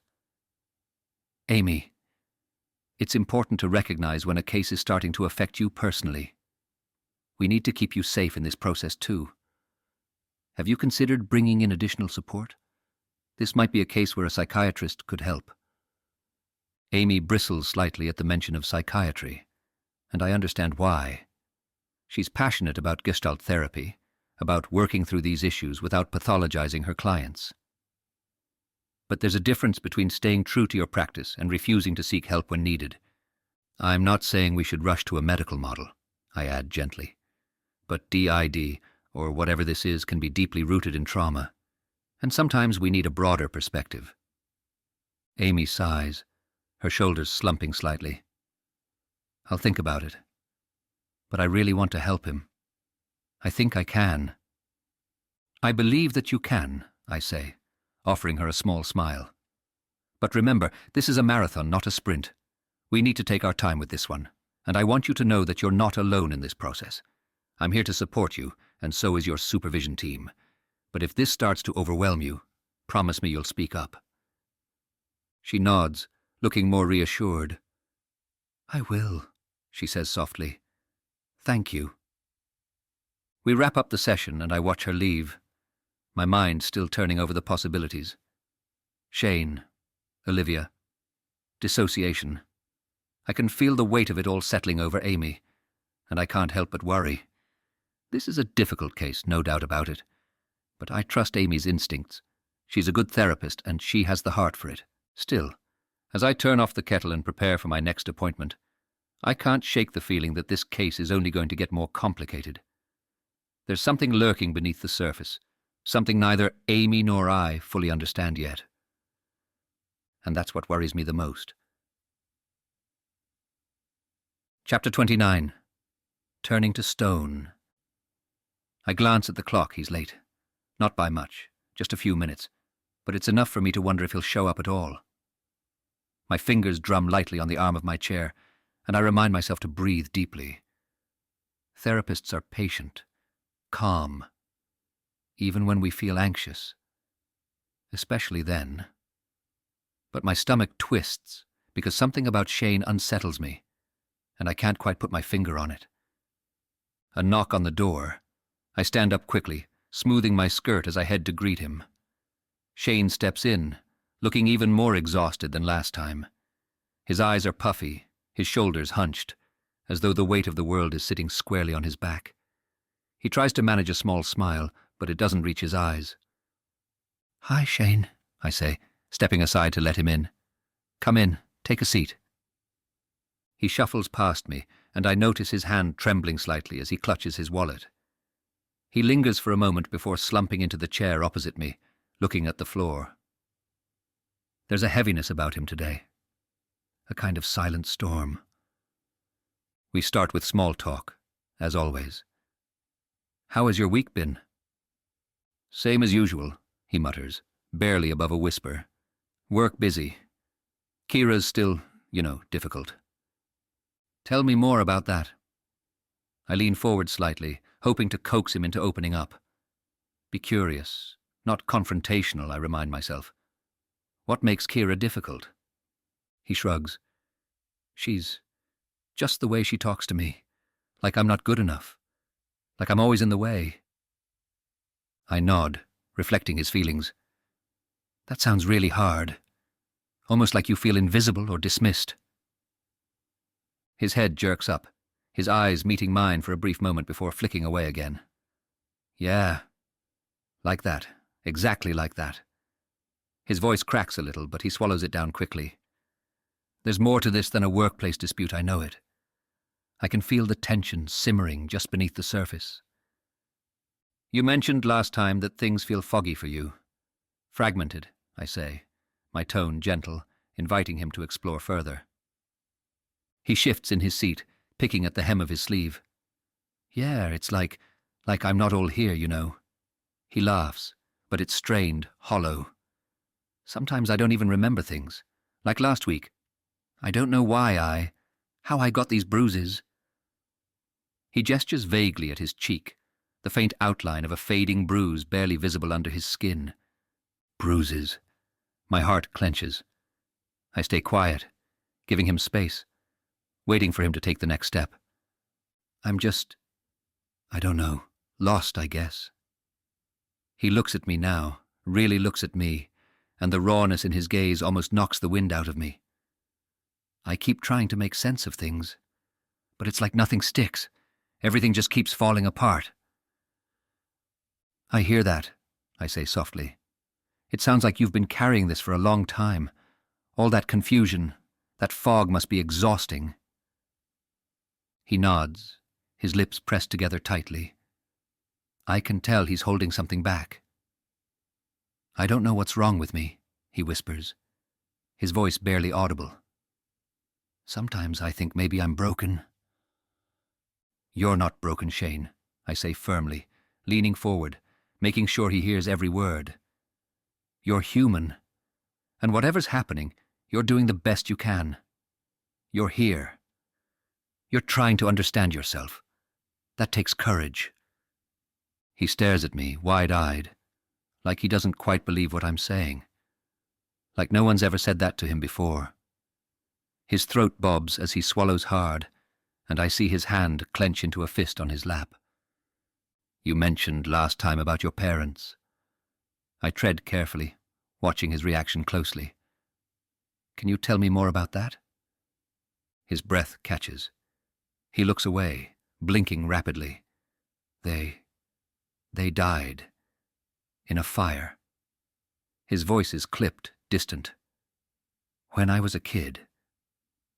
There is silence between us. It hangs in the air, heavy, laden with everything unspoken. Shane's breathing quickens, his chest rising and falling as if he's trying to hold something back. And then he shudders. It's subtle at first, just a tremor in his hands. But it spreads quickly. His whole body starts shaking, and I can see the panic building in his eyes. His breathing becomes erratic, and for a moment, I think he's going to bolt from the room. Shane, it's okay, I say, keeping my voice steady. You're safe here. Just breathe. But it's like he doesn't hear me. His eyes are far away now, locked onto something I can't see. His body jerks again, a violent tremor, and then he freezes. It's like watching someone turn to stone, every muscle in his body locking into place. He's gone somewhere deep inside himself, somewhere I can't reach. I move quickly, grabbing the blanket I keep folded on the chair beside me. Gently, I drape it over his shoulders, trying to bring him back to the present, to ground him in the safety of this room. He shudders again, his teeth chattering, and I kneel beside him, speaking softly. You're okay, Shane. You're safe here. Just breathe. Minutes pass, and slowly, so slowly, the tension begins to drain from his body. His breathing steadies, his shoulders sag under the weight of the blanket, and I see his fingers unclench. I'm sorry, he whispers, his voice hoarse. You don't need to apologize, I say softly, sitting back in my chair but keeping my eyes on him. You did really well. You let yourself feel what you needed to feel. That takes a lot of strength. He doesn't respond at first, just sits there under the blanket, staring down at his lap. When he finally speaks, his voice is small, almost childlike. It feels like everything inside me is falling apart. Sometimes we need to fall apart so that we can become whole again, Shane, I say gently. You're processing things that have been buried for a long time. It's painful, but it's part of healing. You don't have to go through it alone. He nods, but I can see the doubt in his eyes. It's hard to believe. I don't even know who I am anymore. You're Shane, I say softly, and you're someone who's been through a lot. But you're also someone who's strong, who's here and who can heal. He looks up at me then, his eyes glassy but a little less clouded. I don't feel strong. That's okay, I say. You don't have to feel strong all the time. Just showing up today, that's strength. There's a long pause, and then Shane nods, slowly, like he's trying to let the words sink in. I'll come back, he says finally, his voice barely above a whisper. I smile, relieved. I'm really glad to hear that. We sit in silence for a moment longer before Shane moves to stand up. He reaches for his wallet, fumbling a bit as he pulls out a crumpled wad of cash. Here, for the sessions. I forgot to pay last week. I hesitate. I know Olivia's already set up automatic payments through his credit card, but I take the cash, folding it into my palm. Thank you, Shane. I don't want to tell him about Olivia just yet. He nods again, looking a little dazed, and heads for the door. I watch him go, my heart heavy with the weight of everything he's carrying. As the door clicks shut behind him, I take a deep breath, the room suddenly feeling very quiet. I sit there for a moment, processing everything that's just happened. There's so much more going on with Shane than he even realizes. But I can help him, I have to believe that. Chapter 30. Mr. Murphy Cares. Shane's in again, like clockwork. It's a Saturday morning, and sure enough, he strolls in with that same faraway look in his eyes. He's after his usual, a breakfast roll and some cat food. I can't help but smile to myself as I see him head straight for the fridge. Fella's got a routine, that's for sure. Morning, Shane, I say. But he just nods, barely meeting my eye as he grabs his usual. Black pudding, sausage, eggs, and the cat food, a brand he's been buying for ages now. I wonder sometimes if the cat's the only company he's got. He places everything on the counter, reaching into his pocket for his wallet. I notice his hands are trembling a bit today. Not much, but enough to make me wonder what kind of week he's had. Busy weekend ahead? I ask, scanning his stuff. He gives a half smile, that kind you give when you don't want to talk much. Not really. That's Shane. Never says much, but I've gotten used to it. I watch him like this every day, wondering who's taking care of this lad. It can't be easy, being on your own after all that's happened. I remember his family, especially his grandmother. Poor boy's had a rough go of it. There's no one now. Not since the fire. People don't talk about it much anymore, but I remember. His parents didn't make it out, and his sister Olivia. Quiet girl, she was. Used to come in here with his mother sometimes. But then one day she just stopped. She just sort of disappeared. After the fire, I learned she died too, along with Shane's parents. I sometimes wonder if Shane ever thinks about her, if he remembers her at all. Shane's been coming here for years now. Grew up just around the corner. Back when the O'Learys lived next door to the Sheehans. Now they were a cold lot, if ever there was one. Mr. O'Leary was a boilermaker. Always had this gruff look about him, like life owed him something. Stingy as they come too. Wouldn't give you the steam off of his own piss. Never cracked a smile. His daughter? A bit of a brat, if I'm being honest. Not a kind word for anyone. Can't say I missed them. They were wary folk. Kept to themselves. You know the type. Shane pulls out his wallet, fumbling with it for a second. It's thicker than usual today, bulging with cash. I glance at it for a second, but I don't say anything. Where's he getting that from? Doesn't strike me as the type with extra cash to throw around, but hey, who knows? Here you go, he says, sliding a few notes across the counter. I take the money, give him his change, and pass the bag over. I always notice how skinny he is these days. Too skinny for someone so young. He's losing weight. That much is obvious. You've got to eat more than just breakfast rolls, lad, I say, half joking, half worried. You're fading away in front of me. He just shrugs and gives me that quiet smile of his. Yeah, maybe. I watch him as he turns to leave, his head down, walking a little too quickly like he's got somewhere important to be. But I know he doesn't.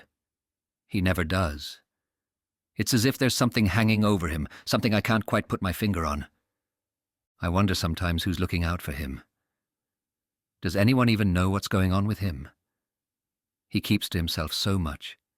It's like he's trying to disappear. And then there's Olivia.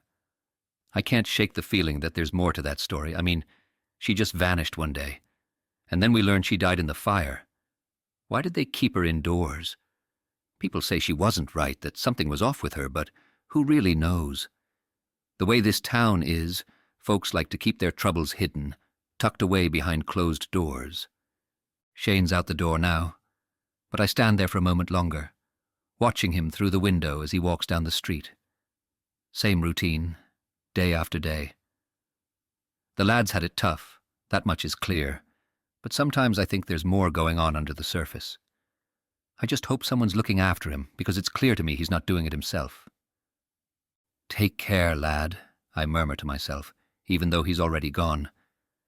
I ring up the next customer, but my mind's still on Shane. Wondering. Chapter 31. Therapy. What a joke. The camera's set up perfectly. The lighting's just right, and I've got my pink scarf on. My signature look. I smile brightly at the screen, feeling the rush of excitement as I see my follower count tick up again. Today's the day I talk about therapy. My heart feels full. Shane's been doing so well, and I'm proud of him. Proud of us, really. I hit record, flashing my followers the warmest smile I can muster. Hey, babes, I chirp, voice full of energy. So, I just wanted to give you all a little update about something super important. Therapy. You know how I gave up my slot for a friend, right? Well, he's been going now, and I have to say I'm so proud of him. He's starting to address his deep, dark problems, and it's amazing to see him grow. I clasp my hands together and lean in, like I'm sharing a big secret. Honestly, therapy can be the best thing you do for yourself. Sometimes all we need is someone to talk to, you know. I just feel so positive about it all. So remember, if you feel like you need it, go for it. Therapy isn't something to be afraid of. It's something that helps us heal. I grin at the camera, pleased with my delivery. Anyways, babes, I've got to go, but don't forget, take care of yourselves. I'll catch you all later. Before I can finish the video, Victor appears from nowhere, his emotions dark with anger.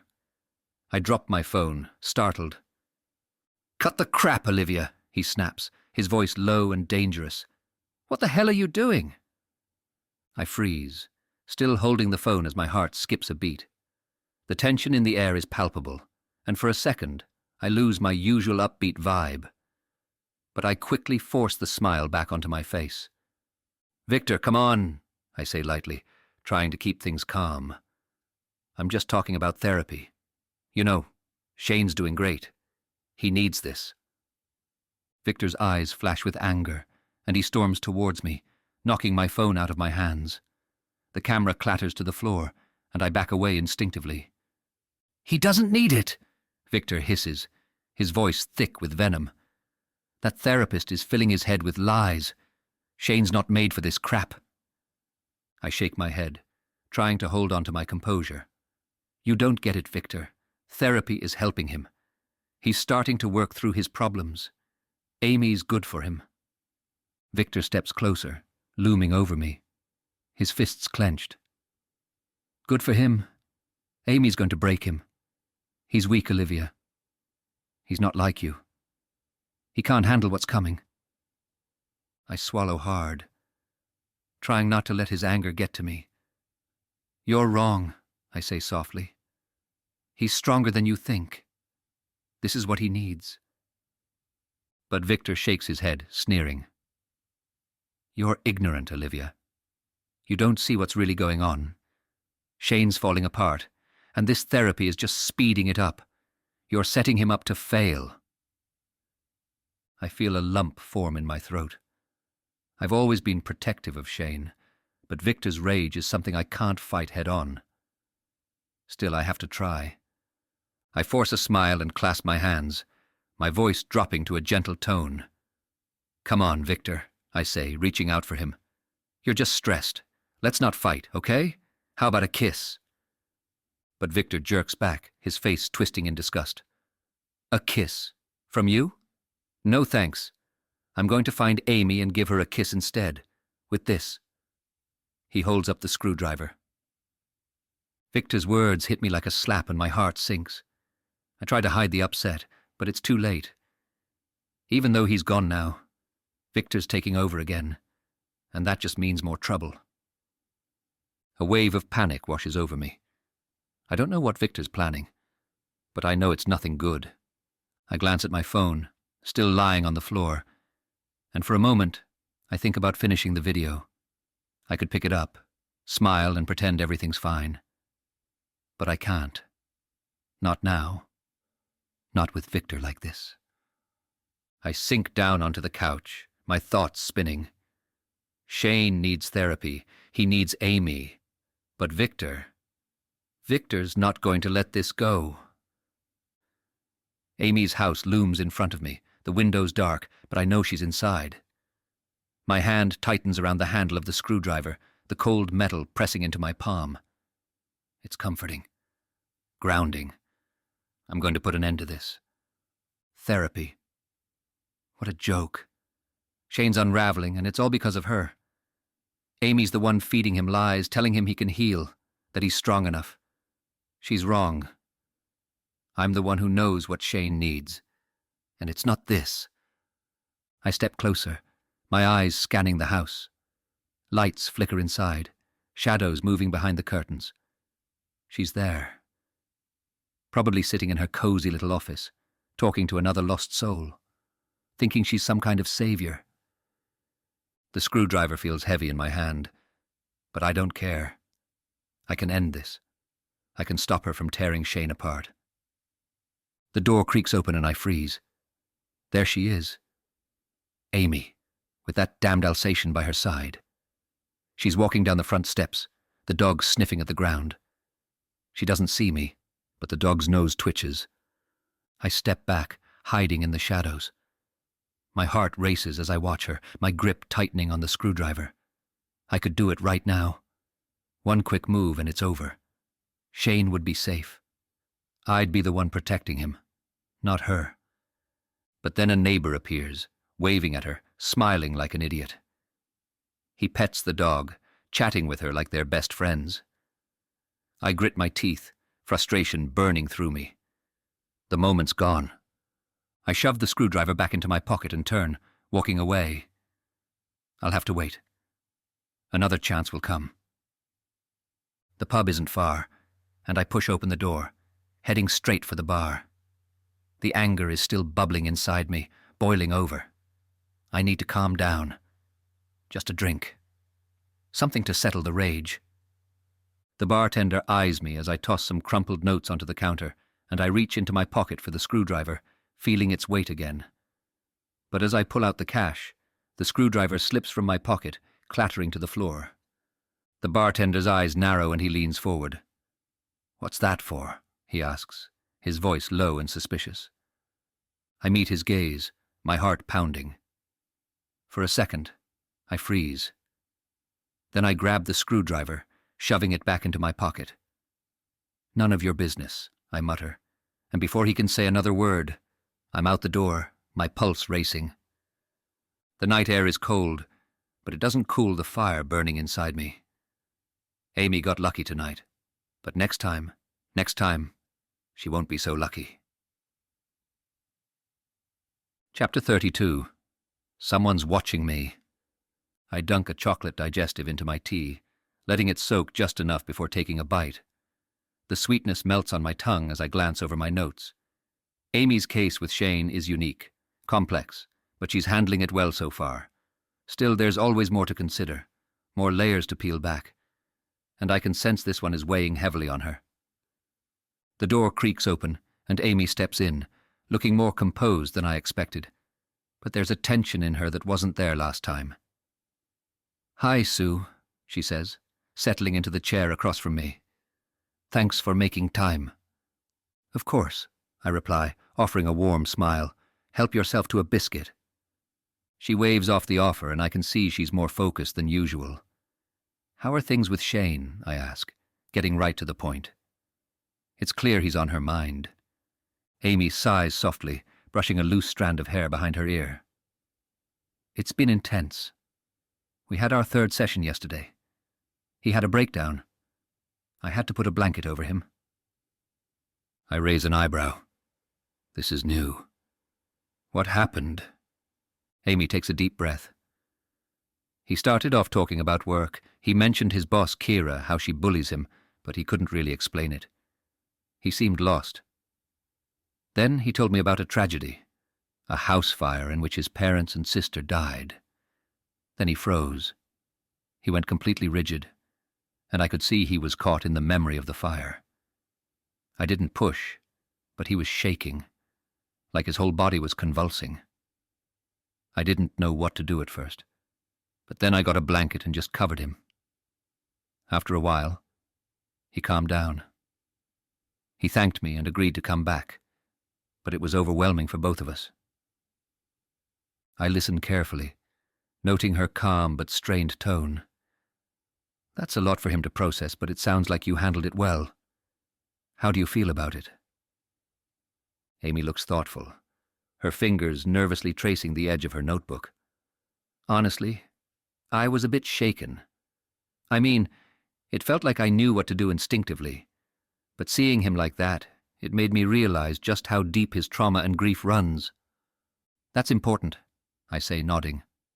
You're seeing just how fragile parts of him are. But he came back from that. He didn't leave the session, which shows that even though he's very traumatized from that terrible tragedy, he has resilience. Amy lets out a slow breath. Yeah, there's so much I don't understand yet. I mean, Olivia hasn't come back. It's only been Shane since that first session, but I can't help feeling like there's more. Like there's someone else. Something else I'm not seeing. I lean forward, gently guiding her back to the core. That's possible. But remember, it's still early days. You don't need to uncover everything all at once. Shane's showing up now, and that's where you need to focus. If there are other parts of him, other identities, they'll reveal themselves when it's safe for him to let them. Amy shifts in her seat, clearly grappling with her thoughts. Do you think it's DID?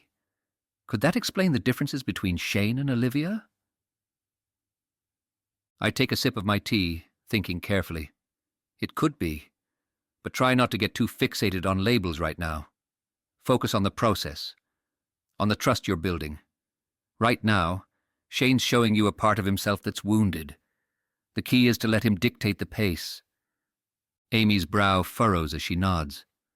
I've been thinking about that, about how to approach this without doing more harm. I've been reading about internal family systems, about how protectors show up to guard the more vulnerable parts. I smile, glad she's already on the right track. IFS is a good framework for this. In trauma work, especially when there are fragmented parts like with Shane and Olivia, we have to be mindful of the protectors. These parts emerge to shield the most wounded aspects of the self, and if we try to address those deeper wounds without the protector's permission, it can cause chaos. Amy looks down at her hands, deep in thought. Yeah, I've been feeling like there's a part of Shane, something strong, something almost aggressive that's holding everything back.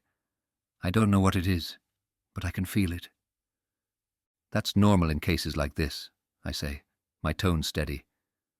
There's likely a strong protective part guarding those deeper, more fragile parts of him. You don't need to identify it right away. Just be aware it's there and respect its role. If you push too hard without its permission, you could trigger a backlash. Amy looks up, her expression more relaxed now. I didn't push yesterday. I let Shane lead and it felt like a relief for him. But it's hard not to want to dig deeper, you know. I understand, I say, leaning back. It's tempting to want all the information, but trust me, letting him set the pace is what will keep him stable. You're already doing the right thing by staying patient. Amy seems to relax a little more, her shoulders loosening. Thanks, Sue. I guess I just needed to hear that I'm on the right track. You are, I reassure her. And remember, if you need more support, you've got me and your supervision team. Amy stands, gathering her things. But as she moves to leave, she hesitates by the door. Sue, I've been feeling a bit strange lately, like someone's watching me. It's probably nothing, but when I was walking Rex the other night, I couldn't shake the feeling. I sit up slightly. Have you noticed anything else? She shakes her head. No, it's just this uneasiness. Trust your instincts, I advise her gently. If something feels off, don't ignore it. Be cautious, but don't let it overwhelm you. Amy nods, still looking thoughtful but less tense. I will. Thanks again, Sue. As she leaves, I watch her closely, feeling both proud of her progress and a twinge of concern. Amy's handling the case well, but Shane or Olivia has a long way to go. There's a lot we don't know yet, but I trust Amy's instincts. Still, I can't shake the feeling that something deeper is happening here, something neither of us fully understands yet. But I have faith in Amy. She's sharp and intuitive, though I'll need to guide her carefully through this. We may have to call in a psychiatrist at some point, but I'm hesitant. They're often so quick to slap a label on things, eager to toss around diagnoses and prescribe drugs without truly understanding the causes and consequences of trauma. It's like they see symptoms, not people. Trauma is complex. More than just a chemical imbalance, they can't even quantify or justify with any real accuracy. They throw these cocktails of medications at patients, hoping one sticks, as if that's the solution. But they don't always recognize how devastating it is to reduce someone's existential pain to a category in a manual. Labels are powerful, and if you're not careful, they can do more harm than good. So we wait a little longer. We're not in a rush to hand him over to a medical model that might stifle his real chance for healing. Chapter 33. Contemporaneous Notes. The rain is coming down in sheets. I watch through the bus window as the city blurs, every building soaked in grey. The 210 was late again, and by the time it pulled up, I was already drenched. The damp seeps into my bones and the gloomy faces of the other passengers don't help. Everyone's got that same miserable look, like we're all just trying to survive this day. When I finally step into the office, it's no better. Everyone's slumped at their desks, wet coats hanging off chairs, water pooling on the floor. The fluorescent lights flicker faintly, casting everything in this sickly glow. I'm late, again. Kira's already at her desk, typing furiously. She doesn't even look up when I walk in, but I can feel it, her irritation, her silent judgment. I quickly drop my bag at my desk and slide into my chair, avoiding her gaze. Maybe if I just get through the morning without drawing attention, I'll be fine. But no. The first call is a nightmare. Hello? The voice on the other end crackles, heavy with irritation. I've been trying to reset my bank password for the last half hour and nothing's working. Your company's bloody useless. I force myself to keep my voice steady. I'm sorry, sir, but we don't manage the bank passwords. You'll need to contact your bank directly. The man scoffs. Are you joking? It's your job to help me with this. What kind of service is this? I glance over at Kira, who's now watching me. I can feel her eyes, waiting for me to screw up, waiting for me to fall apart. I turn back to the call. I understand, sir, but I really can't help with bank security issues. If you... Useless! The man barks. I'm telling you, it's your company's fault. Get me someone who knows what they're doing. My heart is pounding now, blood rushing to my ears. I'm trying to keep my voice calm, but it's rising and I can't stop it. Sir, I really can't do anything from my end. You have to contact your bank. Unbelievable, the man yells. Is there anyone there with half a brain? I freeze, grip tightening on the phone. I'm doing the best I can, sir, I manage, voice shaking. Clearly not good enough, he says snidely. Kira's voice slices through the tension. Shane, what the hell are you doing? I look up. She's standing now, glaring at me, hands on her hips. My stomach twists into knots. The whole office seems to go quiet, all eyes shifting to me. How hard is it to handle a simple call? Kira snaps, her voice dripping with sarcasm. Or is this just too much for you to handle? I open my mouth to respond, but no words come out. My face is burning. The client is still yelling in my ear, but I can't hear him anymore. Everything's blurring. Kira's voice feels like it's coming from underwater. I hang up on the client. You think you can just coast by and keep your head down, but that's not how this works, she says louder now, so everyone can hear. Maybe if you actually did your job instead of, I don't know, slouching through every single day, we wouldn't have to have these conversations. Something snaps. I push back from my desk, standing up abruptly, my chair toppling behind me. Everyone's staring, but I don't care. My body's trembling, my fists clenched at my sides. My breath comes out in ragged bursts. I stare at Kira and I see her falter. Her eyes widen slightly, her hand drops from her hip. There's a flicker of something in her face. Fear, maybe, or recognition, but I can't tell. She looks away and the room feels like it's vibrating with tension. I don't know what I was about to do, but the moment passes, and I just stand there, breathing heavily, staring at her. "Enough," she mutters, backing down. Her voice is quieter now, almost shaken. "Just handle it, okay?" She turns away quickly, sitting down at her desk. I stand there for a moment longer, feeling the energy drain from me. I don't know what just happened. I sit back down, hands still shaking. Lunchtime comes as a relief, even though the office still feels like a storm waiting to break. I'm sitting alone in the canteen, trying to ignore the weight of what just happened. Kira's words replay in my head over and over, like a record stuck on the same scratch. "Shane." I look up. Siobhan's standing beside me, holding a tray. "Mind if I sit?" I nod, grateful for the company. She sits down, glancing at me, concern etched on her face. "You okay?" she asks gently. I shrug, not trusting myself to speak. The adrenaline is still coursing through me, making everything feel jagged and raw. Siobhan sips her coffee, then leans in slightly. "Kira can be a bully, you know." I blink, not expecting her to say that. You think so?" She nods. "Yeah, I've seen it. And you shouldn't have to put up with that." I shake my head, staring at the table. "It's not that bad," I lie. "It is," she insists gently. "You should keep contemporaneous notes." I frown, confused. "What's that?" "Notes," she explains. "Dated and detailed of everything that happens. If you ever need to report her, it'll help. Just keep track of it, every little thing." I nod slowly, processing what she's saying. Notes. It sounds like something I should have been doing all along. But the thought of actually standing up to Kira, it feels impossible.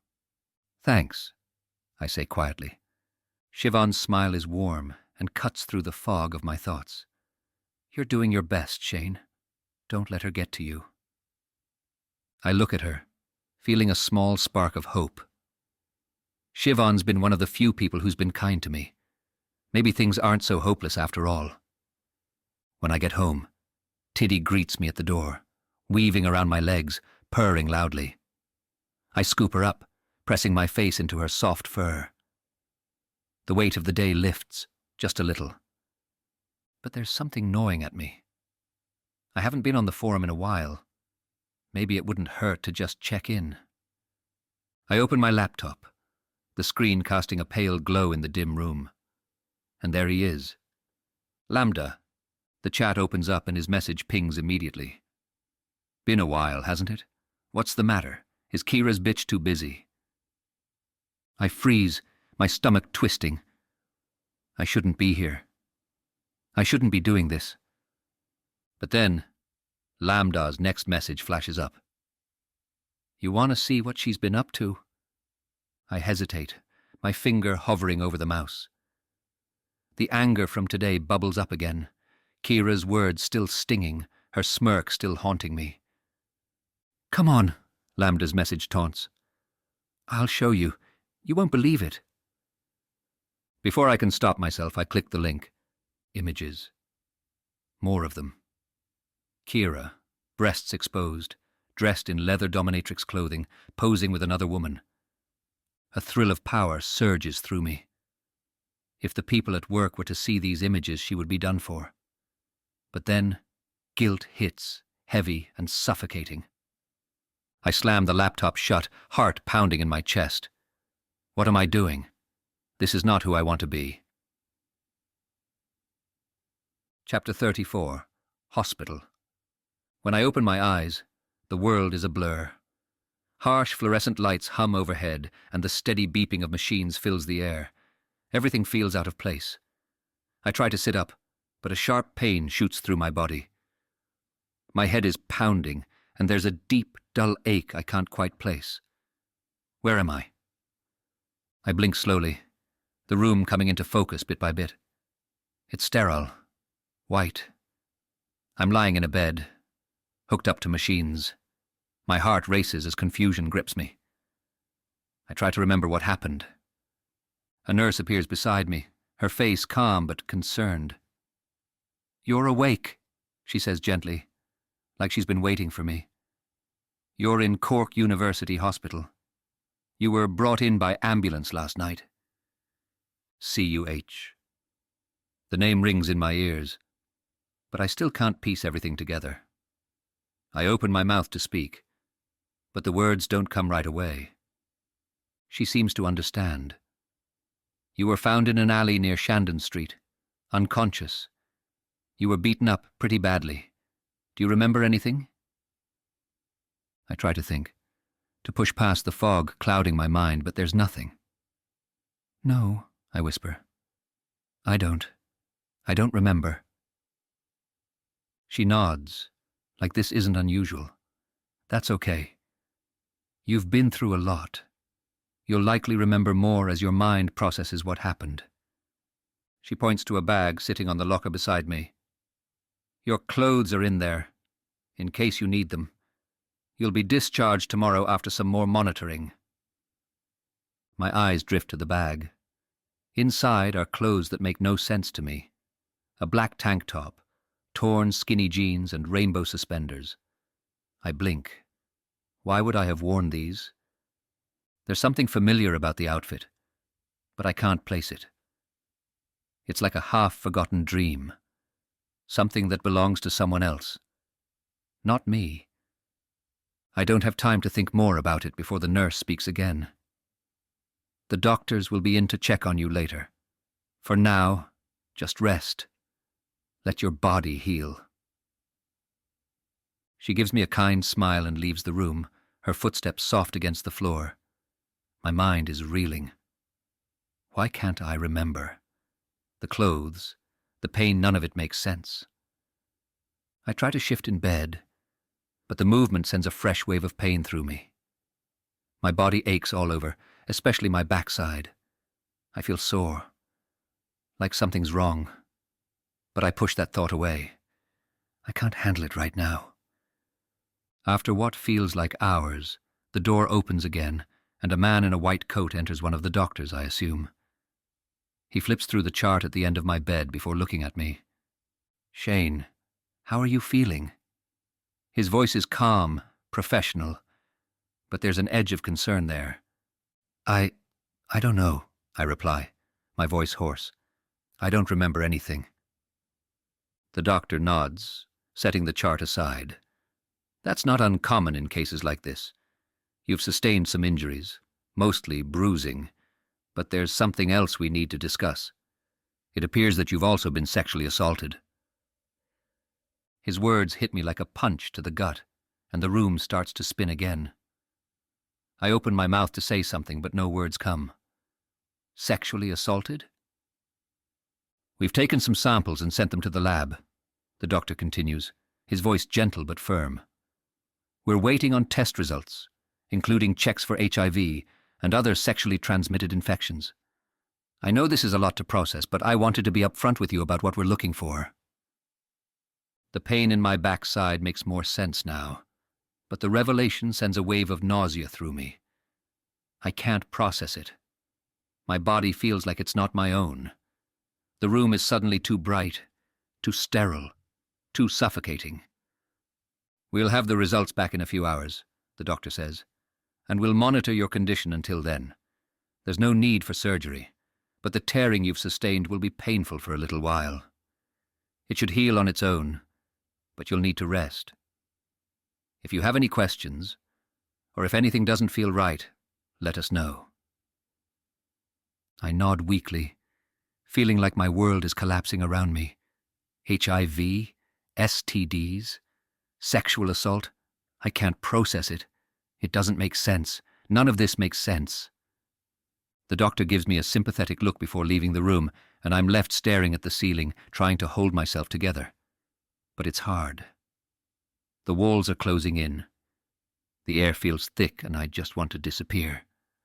As the minutes tick by, I feel the weight of the situation pressing down on me. What happened to me? I reach for my phone, hands trembling as I unlock it. I have to call someone. I have to tell Amy. She'll be worried I missed our session. I dial her number, my breath shaky. She answers on the second ring. Shane. Her voice is filled with concern. Is everything okay? You missed your session. I'm in the hospital, I stammer, my voice cracking. They found me. I don't know what happened. I can't remember anything. There's a pause on the other end, and I hear her take a deep breath. Oh, Shane, I'm so sorry. That sounds terrifying. Do you want me to come visit you? I can be there in a little bit. I shake my head, even though she can't see it. No, I don't want to burden you with this. I just wanted to let you know. Shane, you're not a burden, she says softly. But I understand. Just know I'm here if you need me, okay? Thank you, I whisper, wiping away the tears that sting my eyes. I'll talk to you soon. We hang up and I lie back against the pillow, staring up at the ceiling. Everything feels wrong. My body aches, my mind is foggy, and the clothes in that bag are like a puzzle I can't solve. Before I can dwell on it too long, there's a knock at the door. I look up, surprised, and see Siobhan standing there, a plastic bag from a local shop in her hand. Hey, Shane, she says, her voice soft but warm. I brought you some juice and a sandwich. Thought you might need it. I blink in shock. Siobhan? How did you know I was here? She shrugs, setting the bag down on the table beside me. You sent me a text. Why did you sign off as Lambda? I thought it was some kind of prank at first, but, well, I figured it was someone in the hospital texting for you. So I came to check on you. Lambda. The name hits me like a punch to the gut. I freeze, the phone still in my hand, my mind racing. How does he know? How does he have access to her? I try to hide my confusion and force a smile. You didn't have to do that, but thank you. I appreciate it. Siobhan smiles back, her eyes kind. Of course. We're workmates, right? We look out for each other. Her words strike something deep inside me, a warmth I haven't felt in a long time. She doesn't have to be here. She doesn't even have to care. But she does. And in that moment it means the world to me. She stays for a few minutes, making light conversation, and then leaves, promising to check in on me again soon. As soon as she's gone, I let out a breath I didn't know I was holding. I reach for the juice she brought me and take a sip, my hands still trembling. Lambda. The name keeps echoing in my mind. How does he know so much about me? I try to take a bite of the sandwich, but my stomach churns and I can't bring myself to eat. And what about Tiddy? The thought hits me suddenly, a wave of guilt washing over me. She's all alone. I need to get home to her. But for now, I'm stuck here in CUH, alone with my thoughts, my pain, and the mystery of what really happened to me. Chapter 35. Bedside Visitors.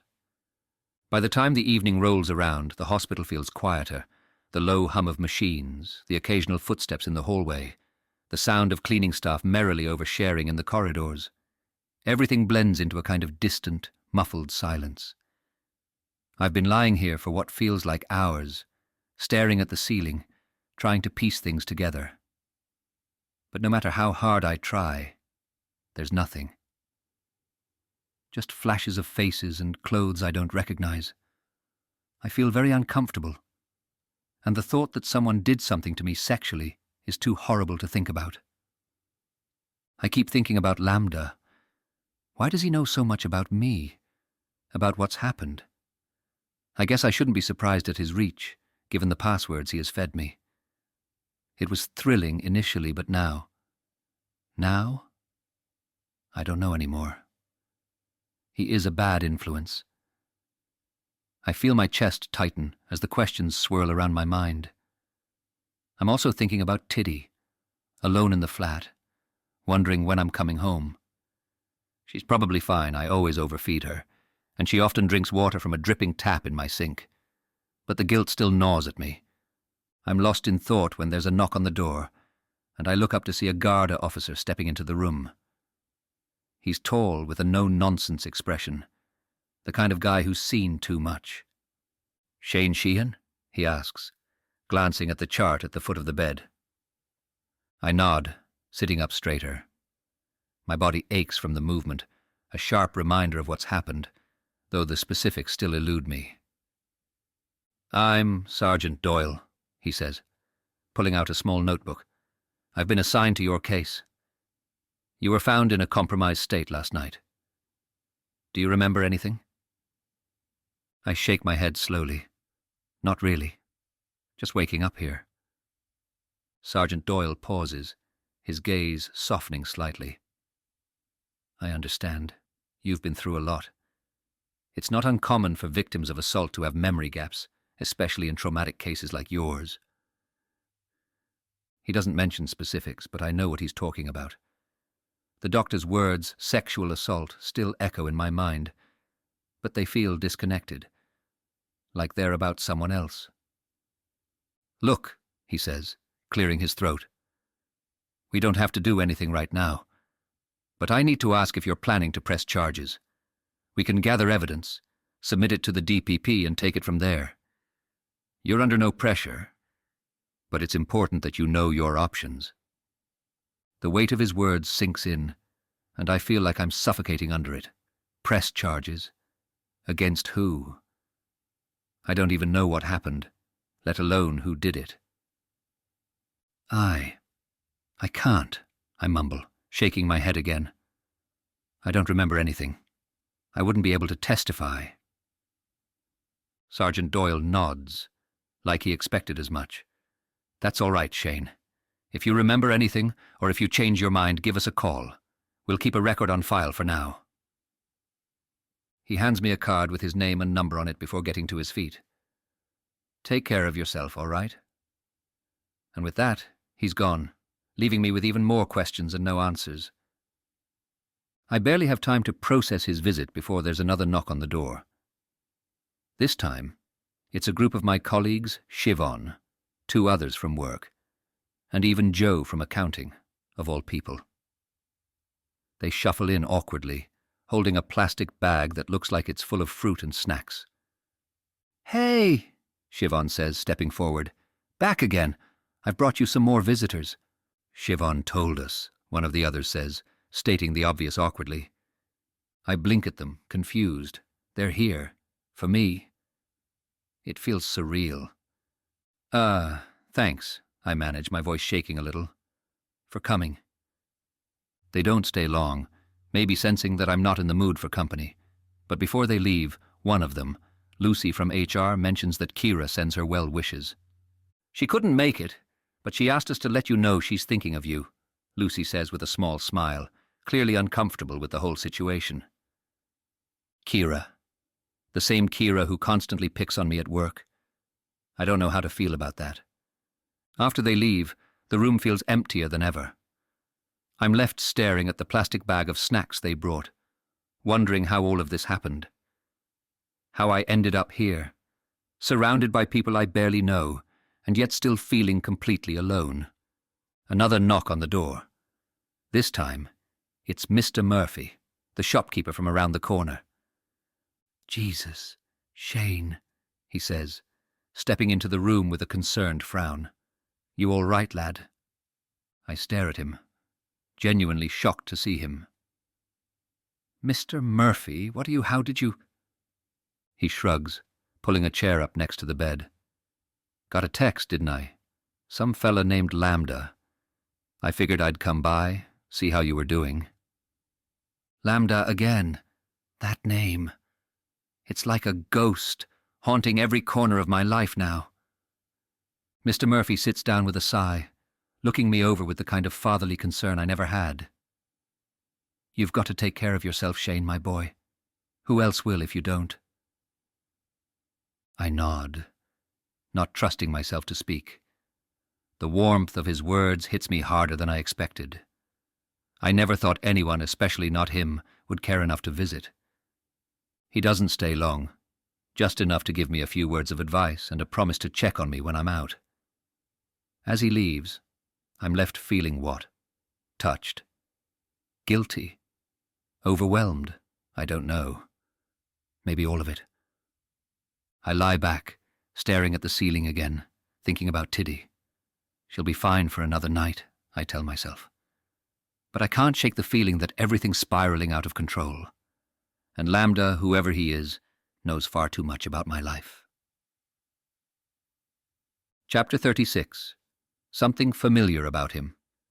Kira's place. I pour another glass of wine, watching the dark red liquid swirl around in my glass before I take a sip. It's been a long week and I need this.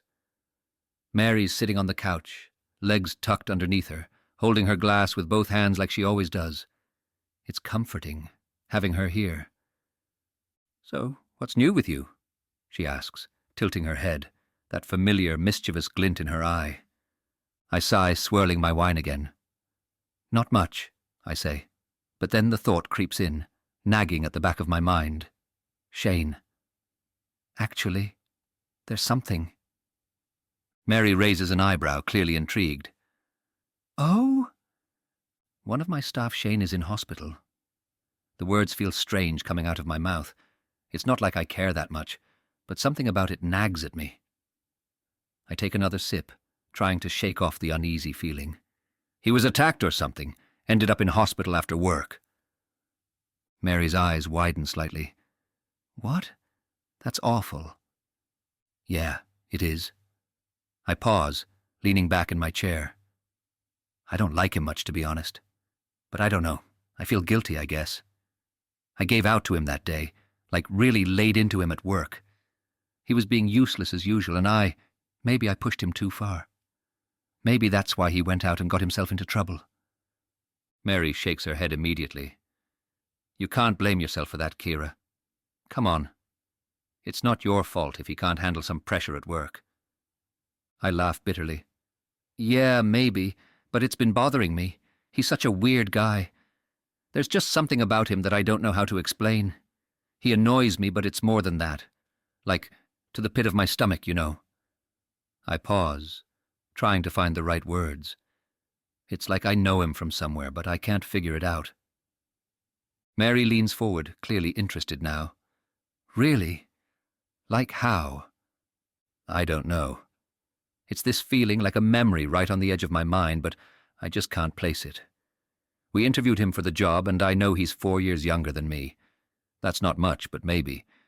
Maybe he was one of the younger kids that hung out in Ballycloyne back in the day. You know, when all the kids used to play in the streets. There were so many faces back then." Mary nods slowly. "That could be it. Maybe he was just one of those faces that never really stood out. That's a bit strange, though, don't you think? I mean, if he's from Ballycloyne, wouldn't you have recognized him sooner?" I shrug, feeling a strange knot tighten in my stomach. I don't know. It's not like I paid attention to the younger ones, but there's something about him. Something familiar. Mary tilts her head, watching me carefully. "Could be it's just one of those things, you know. Some people have that face, the one that looks familiar to everyone. Maybe." I take another sip, but the wine doesn't sit right. It's the kind of feeling that gnaws at you, a nagging thought that won't go away. I let out a small sigh, trying to brush it off. "It's probably nothing. Just weird déjà vu or something?" Mary smiles, leaning back against the couch. "Or it could be you're just overthinking things. You always do when you've had a few." She winks at me and I can't help but laugh. "True." I clink my glass against hers. "I think I should just stop worrying about it and let it go. Shane's not my problem." Mary raises her glass. Exactly. Not your circus, not your monkeys. I laugh again, feeling a little lighter. But deep down, the nagging feeling stays. Somehow or other, this is my monkey. Chapter 37. So lonely in the deep blue sea. I wake up feeling surprisingly better. The drip is still in my arm, but the tight ache in my chest has loosened. I've eaten breakfast and the fog in my head seems to be clearing a little. The nurses tell me I'll be released later today. Good. I've had enough of lying around, staring at the ceiling, listening to the endless beeps and hum of the hospital. I just need to get home, back to Tiddy. But there's a problem. I've got nothing to wear except this flimsy hospital gown that barely covers my arse. The thought of walking out of here like this makes me cringe. Just as I'm thinking about my predicament, there's a knock on the door. Siobhan steps in, smiling. She's been coming to see me every day, checking in. It's nice having someone who actually gives a damn. "Hey, Shane, you look a bit more alive today," she says, sitting down in the chair next to my bed. "Yeah, I feel better," I admit, scratching the back of my head. "But, there's a bit of an issue." She raises an eyebrow. "What's up?" "I'm getting released later, but—" I gesture at the hospital gown. I don't have any clothes to wear home. I can't exactly leave in this. Siobhan chuckles, glancing at the gown. "Yeah, I see your point. You'll freeze to death before you even make it to the taxi." "Exactly." I sigh. "Could you maybe bring me something? I don't care what. Just as long as it covers me up." She smiles. "No problem. I can bring some of my brother's clothes. He's about your size." "Thanks," I say, relieved. "I also need someone to check me out of here. Do you mind doing that too?" "Of course. I'll come back later with the clothes and we'll get you sorted," she says, standing up. "Don't worry. I've got you." A few hours later, I hear the door click open again, and in walks Siobhan, holding a duffel bag. "I brought some clothes," she says, holding them up. "They might be a bit big, but they'll do the job." "Thanks," I say, swinging my legs off the bed and reaching for the bag. I'm ready to get out of here. While I pull on the jeans and hoodie she brought, Siobhan goes to talk to the nurse. I look down at myself. Her brother's clothes are a bit baggy, but they're comfortable and clean. That's all that matters. Once the paperwork's done, Siobhan comes back to collect me. "All set," she says with a smile. "Let's get you home." We head down to the hospital entrance, and I can't help but feel a little nervous. It's been a hell of a few days, and I'm not looking forward to facing the mess waiting for me at home. Siobhan. I've ordered a taxi, and we're sitting in the back, heading to Shane's place. He's been quiet since we left the hospital, staring out the window with that distant look in his eyes. I know it's been a rough few days for him, and I don't want to push, but the silence is heavy. After a few minutes, he finally speaks up. "My house is a mess, and I'm afraid my cat's been on her own for 2 days. She might have left a bit of a mess." His voice is low, almost embarrassed. I can tell this is something that's really bothering him, and I can understand why. I try to offer some reassurance. "It's okay, Shane," I say softly. "We'll figure it out. No judgment here." He nods, but I can feel his tension, like he's bracing himself for some kind of disaster when we get there. I don't know what's waiting for us at his place, but I doubt it's anything I haven't seen before. I've lived with roommates who were absolute slobs, and I've seen my fair share of messy digs. It's never as bad as people think. Then something shifts. Out of nowhere, Shane speaks again. But it's different. His voice changes, becoming high-pitched and small, like a child's. "Thank you for being my friend," he says, in this strange, squeezed voice that catches me off guard. I blink, not sure how to respond at first. It's like I'm talking to a completely different person. A little boy. I'm not sure if this is some kind of coping mechanism, but I decide to just go with it. "You're welcome," I reply, keeping my tone gentle. "I am your friend, and I'm here to help." There's a long pause. Then, in that same childlike voice, he says something that makes my chest tighten. "You're the first person who's cared for me since Gran went away. It's so lonely in the deep blue sea, and maybe there's a shark coming for me." The words hang in the air, haunting and strange, like a dark little poem. His tone is soft, but there's something heavy underneath, something heavier than anyone should have to carry. I look at him, trying to gauge where this is coming from, but his eyes are distant, like he's not even fully present. I don't know what to say. How do you respond to something like that? I reach out, placing a hand gently on his arm. "You're not alone, Shane. I'm here. I'm not going to let anything hurt you." He doesn't respond right away, just keeps staring ahead, as if he's watching something only he can see. Then, in a voice so faint it's almost a whisper, he says, "But the sea's so big, and it's hard to keep swimming. Down, down, down, so deep."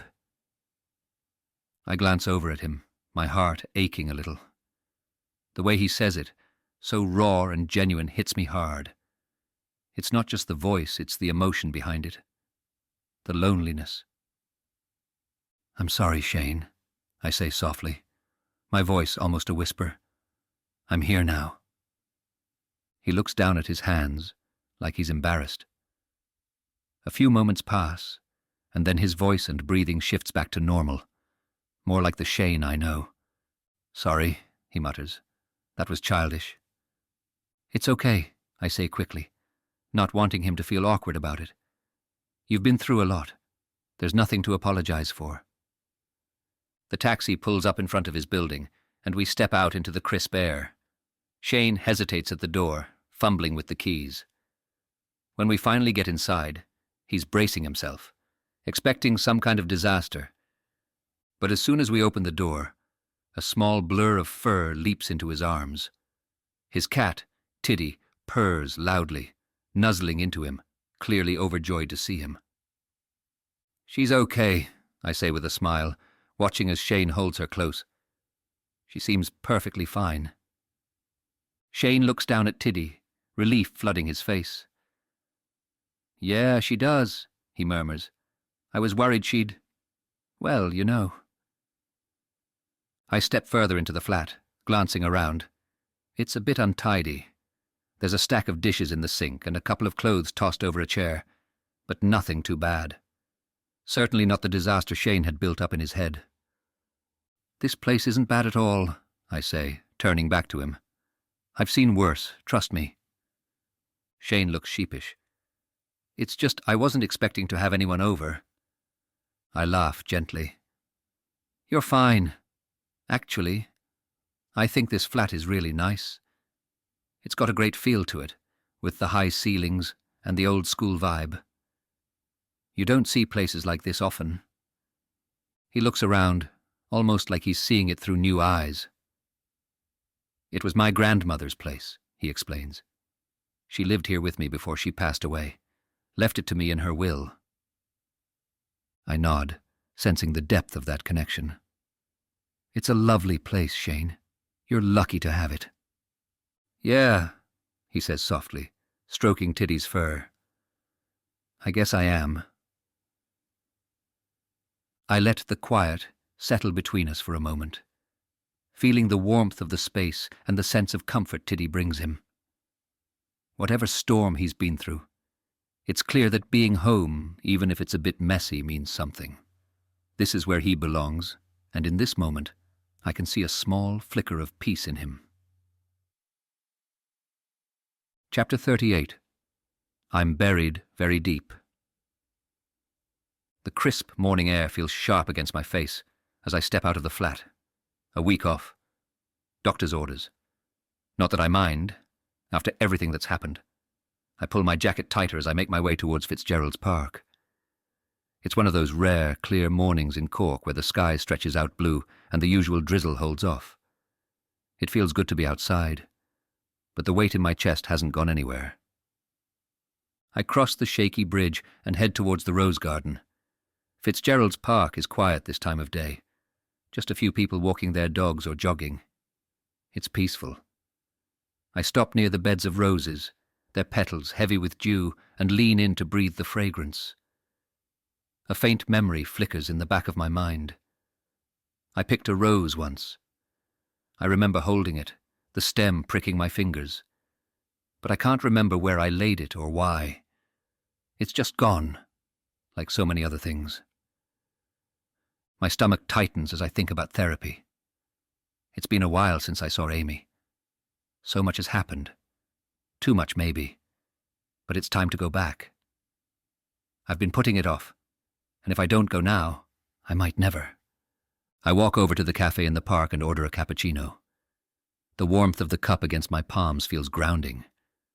I sit for a moment, watching the leaves rustle in the light breeze, trying to steady my thoughts. I remind myself of the good news. No sign of HIV. The doctors were relieved, and so was I. But they put me on an antiretroviral, ARV, called PEP, as soon as I was admitted. It's a post-exposure prophylactic, an ARV that can block HIV infections after the event. I've got to keep taking them for a week. My stomach's not thrilled about it, but I'll deal with it. It's medicine. It's helping me. It has to. I finish my coffee and toss the cup in the bin. My feet carry me towards Amy's office, the familiar path feeling heavier with each step. I feel nervous, like I'm walking into something bigger than me. It's not just about the therapy. It's about everything that's happened since the last time I was here. Too much has changed. Maybe I've changed too. As I approach the door, I take a deep breath and walk in. Amy. Although I am a new therapist, I've seen and heard a lot in my studies. But there's something about Shane that gets under my skin. In a way I can't explain. His quiet presence, the weight he carries. It pulls me in. Sue warned me to be gentle with him, to let him lead and not push. He's fragile, yes, but there's something more. Something delicate just beneath the surface, waiting to crack open. He walks into my office quietly today, his shoulders hunched a little, like he's trying to make himself smaller. I greet him with a smile, but he barely meets my eyes. He's been through so much, and I'm determined to be the support he needs right now, to be the person who listens when no one else will. We start off simple. He tells me about the hospital, the doctors, the relief of no HIV infection. I nod along, letting him know I'm here. I'm listening. He mentions that the ARVs are upsetting his stomach, but he's taking them. His voice is flat, but there's something underneath. A tension, a holding back. And then his breathing changes. I notice it right away. The shallow, fast breaths. His body tightens, his fingers clutching the edge of the chair. I watch, feeling the shift, sensing what's coming before he even opens his mouth. When he speaks, it's in a small, childlike voice. You're a very nice lady. I feel a pang in my chest. The innocence in his tone takes me by surprise, and for a moment, I don't know how to respond. The way he says it is so plaintive, so sincere his words feel out of place coming from a grown man, heavy with the weight of everything he hasn't yet spoken. I gather myself, softening my expression and smile gently at him. Thank you, Shane, I say quietly, trying to keep my voice warm and reassuring. I'm here to help you. Then he whispers, I'm buried very deep, down, deep below the ground. I'm in a grave. There's no one there for me. The air in the room shifts, and suddenly it feels heavier, like I'm being pulled into the darkness with him. My heart races, and I have to remind myself to breathe. His words hit me in a way I didn't expect. They seep into me, into my bones, and for a moment, I'm not sure where I end and his pain begins. It's like I'm feeling it with him. The isolation, the crushing weight of being buried so far beneath the surface that no one can reach you. I've never felt this before in a session not like this. Not so strong. My throat tightens, my chest feels heavy. There's something about his voice, the way he says it, that pulls me into his world, and for a split second I'm lost. I'm buried too, buried in his pain, his loneliness, his despair. It's projective identification. I know that.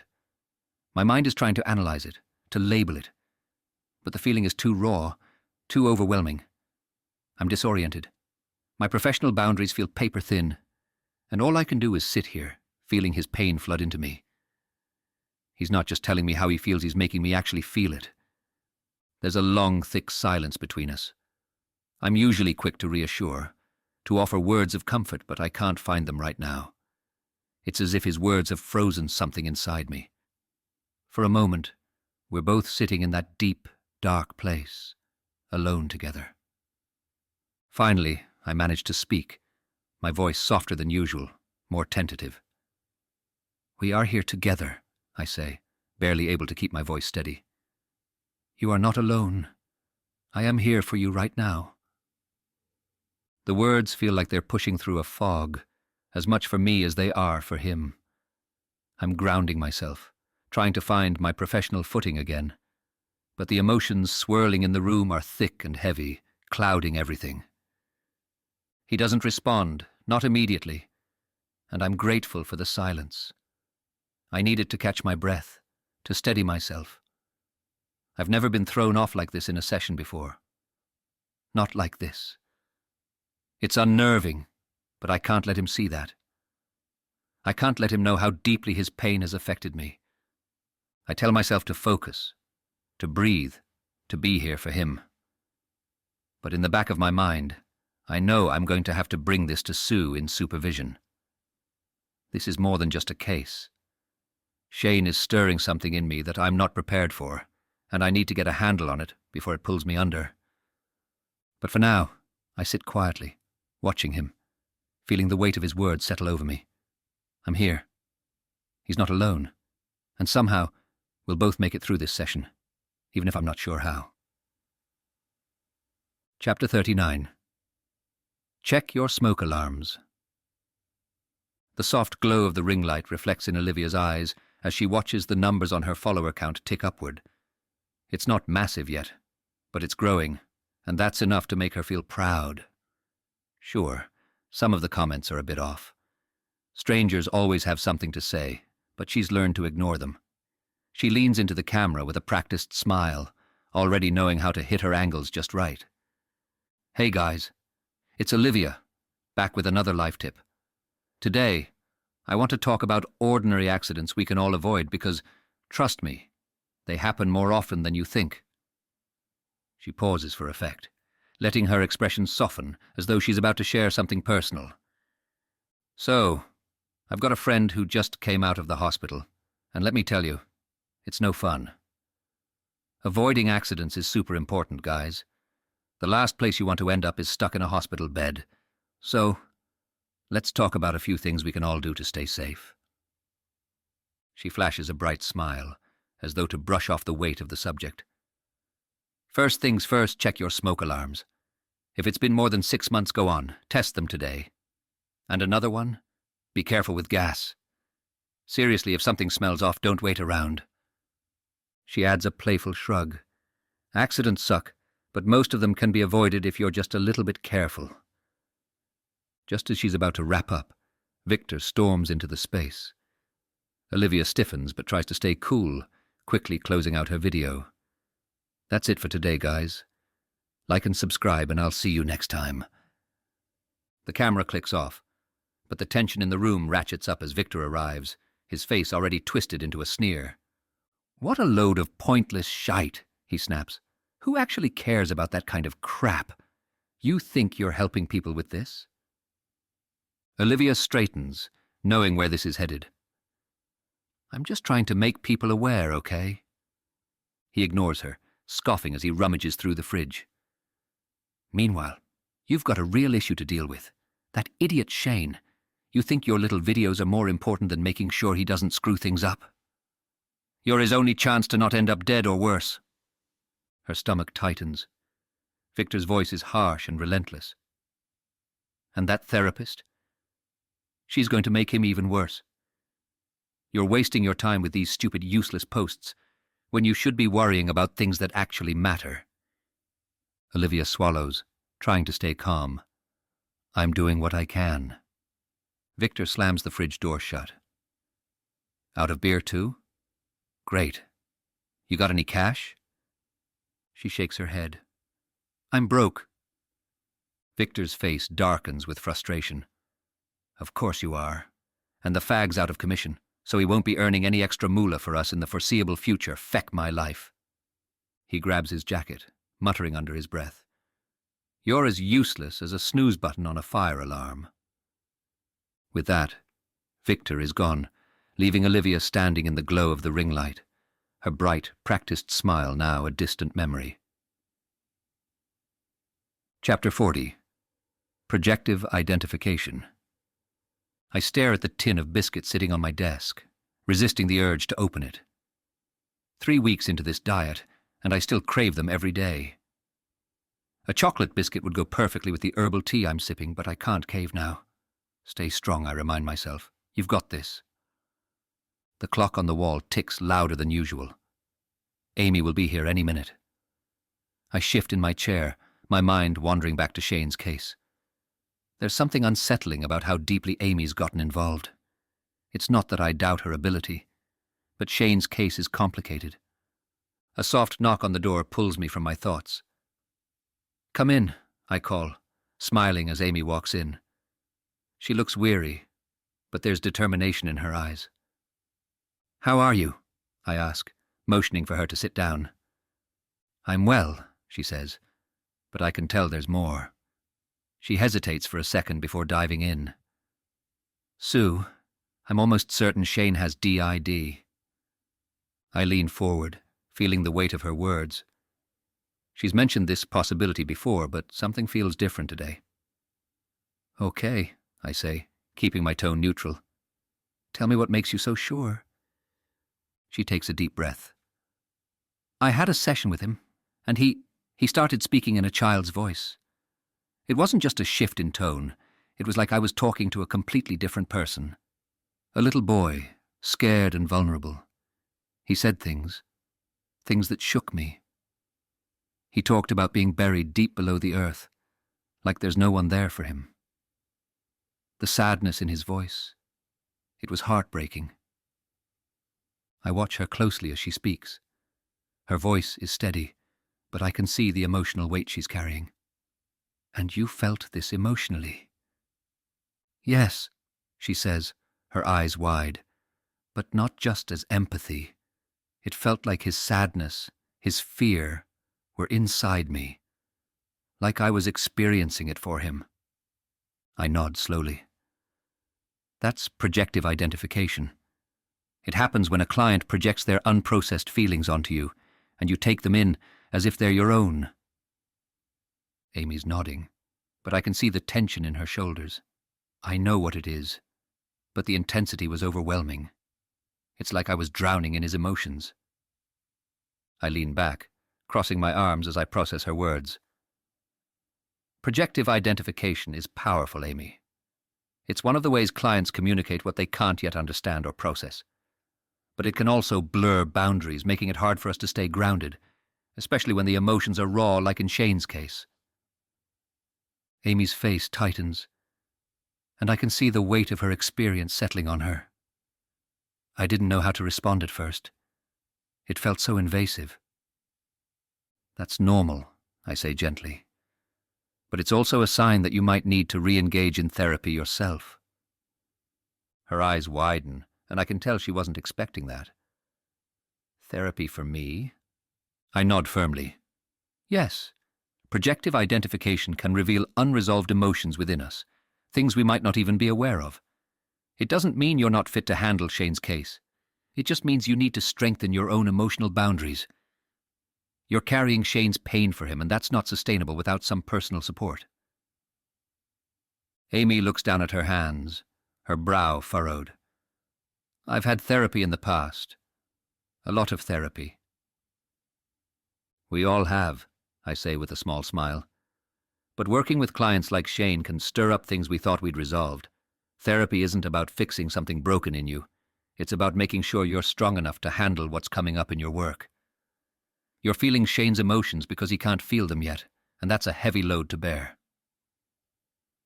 She's quiet for a moment, absorbing what I've said. I'll think about it, she finally says. I let the silence sit for a moment before shifting gears. So, what's your plan with Shane? Amy exhales.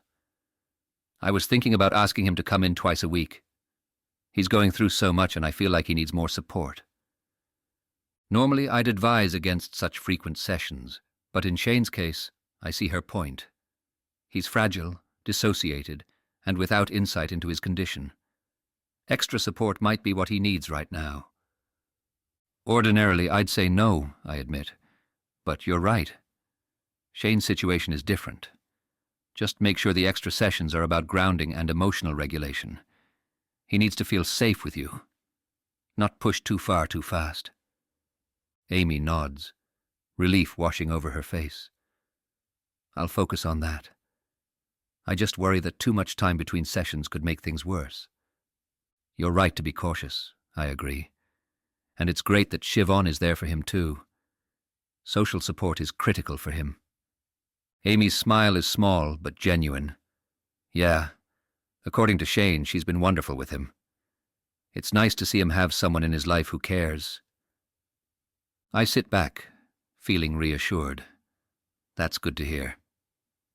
But Amy, don't forget you're a key support too. And you need to take care of yourself if you're going to be there for Shane.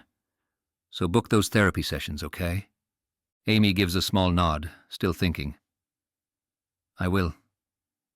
As Amy stands to leave, I watch her, feeling a mix of concern and hope. Shane's case is complex, but Amy's capable. She just needs to remember that supporting him starts with supporting herself. Once she's gone, I glance back at the biscuits on my desk. I let out a sigh, the urge to resist them fading slightly. I'll just have one. My hand hovers over the tin. No, I won't, but maybe I need to book some sessions myself. Chapter 41. Cutting Back. I wake up like a stone dropped into dark water, everything sluggish, heavy. My mind, my body, all stuck in a fog that hasn't lifted since the hospital. I reach for Tiddy's fur, needing something solid, something real, but even her soft purring seems distant, like a muffled echo of a life I'm not sure is mine anymore. I sit up in bed and glance around my flat, everything in its usual state of half mess, half living. Tiddy meows at me from the corner, reminding me that at least someone still needs me. I give her a half-hearted smile as I get out of bed and pour her some food.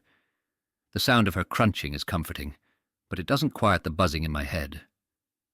I'm trying to figure it all out. This weird feeling like I'm not quite myself, like there's more going on than I understand. I've heard the term split personality before. I remember seeing it in a movie once. It freaked me out. The idea of not knowing what you're doing, of losing control. That couldn't be me, right? But lately, I don't know. Something feels off. As I'm pouring my coffee, a memory flashes across my mind. Yesterday evening, I went for a walk in Fitzgerald's Park. I passed by the roses, and for some reason they made me remember something. But it was only half there, like trying to grab smoke. I've been having more of these moments lately, flashes of memories. But they're blurry, like I'm not really sure if they're mine. I sip my coffee and check the time. My session with Amy is coming up and I'm already feeling anxious. Part of me doesn't even want to go. What if I tell her what's been going on and she thinks I'm losing it? What if I am losing it? But there's something about Amy, that she might actually be able to help me. She listens, and that's more than I've had from most people in my life. When I get to her office, I'm running a little late, and the cold air outside has woken me up a bit. I push the door open, feeling like a mess, and sit down across from her. She smiles at me warmly, the same way she always does, and I feel a tiny bit better. "So, Shane," she starts, her voice calm, "how have you been since our last session?" I pause for a moment, unsure how to begin.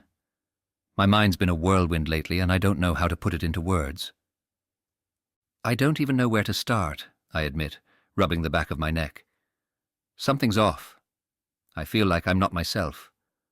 Or not all myself, anyway." Amy tilts her head slightly, encouraging me to go on. There's no judgment in her eyes, only concern. "What do you mean by not yourself?" I take a deep breath and try to explain. "I told you about what happened with Siobhan, right? How I started talking in that weird, childlike voice. Like I sounded like a little boy." She nods. "I remember. That must have been unsettling." "Yeah, it was," I say, staring at my hands. "But it wasn't just with her. It happened with you too. Last session. I don't know if you noticed, but my voice changed. It was like I wasn't in control, like something else just took over." Amy leans in slightly, her expression gentle but focused. "I did notice, Shane, and I think it's really important that you're aware of it too. Does it happen often?" I shake my head, trying to find the right words. "I don't know. Maybe. I've been having these flashes of memories, but they're not clear. Like this morning, I was in Fitzgerald's Park, and I saw these roses, and it felt like I was remembering something, but I couldn't quite pin it down." She stays quiet, letting me talk, and the more I speak, the more I feel like I'm unraveling something. But then there's the part I've been afraid to say. "And I've been losing time," I admit, my voice barely above a whisper. "Whole days, Amy. I'll wake up and it's like a day's gone by and I don't remember anything. I'll wake up with hangovers, but I can't remember drinking. It's like I'm blacking out, but it's more than that. Take my hospitalization. I can't remember anything leading up to it." There's a silence between us and I feel my heart racing. I expect her to look at me like I'm crazy, but she doesn't. She's just sitting there, taking it all in. Amy leans forward slightly, her hands resting on her knees, her voice calm and steady. "Shane, what you're describing, these gaps in your memory, the different voices, it sounds like you're experiencing dissociation. It can be a way the mind protects itself from something very painful. Sometimes parts of ourselves can split off to deal with that pain. It's not uncommon in people who have been through trauma." "Trauma?" I blink, trying to process what she's saying. "But I don't know what you mean. I mean, yeah, things weren't perfect growing up, but..." Amy watches me carefully, her expression softening.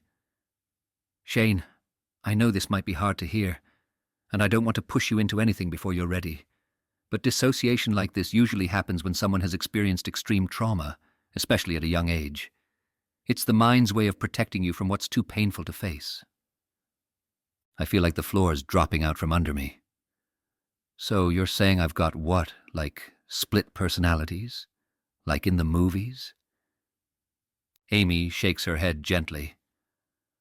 "I don't want to label it too quickly, Shane, but you might be experiencing something called Dissociative Identity Disorder. It's when different parts of yourself take on distinct roles to help you cope with things that were too overwhelming at the time." I stare at her, not quite able to believe what I'm hearing. But how? Why would that happen to me? "I can't answer that fully, Shane," she says softly. "Not yet. And I don't think you're ready to unpack that trauma right now. That's not something we should rush into." I feel the words hang in the air. Dissociation. Trauma. The ideas feel like intruders in my mind, unwelcome and foreign. A part of me wants to laugh it off, to push back, to say that I'm just fine, that I've been through worse and come out okay. But then there's that other part of me, the one that knows that something is broken. What I think is wise is to first help you build up your strength physically, mentally, emotionally, so that when we're ready to work through those memories, you'll be in a place where you can handle it. I sit back, feeling like I've just been hit with a ton of bricks. What do you mean by strength? What do I need to do? Amy nods thoughtfully, her tone gentle but clear. Shane, you've been through a lot recently, and I want to make sure you have space to heal properly. How do you feel about slowing down for a bit? Maybe taking a break from things that might be adding stress like drinking or clubbing. What do you think that might look like for you? I shift uncomfortably in my seat. Slowing down?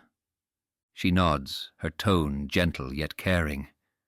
Shane, you've been through a lot, and just coming out of the hospital is a big step. I wonder if it might help to slow things down for a while. Maybe give yourself some space from the things that might be adding stress, like the drinking, the parties, or if you're using any drugs, to ease back on those. What do you think? Her suggestion feels less like an order, and more like a conversation, which helps the knot in my stomach loosen just a little. It's not easy to hear, but the way she says it makes it feel like it could be possible for me. I pause, mulling over her words. It's sinking in how much I've been using those things to numb myself, to distract from whatever's really going on inside me. Yeah, I guess, I say slowly, still not entirely convinced. But what do I do instead? Amy smiles softly, her eyes full of understanding. We'll work on it together. It's not about doing everything at once. Just starting small, focusing on what helps you feel good in a healthier way. What do you think might be one thing you could try easing back on first? Maybe my drinking, I say, uncertain. That's a great place to start, Shane. And what positive thing could you do to support yourself in drinking less? I sit there for a moment, trying to think of something good for myself. It's surprisingly hard. I think of Mr. Murphy commenting on my skinny looks, and I realize I haven't been eating properly or enough. I've been drinking instead. I could eat better, I suggest, tentatively. This is all sort of new to me. I've never really thought about deliberately improving my well-being. I like that idea a lot, Shane.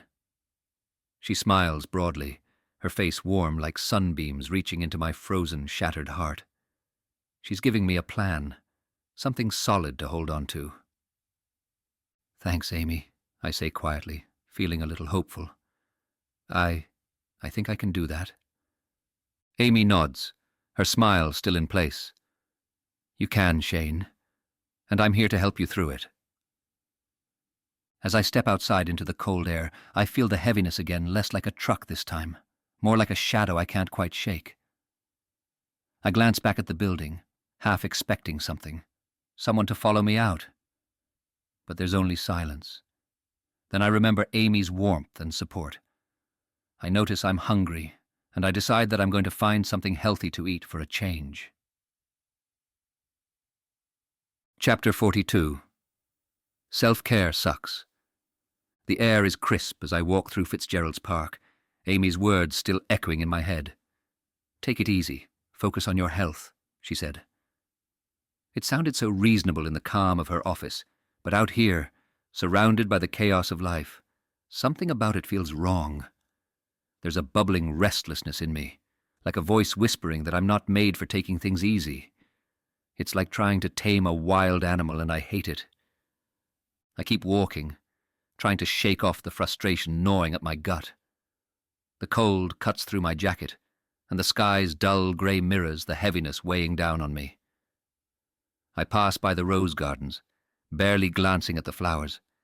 There's no peace for me here today. When I reach the shaky bridge, I pause, leaning against the railing, staring down at the murky, freezing water below. The wind howls through the trees, making the old bridge creak beneath my feet. I watch the water swirl and crash against the rocks, and then I see them, a group of boys, teenagers, splashing and shouting in the river below. The water looks filthy, freezing. It's stupid, reckless. But something about it pulls at me, and I feel a tightness in my chest. My mind flashes back to Amy's advice. Be healthy, she said. But what's the point of living a healthy life when it feels like I'm barely living at all? Suddenly, there's a feeling inside me. A surge of energy that's rough, aggressive. This part of me sneers at Amy's advice. You're not the type to jog in the park and drink green smoothies, Shane. Stop pretending. Self-care sucks. Get in the water. Live a little. The thought is absurd, but the more I watch the boys, the stronger the pull becomes.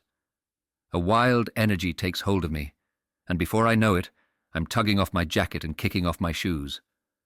My heart pounds in my chest, a mix of fear and exhilaration. I know it's reckless.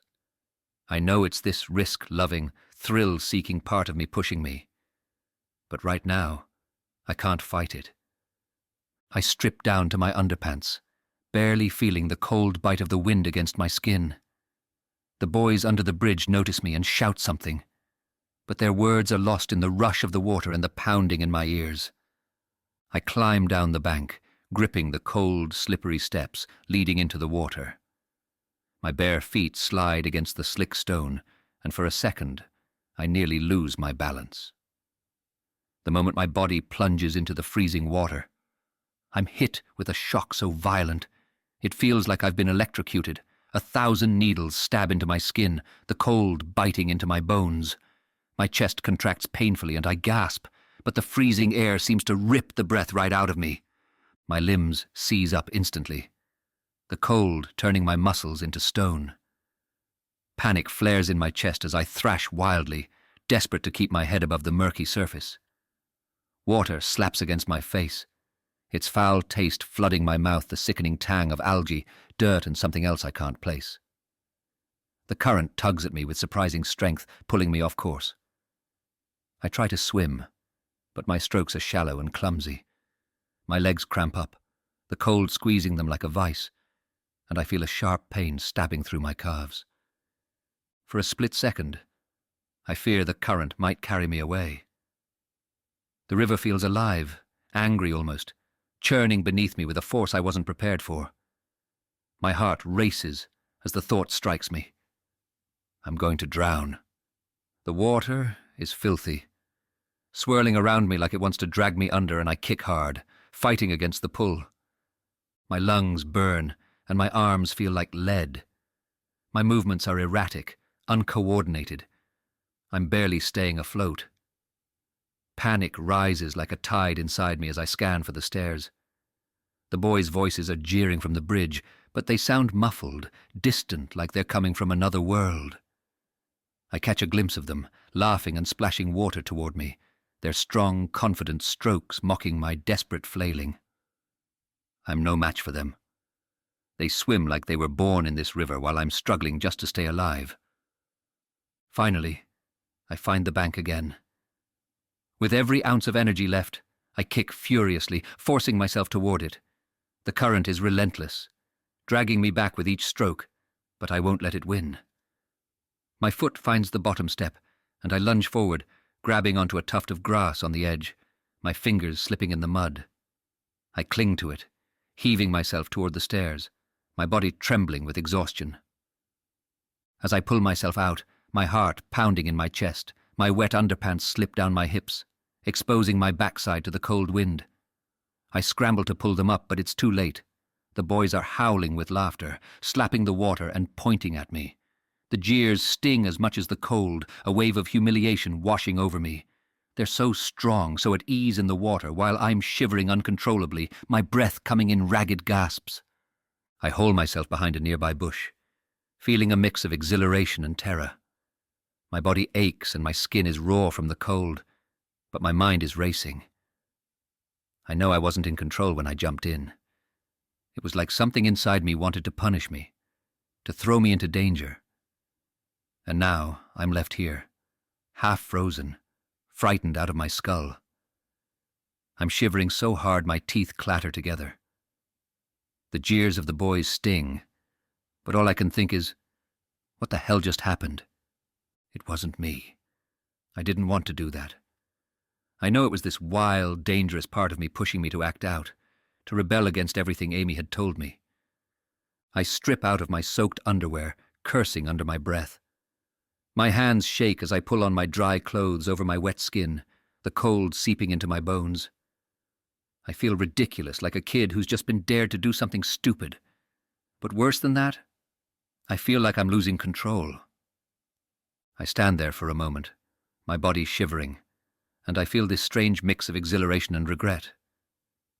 That wild, reckless part of me that urged to dive into chaos thrives on this. As I walk back towards the bridge, still dripping wet, I feel another presence now, different from the first. It's quieter, but darker, more insistent, a devilish part of me lurking in the shadows of my mind.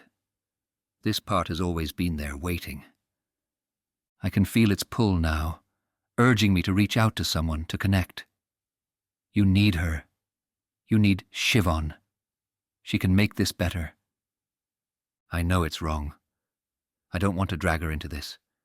But this devilish voice won't stop, whispering that I need her, that I'm weak without her. My hand moves on its own, pulling out my phone, and before I can think twice, I'm typing.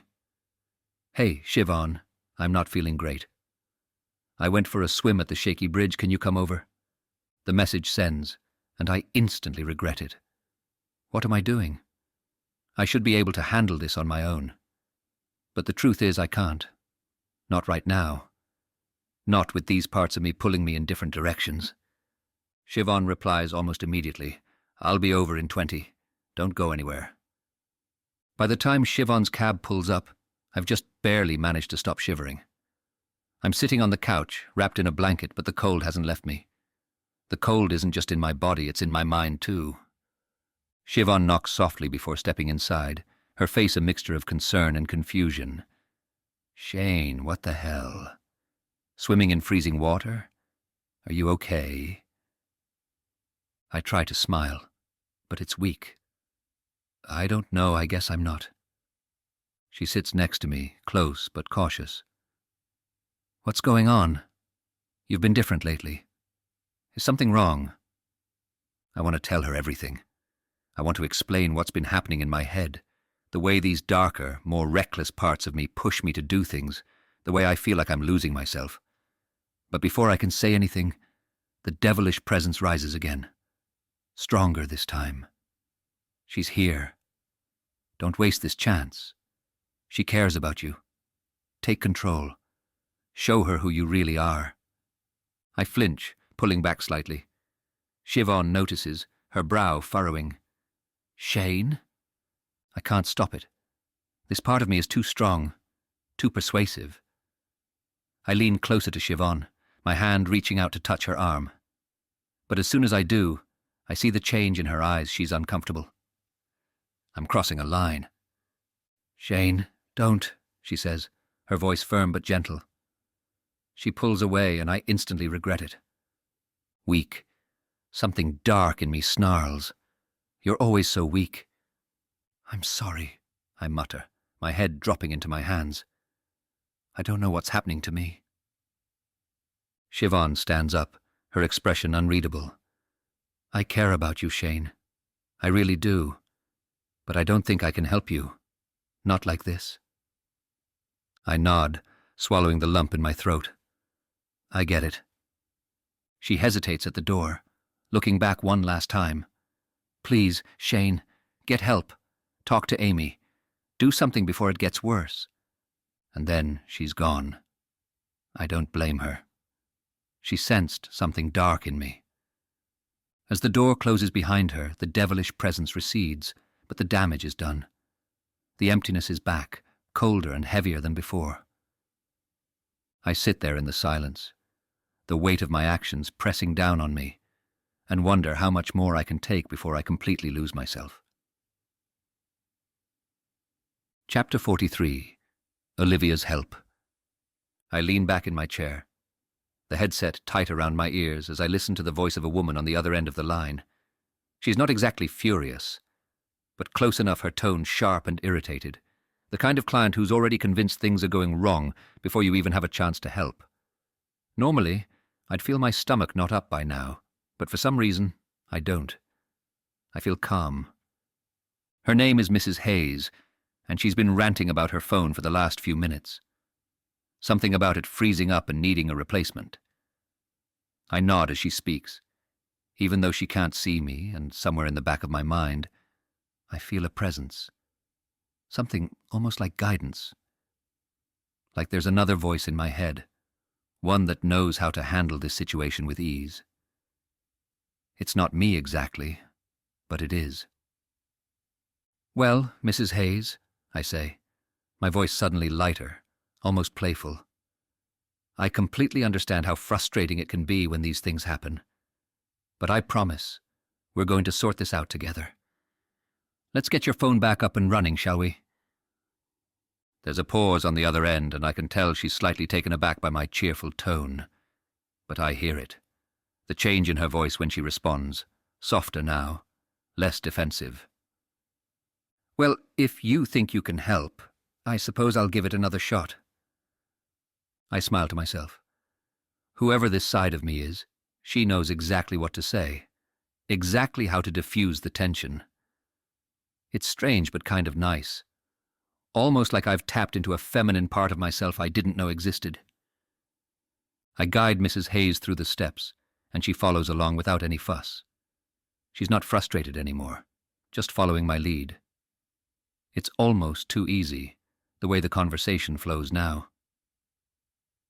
"You're all set," I say, after walking her through the fix.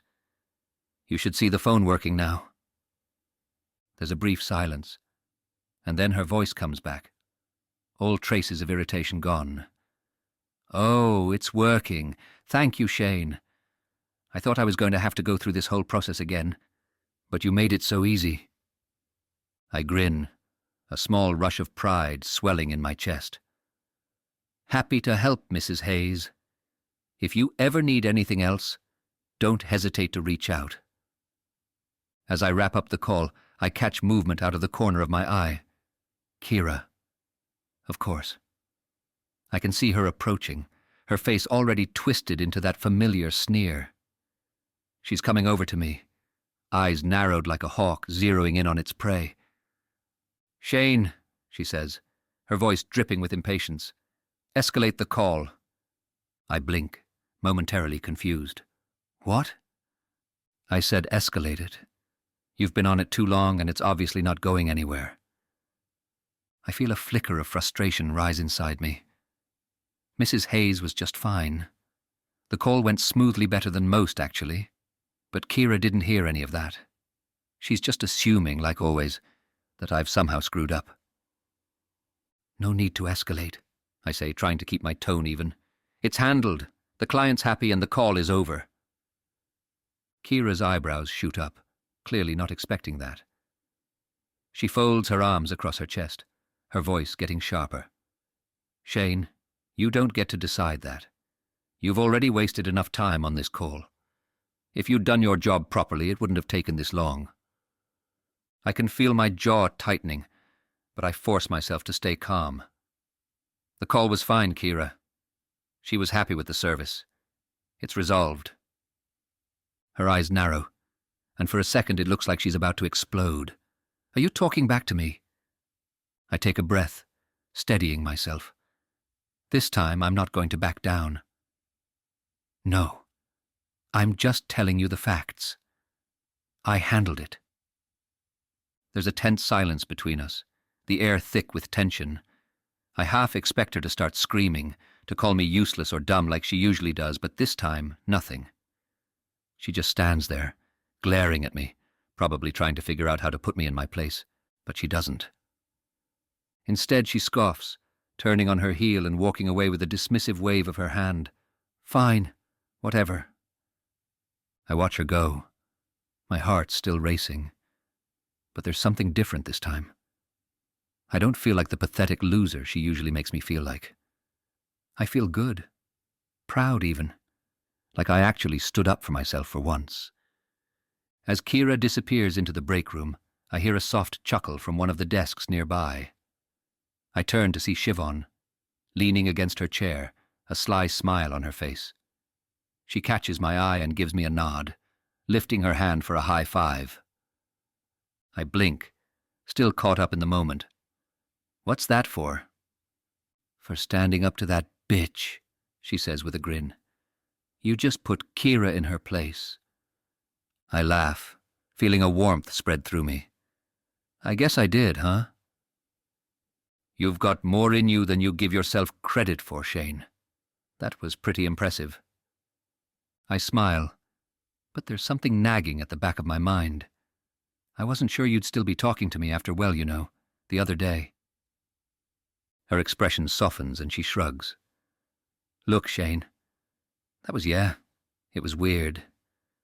But I get it. You've been through a lot, and I'm not going to judge you for that. Relief washes over me. I wasn't sure where I stood with her after that awkward mess at my place. Thanks, Siobhan. I really appreciate it. She gives me a pat on the back. Don't mention it. Now let's get out of here before Kira finds something else to bitch about. As we head toward the break room, I can't help but feel lighter, like something has shifted inside me. I don't feel like I'm trapped under Kira's thumb. I'm still not sure what exactly happened with the call or why I felt so in control, but it worked. Maybe I'm starting to figure things out. Maybe I'm not as broken as I thought. Chapter 44. They'll always be part of you. I sit in my office, feeling a renewed sense of confidence and calm. My own therapy sessions have been so helpful, and Sue's suggestion to work on my own parts through internal family systems therapy has made a world of difference. I've been getting in touch with different aspects of myself, parts I didn't even realize were so influential, and it's allowed me to feel more grounded, more present in my work with clients, especially Shane. As I wait for him to arrive, I reflect on our journey so far. He's come a long way, even if he can't see it clearly yet. The fragmentation in his personality is starting to soften, and I have hope that we're moving towards something more integrated, something whole. A gentle knock at the door interrupts my thoughts. Shane steps in, looking more composed than I've seen him in weeks. There's a subtle shift in his demeanor, a quiet confidence that wasn't there before. Hi, Shane, I say warmly. It's good to see you. Hey, Amy, he replies, sitting down with a slight smile. I've been thinking about a lot of things since our last session. That's great. What's been on your mind? I lean forward, giving him my full attention. He hesitates for a moment before speaking. Well, I had this weird experience at work. I was dealing with a customer. A tough one. The kind who usually drives me up the wall. But this time, I don't know. I felt like I just knew what to say. It wasn't me exactly, or at least not the usual me, but I handled it. It felt easier, more feminine, like I had a different set of skills. I nod, wondering if this might be something more than just Shane. I can't help but think of Olivia, the alter I met in our very first session. But I hold back, giving him space to process without offering too much too soon. It seems like maybe you were able to tap into a part of yourself with those people's skills, I suggest gently. How did that feel for you? Strange, he admits, rubbing the back of his neck. It was like I was borrowing someone else's abilities. But it worked. I got through the call and the customer was happy. That's a big step, Shane, I say, my tone encouraging. It shows that different parts of you are starting to work together, rather than staying completely separate. You're learning to use all the resources you have. He looks thoughtful, as though he's digesting this new perspective. Maybe, he says quietly. And then something else happened. I wait, sensing there's more he needs to share. I stood up to Kira. There's a spark of pride in his eyes, and I can't help but smile at the change. Tell me about that. Shane leans forward, his hands clasped together. She was doing her usual thing, you know, hovering over me, acting like I was screwing up when I wasn't. She wanted me to escalate the call, but the customer was happy. So I pushed back. I told her that I had it under control. And how did she react? He grins, a little sheepishly. She wasn't happy, But I didn't back down. I just told her the truth. I didn't feel like I had to shrink in front of her. That's huge, Shane, I say, feeling genuinely impressed. You stood up for yourself. That's not easy, especially with someone like Kira. It sounds like you're starting to feel more in control of your interactions. Yeah, he nods, a bit more relaxed now. It felt good, like I wasn't just letting her walk all over me. That's really important progress. You're using all parts of yourself to deal with these situations, and you're finding your voice. He smiles for a moment, but then he shifts in his seat, his eyes flickering with discomfort. There's something else, he says, not meeting my eyes. It's not good. I wait patiently, sensing the weight of what he's holding back. I know it's important to let him take his time. He leans forward, staring down at his hands, his fingers twitching slightly as if unsure of their place. I was feeling really weird after our last session, he starts, his voice barely above a whisper. Like, I just needed to get out of my head, you know? I nod, encouraging him to go on without pushing.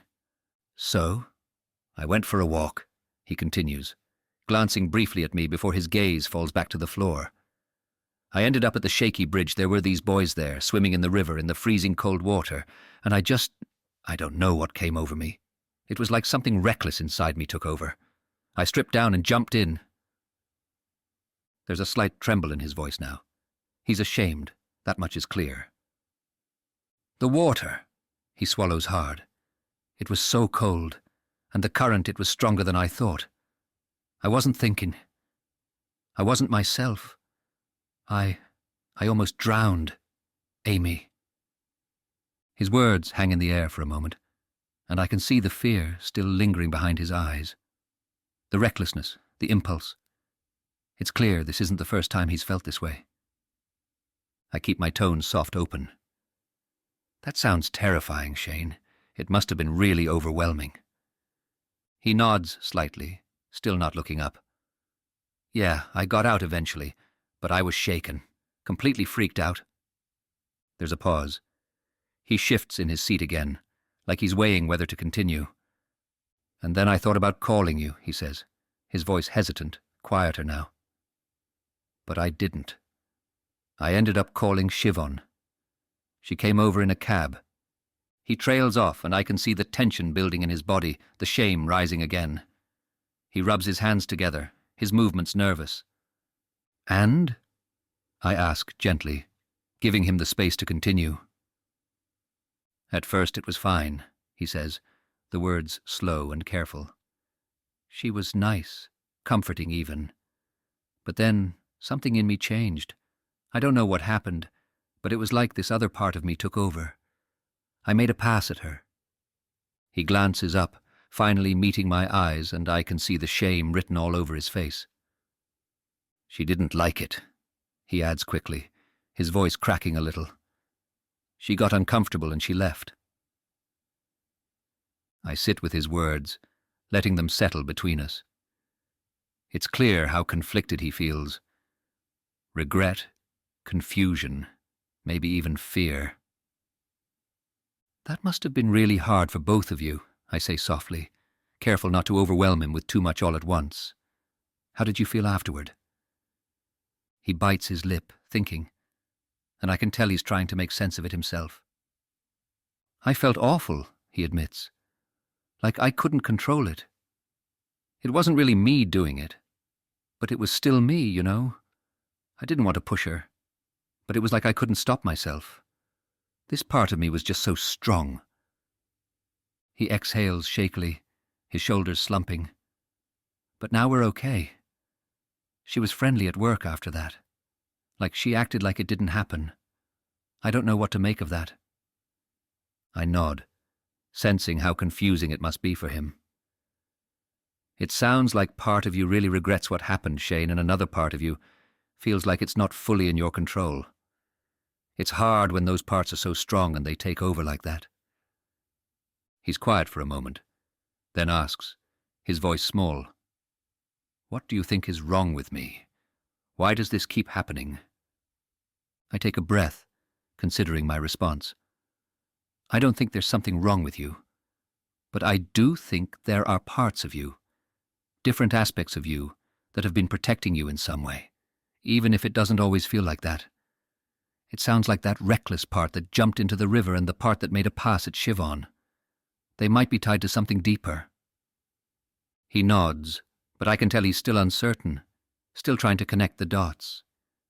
Do you think those parts of me will always be there? That I'll keep losing control? He asks, his voice fragile. They'll always be part of you. Yes, I say softly. But the more we understand them, why they're there, what they need, the more you'll be able to work with them instead of them taking over. It's not an overnight process, but it's possible to have a different kind of relationship with those parts of yourself. Shane sits in silence for a moment, absorbing the words. But there's this horrible part, maybe even dangerous. He stares at his lap, searching for more. It's hard to explain. He's angry all the time, like he wants to take over and just handle everything for me, but not in a good way. Like he could hurt someone, or push me to do something I don't want. I lean forward slightly, my tone gentle. That sounds like a really intense part of you, Shane. Do you have any sense of a name for this part? He hesitates, his brow furrowing. A name? He shifts in his seat, thinking deeply. I don't know. Maybe Vincent? He shakes his head almost immediately. No, that's not right. He looks back up at me, his face softening a little, like a puzzle piece clicking into place. Victor. Yeah, Victor. With a K, not a C. That's what it feels like. I nod slowly, absorbing this. Victor. That's an important insight, Shane. It sounds like you're starting to identify these parts of yourself more clearly, even if it feels unsettling. Yeah, I guess, he says quietly. But it felt weird, you know. Like I wasn't in control. I was thinking I messed things up with Siobhan. How is she now? I ask, keeping my tone calm and supportive. She seems okay, he says, looking a bit more hopeful. We talked and she's forgiven me, I think. She's still around, at least. That's a good sign, I say.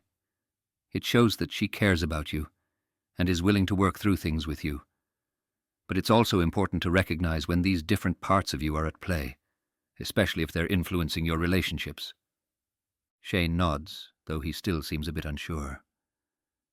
We've talked before about parts of yourself, Shane, I remind him gently. These parts aren't bad or wrong. They're there for a reason, to protect you in some way. But the goal of therapy is to help them work together, so that they're not in conflict or taking over in ways that don't serve you. He listens quietly, absorbing my words. How's your self-care been going? I ask, gently shifting the conversation. I've been trying, he says. I found a company that delivers healthy meals, so my eating's improved, and I've started going on long walks after work. I even bring Tiddy along in a pet sling carrier. I let her walk around on a leash when we get to the Lee Fields. Tiddy? I smile, recognizing the name of his cat. Yeah, he says with a grin, looking a bit shy. I got her this little harness, and she actually likes walking around. I think the exercise is helping. I feel more grounded. That's really great, Shane, I say, genuinely pleased. It sounds like you're making real progress in looking after yourself. Yeah, I guess so, he says, though there's still a hint of doubt in his voice. Before we wrap up, I want to reinforce something. You're making real progress, Shane. These experiences you've shared today handling the client, standing up to Kira, even recognizing Victor, these are signs that the different parts of you are starting to integrate. They're not just staying separate or hidden. That's a really positive step. You are also starting to take responsibility for your whole self, and recognizing that the parts, by themselves, are unable to take full and safe responsibility for things. He looks at me, and for a moment I can see the weight lifting off his shoulders. Thanks, Amy, he says quietly. I feel like I'm starting to figure things out. I smile warmly at him. You're doing the work, Shane, and we're in this together. As he leaves, I sit back in my chair, feeling a sense of satisfaction. This was a good session, one where Shane really opened up and made connections. What's more, my own therapy work has helped me feel more present and attuned to his needs, and I'm grateful for Sue's advice to keep doing the work on myself. Chapter 45. The Pink Shirt. Today, I'm determined to take this whole self-care thing seriously. Amy's been encouraging me, and I can't deny it's making a difference. I've been eating better, exercising, even taking Tiddy out for walks. But now it's time for something else. New clothes. It's been ages since I bought anything decent, and Ashwood Stores is having a sale. So I decide to head into town and see what I can find. Patrick Street is buzzing with people as usual, and I feel a little surge of excitement as I step into the store. There's something about the prospect of getting new clothes that feels like a step forward. Like I'm finally putting effort into myself, not just going through the motions. I hop on the escalator, letting it carry me up toward the menswear section. As I pass the women's section, something catches my eye. A display of dresses and blouses in bright, beautiful colors. They look so elegant, so well made. I find myself drawn to them, almost tempted to head over and take a closer look. My feet shift, and I actually start to lean toward the display. But then I catch myself. What the hell am I doing? I shake my head, embarrassed. Why was I looking at women's clothes? That's not me. I straighten up and head toward the men's section, but I can't shake the weird feeling. I was seriously considering going over there. I laugh it off, but the feeling lingers, uncomfortable, like a splinter under my skin. I start browsing through the racks, but nothing is jumping out at me. Everything looks the same. Bland, grey, navy, black, practical. I flip through a few shirts, but they're not exciting me. Then from the corner of my eye, I spot something different. A flash of pink. It's a men's shirt, tucked between all the usual dark, muted colours. I pull it out and hold it up. The colour is soft, not too bold, but it's definitely pink and it feels nice. I've never worn anything like it before. I'm about to put it back when something inside me stirs a kind of impulse. Buy it. It's cute. The word cute feels strange. It's not a word I'd usually associate with clothes. But for some reason, it sticks with me. Before I know it, I'm at the checkout, paying for the shirt. As I walk out of the store, I'm still thinking about the impulse. Cute. Pink. It's not like me at all, yet here I am with a pink shirt in an Ashwood Stores bag.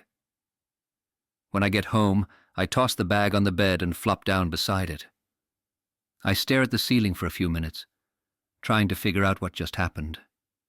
I didn't really need a new shirt. I was just trying to do something different, something for myself. But why the hell did I buy pink? I sit up and pull the shirt out of the bag, holding it up in the light. It's not bad. In fact, it's kind of nice. I know pink is in style for men these days, but I've never worn it before. There's something oddly satisfying about it, though, as if it fits in some way I can't quite explain. And then I see it. The scarf. It's lying in the corner of my room, draped over a chair, like it's been there for days. I have no idea how it got there or why I haven't moved it. It's pink, too bright pink, a little bolder than the shirt. It's weird. I keep seeing that scarf, and every time I do, it feels like I should know more about it, like it belongs to me. But I don't remember ever buying it. The weirdest part is the feeling that washes over me as I stare at it. It's like I can feel someone else inside me. I can't explain it, but it's not me. It's like there's another person behind my eyes, watching, waiting. I feel different, lighter. Like someone else's thoughts are slipping into mine, but they don't feel wrong. They feel oddly familiar, like they've always been there. And this scarf, it's mine. It's his. But who is he? Or she? I feel a knot tightening in my stomach, and I glance over at my phone, suddenly wanting a distraction. Something normal. I swipe through the apps absent-mindedly until I stop on TikTok. I don't remember downloading TikTok. Do I even have an account? Curiosity gets the better of me, and I open it up. Maybe I just forgot about it. The screen loads and I'm hit with something I can't explain. There's a video. My video. At least it looks like me. But it's not. It's me. But not me. It's like staring at a female version of myself, almost like I'm looking at my twin sister. In the video, I'm wearing flaming red hair. Not just any red, but bright and intense, like fire. My face is heavily made up, with makeup and a filter that smooths out my features, making me look almost unreal, like a dream or a memory I can't quite grasp. And the voice, it's higher, softer, more delicate than mine. I'm talking about smoke alarms of all things, giving advice like I'm some kind of safety expert. I sit there, frozen, watching myself, or whoever this is, smile, nod, and give tips in this light, airy voice. It's definitely me. My face, my body. But there's something deeply unsettling and familiar about her, like she's a part of me, but also someone entirely different. I don't remember any of this. As I watch it again, trying to make sense of it, the initial shock slowly gives way to something softer, almost a strange affection. There's a pull, a longing to know her, to understand her. The mixed emotions agitate inside me. I feel like I'm looking at someone I lost a long time ago. The pink scarf, the wig, the makeup. It's like I'm seeing myself for the first time, but not as me. This is someone else. But they're in me. The video ends and I put my phone down slowly. My mind is racing, my heart pounding in my chest. This wasn't just some random video. This was something deeper. Something I haven't let myself understand until now. Who am I? Who is this part of me? I sit there for a long time, staring at the pink shirt in my lap, the pink scarf in the corner, and the face in the video that looks so much like mine. Chapter 46. A reel of film in a broken projector. I sit on the edge of my bed, staring down at the phone, feeling like the ground beneath me has shifted. I can't stop watching the TikTok video, even though it makes me feel a little weird. It's me. Well, it looks like me, but not the me I know, a version of me. Olivia. She's so bright, so full of life, with that flaming red wig and the pink scarf wrapped around her neck, talking to thousands of people like it's the most natural thing in the world. Thousands of followers. It doesn't seem real. How could this version of me have so many fans? The screen shows her smiling face, the makeup so expertly applied that it feels more polished than anything I'd ever do. But then there's the voice. Soft, lilting, feminine. She's talking about smoke alarms. Smoke alarms, of all things. And the strangest part? People are listening, commenting, asking for more. I close the app, my hand shaking. It's like staring at a reflection, but the reflection's living its own life, with a completely different set of rules. I shake my head, trying to push the questions away. Am I gay? Trans? Or is it something else entirely? I don't have answers. It's all tangled up inside, and I don't know where to start pulling at the knots. But then it hits me, this feeling, this rush of memories, like someone's dropped a reel of film into a broken projector, showing flashes of images, faces, bodies. Older men, their hands rough, their voices gruff. I see myself. No, not me. Someone like me. Letting them touch me, use my body, whatever they want. And then the wallets. Always the wallets. My fingers slipping into their trouser pockets, pulling out cash while they slept, oblivious. The adrenaline rushes back as if I'm doing it all over again. And then the clothes. Tracksuits. Victor's clothes. It's him. I know it. The way he prowls through the streets, going from pub to pub, looking for a fight, looking for trouble, spying on people, spying on Kira. And then I remember. The doctor. That second blood test. Negative. Relief had washed over me then, but now it feels like I'm seeing everything in a different light. Was that me? Was I the one who got attacked? Was that why I was in the hospital? Something twists inside me. And then it happens, laughter. But it's not from someone else. It's coming from me, from my own throat. A harsh, angry, mocking sound that I can't control. My body shakes with it, and I know immediately it's Victor. He's laughing at me. The laughter feels strange, almost like it doesn't belong in my mouth. But the impressions, the memories they're flooding in. Victor's thrilled. He's happy because there's money, Cormac's money. That queer knows how to get the job done. 50 men? 100? Who knows? Victor doesn't care, as long as there's cash at the end of the night. Cash for booze and white stuff. My stomach tightens as more memories flicker. It all starts to piece together. The stolen wallets, the bruised knuckles, the half-forgotten nights. But it wasn't me. Not really. It was Cormac. And just like that, the name slips out, unbidden, from the recesses of my mind. Cormac. It feels right. Like a jigsaw puzzle clicking into place. Cormac is the part of me who sleeps with those men, who takes their wallets, who gives Victor the money to drink, fight, cause chaos. And he's been living this whole other life that I've barely even been aware of. I shudder, remembering the bag of clothes the nurse handed me after the hospital.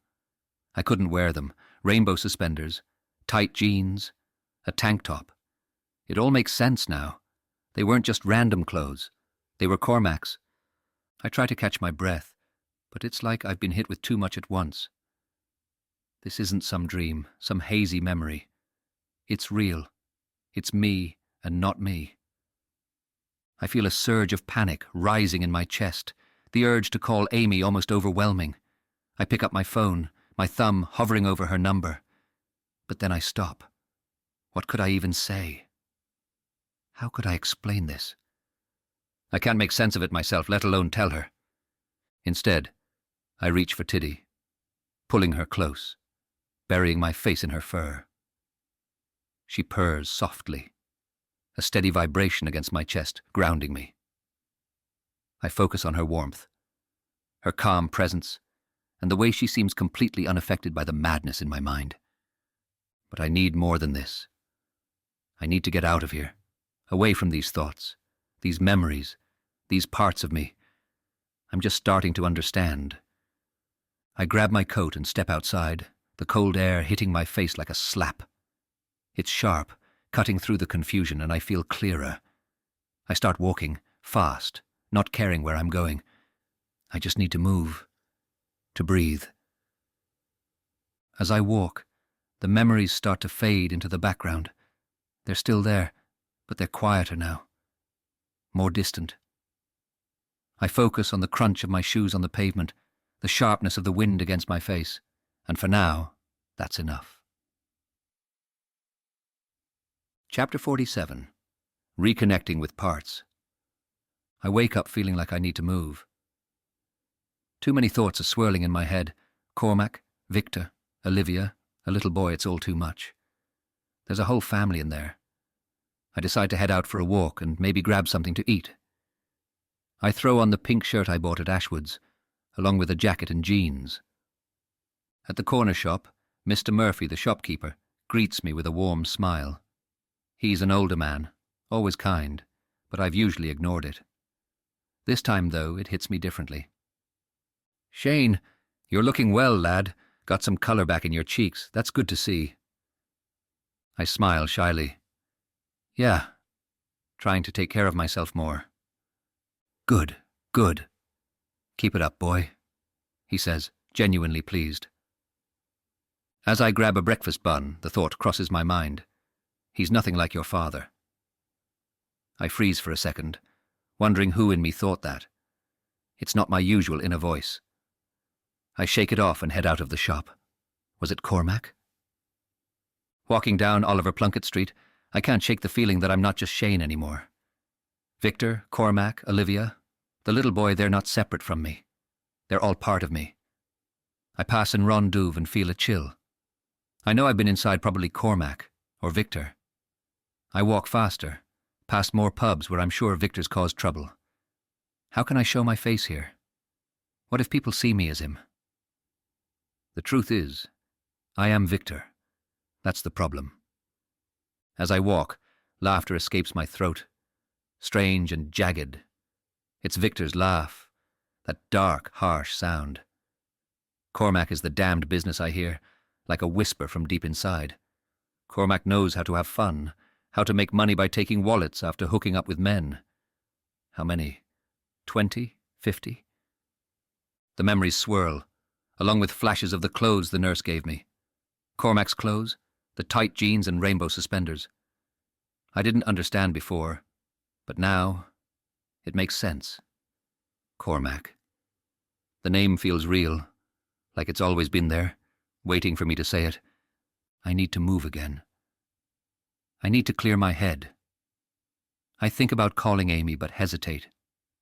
What can I even say? I can't tell what's real anymore. I pull out my phone and dial Amy's number, my fingers shaking slightly. The phone rings and for a moment I'm not sure if she'll pick up. It's a Sunday, after all.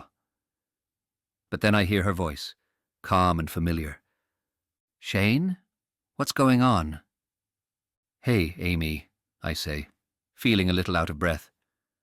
I know it's Sunday, but I was wondering if we could talk. Maybe even meet. I'll pay double if you can see me today. I don't know what's happening. There's a pause, and then her voice softens. Shane, take a deep breath for me, okay? It's going to be all right. I'm really glad you reached out. I can't see you today, but I can definitely see you tomorrow. How about that? I nod. Yeah, okay. Tomorrow. That's good. I know it's hard right now, she says, her voice filled with understanding. It sounds like you've made some big discoveries, Shane, and that can feel really overwhelming. I want you to know that it's perfectly normal to feel this way when things start coming to the surface. You're doing the work, and that's what matters.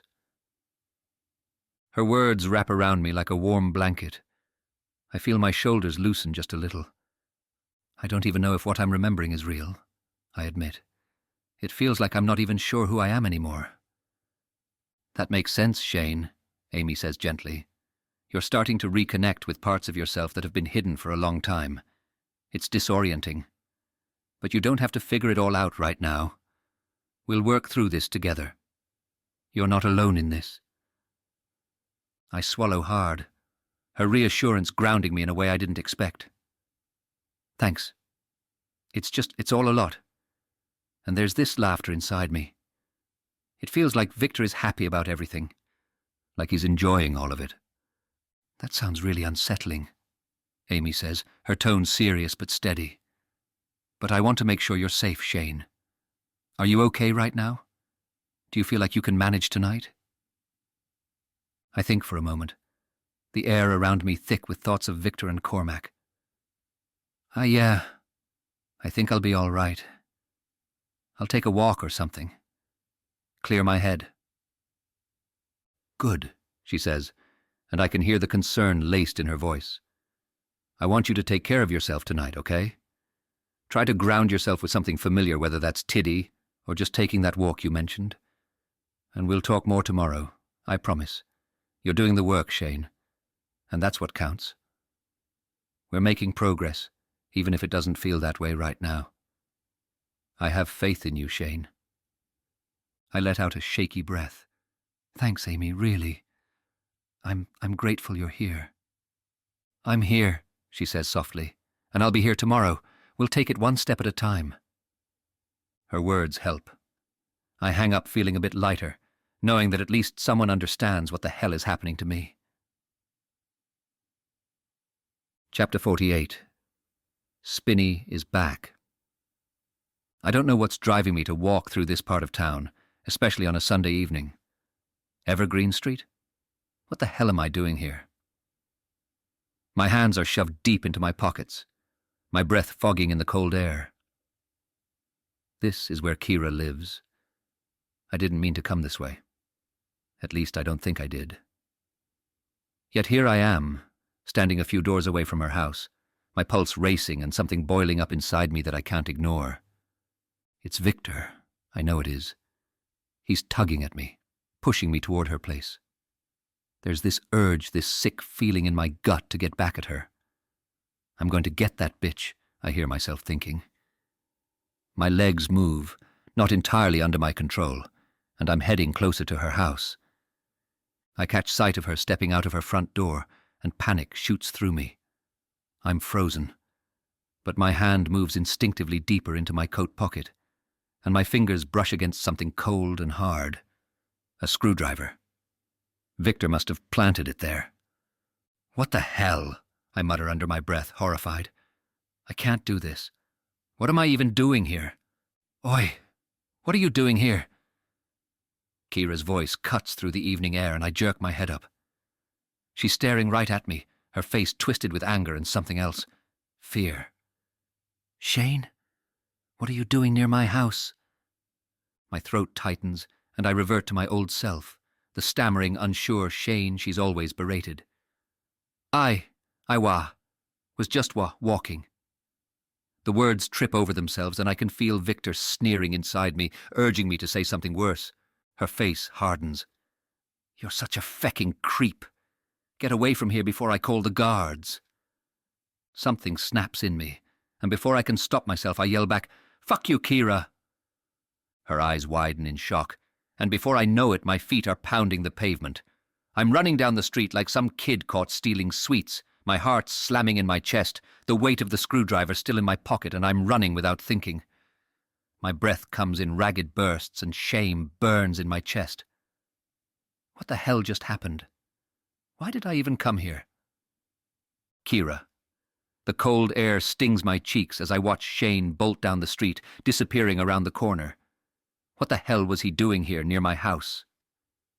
A shiver runs down my spine, and I instinctively rub my arms, trying to shake off the creeping feeling that settled in. It wasn't just random. It couldn't be. Shane wouldn't just wander here by accident. Not after everything. I close the door behind me, locking it securely, my hands trembling. The image of his face flashes through my mind. That look. His eyes darting. That familiar stammer. Something about him felt so familiar. Then it hits me like a punch to the gut. Spinny. I sink into the nearest chair, my stomach lurching. It's him. That boy from years ago. The one who used to live next door in Ballycloyne. Spinny. I can still see him, twirling and spinning around. A weird little kid who never seemed to fit in. The one Dad always told me to ignore. The one I did ignore, just like Dad said. And then I remember that night. The fire. His house on fire. I hear his voice again, desperate and pleading, screaming for help. He knocked on doors, even ours, begging someone to let him in. I was awake. I heard him, his cries cutting through the night. I smelled the smoke creeping into my room. But I didn't do anything. Dad had drilled it into me, leave them be, they're scum. It's not our problem. That was what he said about the Sheehans. He'd told me before, so many times, that it stuck in my head like gospel. So I stayed frozen at the window, listening to Spinny's voice getting weaker and weaker, his knocks quieter. He must have been pounding on our door for ages. But I just stood there, looking at him through the net curtains, pretending it wasn't happening. I didn't call for help. I didn't even wake Dad up. I just stared. Eventually I heard my father downstairs. His heavy footsteps thudded across the floor. He grumbled, half asleep, and opened the door. I stayed still, listening from my room, the fear twisting in my chest. There was a long silence. Then I heard Dad curse. He must have seen the flames. He rushed back inside, grabbed the phone and calmly called the fire brigade. His voice was steady, like this was just another nuisance he had to deal with. Another disruption in his night. He didn't even shout for me to come down. I peeked out of my window again, my heart in my throat. I watched as my father went back outside and saw Spinny standing there against the gate, his eyes wide with shock, his voice long gone. He must have been shouting for so long that he couldn't shout any more. Spinny looked up at me, and I pulled away from the window. I'll never forget what Dad said next. He looked at Spinny, who was barely able to stand, and he said, "Why didn't you tell us the house was burning, Spinny?" His voice wasn't angry. It wasn't even surprised. It was cold, like it always was when he talked about the she-hands. Spinny didn't answer. He just stood there, mute, broken. The fire brigade came not long after. They pulled the bodies out. His father, his mother, and then a while later, his missing sister. And all I did was watch. I stood there, watching them take his family away on stretchers. I didn't say a word. I didn't help. And now he's back. Spinny is back. And I can't shake the feeling that he remembers everything. He remembers my silence. My heart hammers in my chest and I feel sick. What if he's come for revenge? What if he knows what I did, what I didn't do? I ignored him when he needed help the most, and I'll never be able to forget it. And now, he's come back to remind me. Chapter 49. A Grandmother's Love. I wake up to the light creeping through the curtains, already knowing I'm not going to work today. I don't need to look at my phone to know I've overslept on purpose. My stomach twists, not from any illness, but from the memory of Kira's face when she saw me outside her house. How the hell am I supposed to show up at work and act like nothing happened? Siobhan's text comes in just after 10, asking where I am. I tell her I've got a tummy bug. She replies quickly, tells me to rest up, and somehow that makes me feel worse. She trusts me, no questions asked, and here I am, lying to her face. I have therapy later today, and the thought of telling Amy everything about loitering outside Kira's house, about Victor, about stalking her too, it makes my chest tighten. I don't even know how I'll start. How do you tell someone that kind of thing? I get out of bed and pull on yesterday's clothes, not really caring about how I look. I need to get out of the flat, clear my head. Fitzgerald's Park comes to mind. It always does when I'm feeling like this. I head toward the park, my feet dragging, but it's not the rose garden pulling me this time. No, I end up at the kiddie playground, standing in front of the swings. It's empty, of course, it is. All the kids are at school, and here I am, a grown man, standing in an empty playground. Ridiculous. Still, I walk over to one of the swings and sit down. The chains creak as I push off lightly with my feet. The movement is slow at first, but I start kicking harder, swinging higher. The wind rushes past my face, and for a second I feel lighter. It's like I'm floating, like nothing else matters except this moment of movement. I don't know why I'm here, on this swing, but something inside me needs this. A different part of me. Cormac, maybe? Or maybe something else entirely. It's hard to tell sometimes where I begin and where they end. As I swing, I get this flash of memory, my grandmother, her hand wrapped around mine as we walked through this same park. I was only a kid, maybe 6 or 7, and it was one of the few times I felt loved. We bought ice cream that day from the ice cream van, and I remember thinking it was the best day ever. No shouting, no tension. Just me and her, walking through the park, like nothing else in the world mattered. "I love you, Gran," I whisper under my breath, the wind carrying my words away. A passerby looks at me strangely, but I don't care. I swing higher, my body in sync with the rhythm of the chains, like I'm pushing away everything weighing me down. Kira, Victor, Cormac, the call center, the lies. But then it hits me. I'm not pushing it away. I'm running from it. All of it. Kira, why am I so obsessed with her? Why did I take that job in Quan and Dare? I tell myself it's because it was available, but that's not true. It's never been true. I knew she worked there. I wanted to be near her, watch her, figure her out. She doesn't know it, but I've been keeping tabs on her for a long time. I'm drawn to her, like I can't help it. Maybe Victor's pushing me there, maybe I'm just broken. And Amy. I stalked her too. I can't get that out of my head, the memory of watching her from a distance, spying on her and that big dog of hers, like some kind of predator. Victor did it, but I'm Victor, aren't I? There's no separating us now. The swing slows down and I stop kicking, my feet dragging in the dirt. The realization hits me like a punch in the gut. I can't keep running from this. I'm not just avoiding work, I'm avoiding everything. I sit there, staring at the ground, my stomach churning. I can't go back to the call center, not after what happened with Kira. And I can't avoid telling Amy what's going on. But how do I even start that conversation? Oh, by the way, I've been stalking my boss and you. No big deal, right?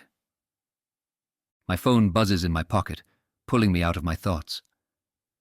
It's a reminder about my therapy session later. I sigh, getting up from the swing and brushing the dirt off my shoes. I know I can't skip the session. I need to face this, even if it terrifies me. But I can't shake the thought of Victor. He's always there, lurking in the background, pulling the strings.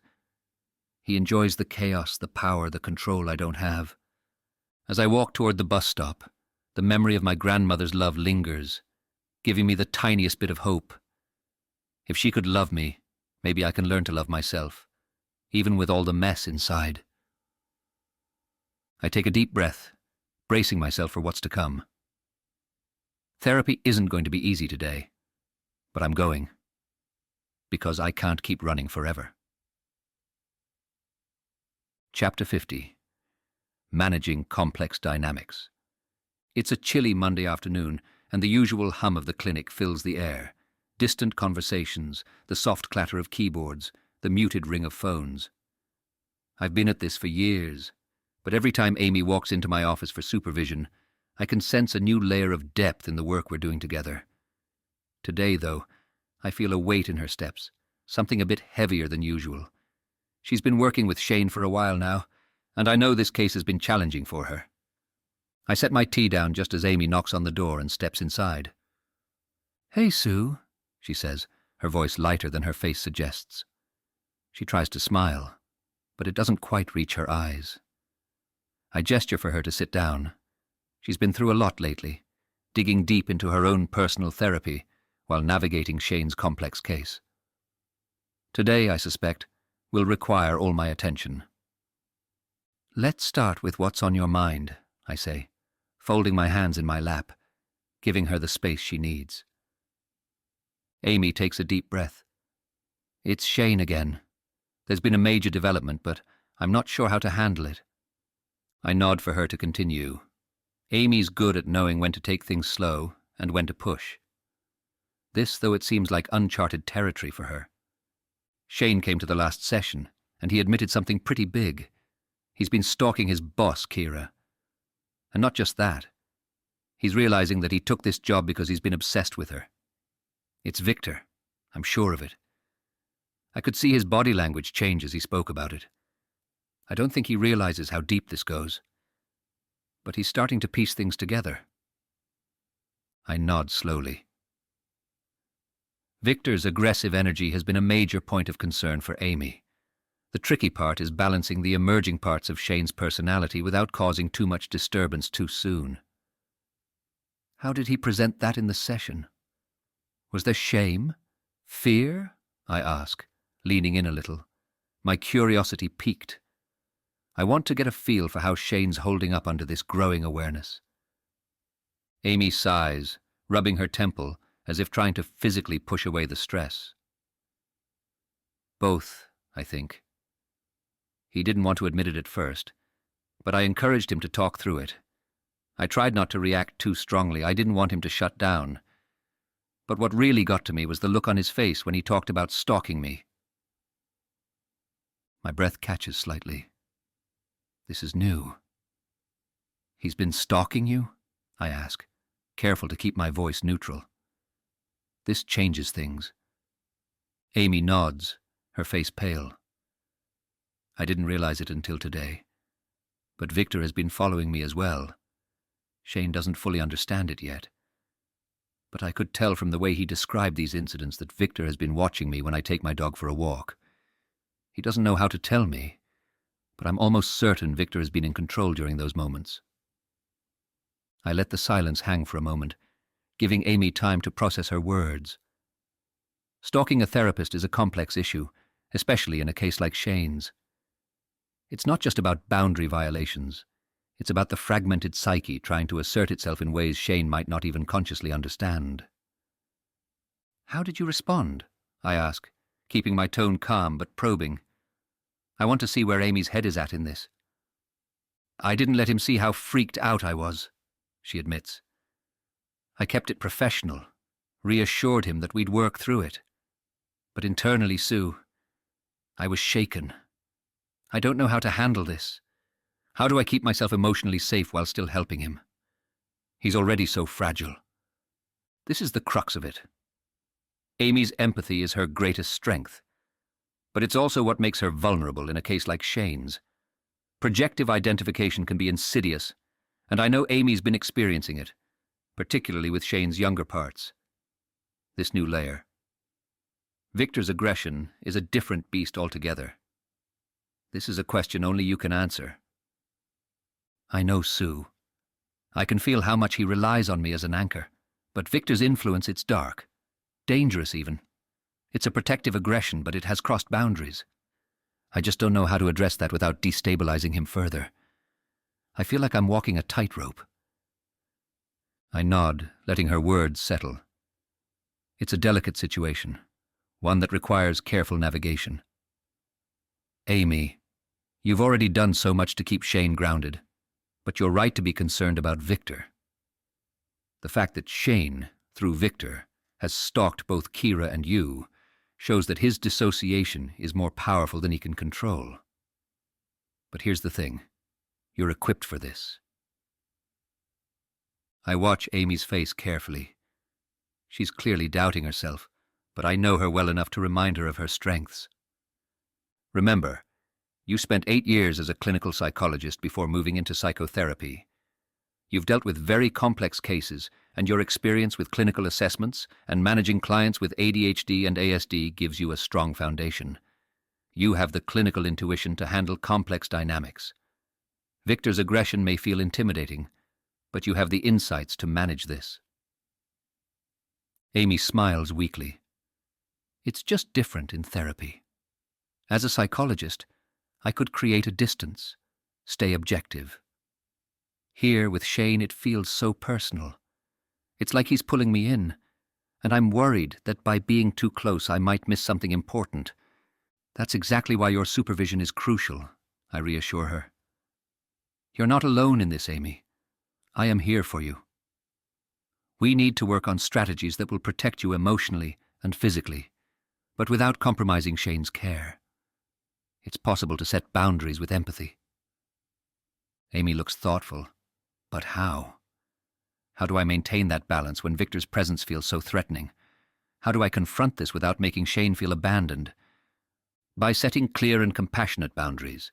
You can be direct without being harsh. Shane needs to understand that while Victor might act protectively, those actions, especially stalking, are harmful.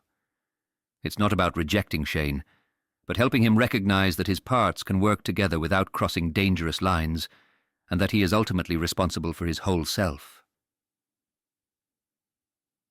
Amy leans back, seeming to take in what I'm saying. I guess I know that deep down, but it's hard. This case is hard. Of course it is, I say gently, but you're not walking this tightrope alone. You have me, and you have your own therapy to support you. And don't forget you've been through difficult cases before, just in a different context. This experience will help you navigate the psychotherapeutic aspects of Shane's journey. Trust in your training, Amy. She nods slowly, as if my words are finally settling in. I just want to make sure I don't fail him or myself. You won't, I assure her. But remember, Keeping yourself safe isn't a failure. In fact, it's essential. You need to stay well in order to help him. We sit in silence for a moment, the weight of the situation still lingering, but a shared understanding between us. Amy has the strength to handle this, and together we'll find a way through it. "Thank you, Sue," she says quietly. "I don't know what I'd do without these sessions." I smile warmly. You're doing more than you give yourself credit for. And just like Shane is working toward integration, you're integrating all the parts of your experience, your clinical background, your therapeutic intuition. You're exactly where you need to be, and you're more than capable of guiding Shane through this. Amy takes a deep breath, a small glimmer of confidence returning to her face. I'll keep that in mind. One step at a time. Exactly, I say. One step at a time. And hear this, Amy. I have faith in you. As she leaves, I watch her walk out with a lighter step than when she arrived. Amy's resilience is stronger than she realizes, and with the right support, she'll navigate Shane's complex, fractured world and come out of it even stronger herself. Chapter 51. Cormac and Victor's therapy session. I blink and the lights above me sharpen into focus. My heart skips a beat. I'm in Amy's therapy room, but I don't remember getting here. How the hell did I get here? My chest tightens and a wave of panic starts creeping up my spine. I look down at myself. Oh God, I'm dressed as what the feck? I'm Cormac. Tight jeans, flashy heels, a low-cut shirt that clings to my chest. The smell of expensive cologne hits my nose. My heart races, my face burns. Mortified doesn't even begin to cover it. Amy's sitting across from me, watching me closely. I can't meet her eyes. "Shane," she says softly. Her voice is so calm, so steady. "Can you tell me how you feel about how you're presenting today?"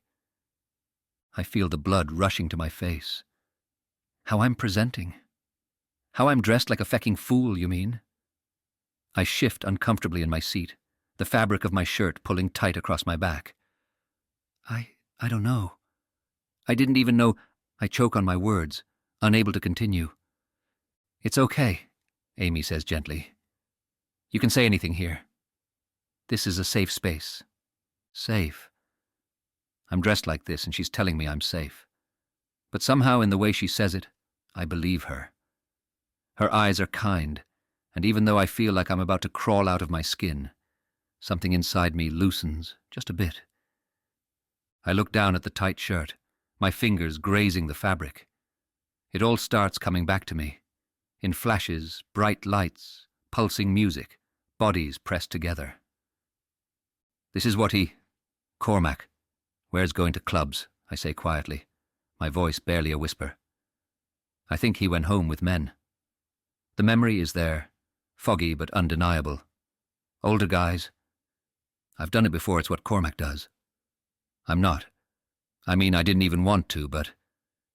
Amy nods, still listening, her expression calm and open. There's no judgment in her eyes. "You're doing really well, Shane. Take your time." I swallow hard, my throat dry. "It's always like this with him," I continue, my words spilling out now. "He picks older men. He flirts with them, makes them think they're special. But I don't feel anything. I go along with it. And I steal from them. I always steal something. Money, a wallet, whatever I can find. And the sex." I pause, my face burning. It's always unsafe. I don't even think about protection. Cormac doesn't care. He just wants it. My voice cracks on the last word and I feel sick. I want to crawl into a hole, disappear, anything but sit here dressed like this and say all this to Amy. But she's still looking at me, her face kind, understanding. "And you always..." I hesitate, the words stuck in my throat. "I'm always the bottom." Amy doesn't flinch. "It's okay, Shane. I understand." I can't believe what I'm hearing. She's not disgusted, not shocked. She's just accepting. It hits me like a punch in the gut, How can she be so kind, so calm? I don't even accept this part of me, and here she is, sitting with it like it's just another piece of the puzzle. My head spins, and then suddenly my body stiffens. I can feel something. No, someone. Inside me. A low chuckle rumbles from my chest, but it's not mine. "Oh, the fag's a great bottom," a voice says out loud, sharp and rough. It's Victor.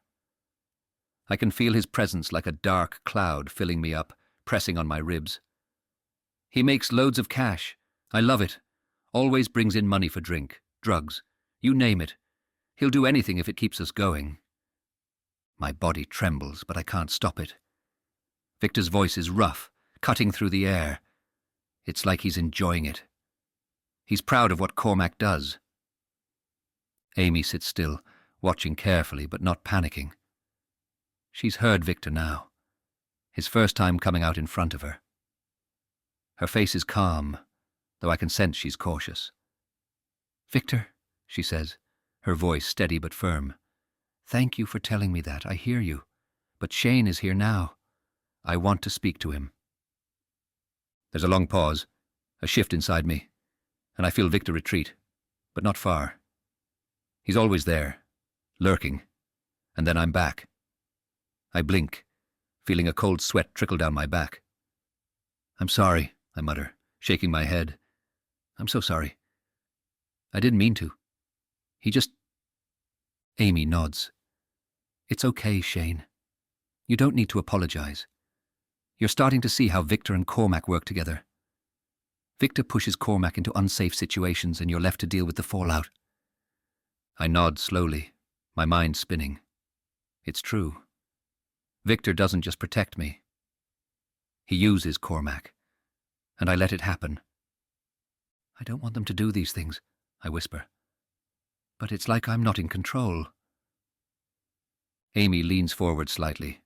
"Shane, you're starting to understand how these parts of you work. And that's important.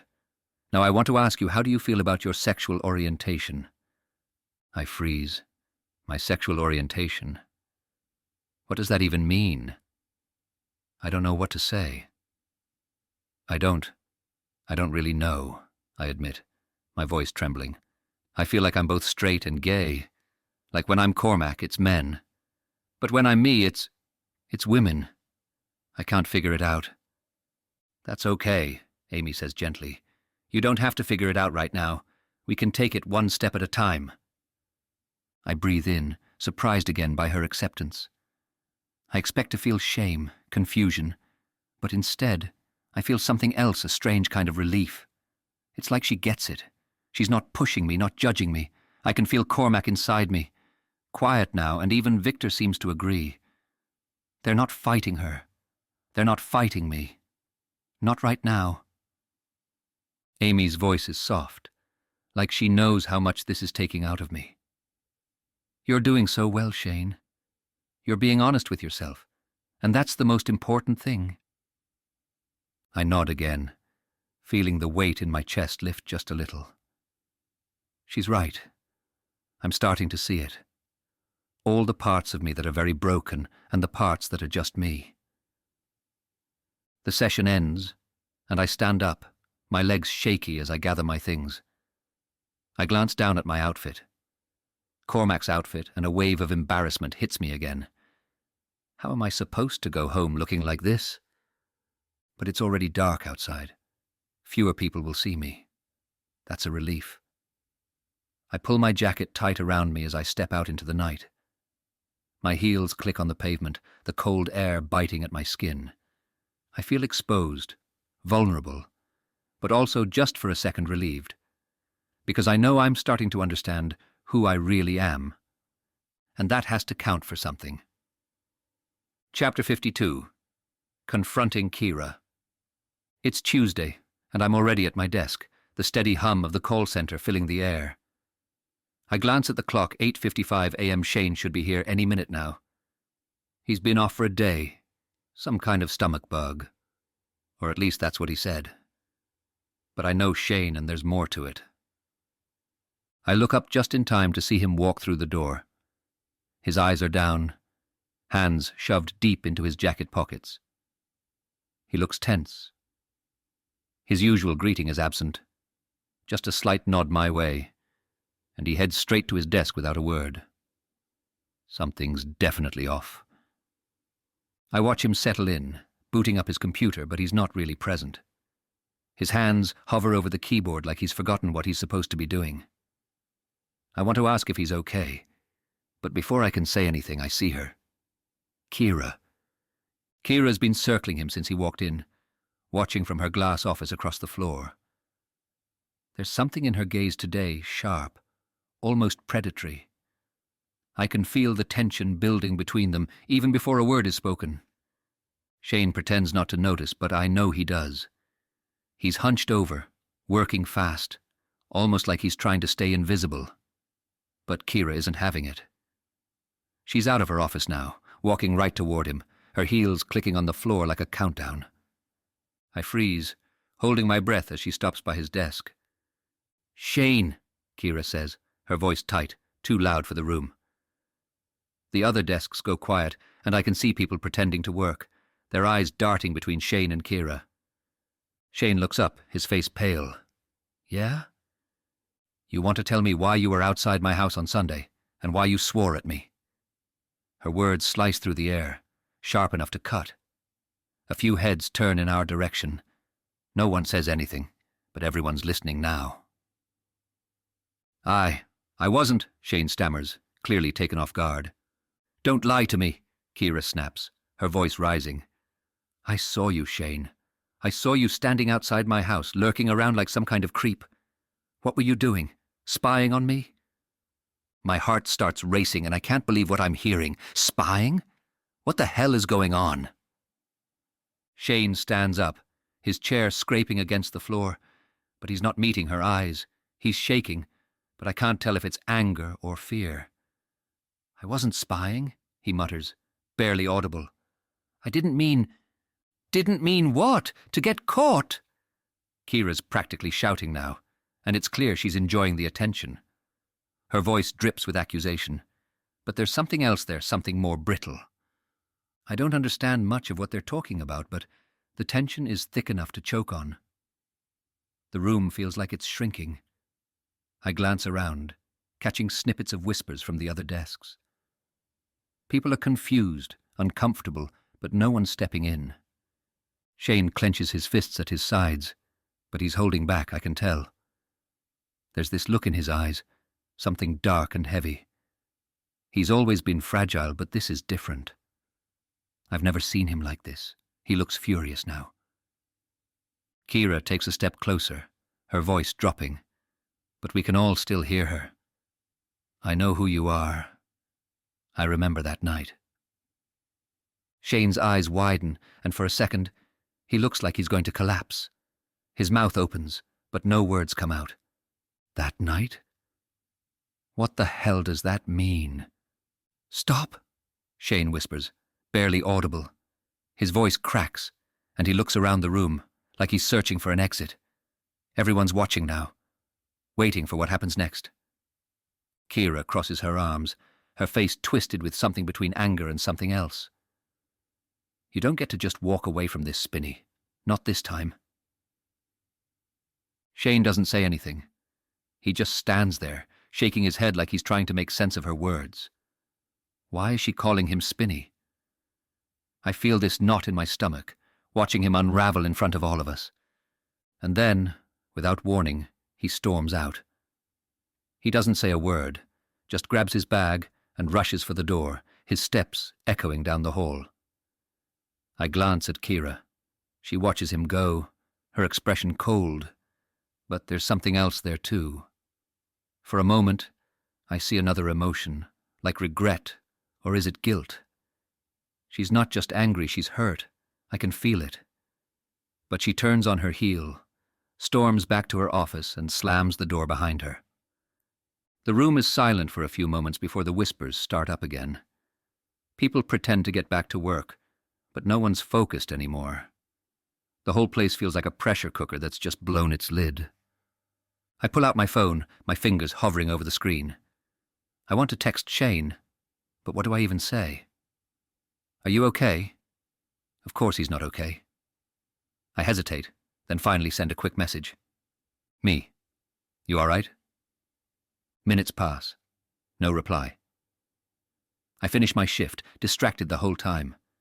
I can't shake the image of him standing there, shaking, and the way Kira's words tore through him. It's like I'm missing a whole story here, something I can't see. At 4 o'clock, I pack up and head out, glancing at my phone as I step onto the street. Still nothing. Then, as I'm walking toward the bus stop, my phone buzzes. Shane. Sorry. Yeah, rough day. Meet me at the Roundy at 5? I breathe out a sigh of relief. At least he's okay enough to talk.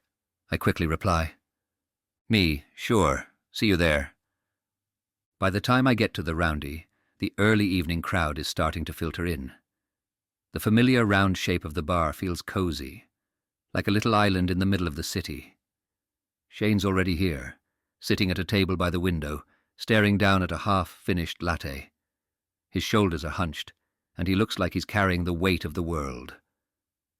I slide into the seat across from him, and he glances up, offering a weak smile. Thanks for coming. Of course, I say. What happened back there? Shane takes a deep breath, his hands wrapped tightly around his cup. It's complicated. Kira. She used to be my neighbor. She was there the night of the fire. I blink. The fire? He nods, his eyes distant. The night my parents and my sister died. I was 10. I've been trying to forget it, but I can't. Kira. Kira's family wouldn't help. They thought we were scum. They wouldn't help me when I really needed them. And now it's like I'm the one who did something wrong. I don't know what to say, so I just listen. I had no idea this was what Shane had been carrying all this time. I didn't even know she remembered me, Shane continues, his voice low. She called me Spinny. That's what they used to call me when I was a kid. I didn't think anyone remembered. I feel a lump in my throat. That's a lot to deal with, Shane. He nods, his fingers tapping nervously on the table. I'm trying to work through it in therapy, but it's hard. There's so much I don't remember, and what I do remember, it's all jumbled. I sip my latte, trying to process everything he's telling me. I always knew Shane had his struggles, but I didn't realize how deep it all went. As you know, I'm in therapy too, I say quietly, not wanting to make this about me, but hoping to connect with him. It's been helping, but it's a long road. You're doing the right thing, you know, by trying to face it. Shane gives me a small, tired smile. I don't know if I'm facing it or just running in circles. You're not running, I say firmly. You're here. You're talking about it. That's more than a lot of people can do. He nods again, his shoulders relaxing just a little. Yeah, I guess. We sit in silence for a while, just sipping our drinks, the noise of the bar buzzing around us. It's strange how, even in the middle of the chaos, this feels like a quiet moment, a moment where we're both finding a little bit of peace. Chapter 53. Only a small child. It's Wednesday and I haven't been able to face work. Not after what happened with Kira. Not after she looked at me like that. Like she knew something I didn't. Like she knew the truth. So I've stayed home all day. I've cleaned the entire flat, scrubbing and organizing, just like my mother used to do. The need to keep things in order to make everything look perfect has been pulling at me, gnawing at the back of my mind. Tiddy's been following me around, batting at the mop and curling up next to me whenever I stop for a break. I'm petting her now, sitting on the floor next to the sofa, my hand running through her lovely fur, trying to calm the storm inside me. That's when it hits me. The smell. At first it's faint, drifting through the window I left cracked open, but it doesn't take long for it to fill the room. Bacon, frying bacon. I freeze, my hand still on Tiddy's back, the smell curling its way into my nose, sharp and greasy. My chest tightens. My throat goes dry. It's too familiar, too close. Suddenly I'm not here anymore. I'm 10 years old again, lying in bed in the early hours of the morning. The sheets are tangled around my legs, my body slick with sweat. The air is thick, stifling. I can hear him downstairs. Dad. I know what's happening before I even open my eyes. The sizzle of bacon on the gas cooker, the clink of a bottle, the faint slur of my father's voice as he mutters to himself. He's back. He's home from the pub. And he's using the gas cooker to fry bacon. He will burn the place down. I slip out of bed, my bare feet hitting the cold floorboards. I glance over at my mother, passed out in her own room. She's not going to wake up. She never does when she's like this, tranquilized, her body limp from the pills. She won't hear him. But I do. I try to summon the courage to go downstairs. My feet are heavy, dragging me forward, but my mind is screaming at me to stop, to turn back. He will try to hurt me again if he sees me in this state. But I can't. I have to check. I have to make sure he doesn't burn the house down. I slip down the stairs, careful not to make any noise.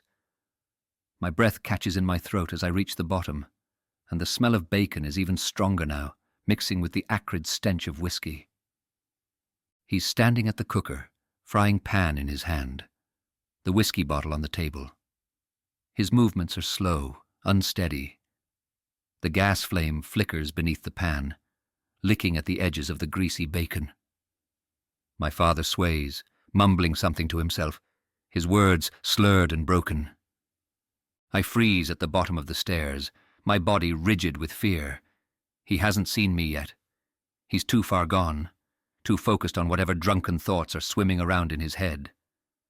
I watch as he takes another swig from the whiskey bottle and puts it back on the table. The smell of alcohol mixes with the bacon, the fumes hanging thick in the air. And then he says it.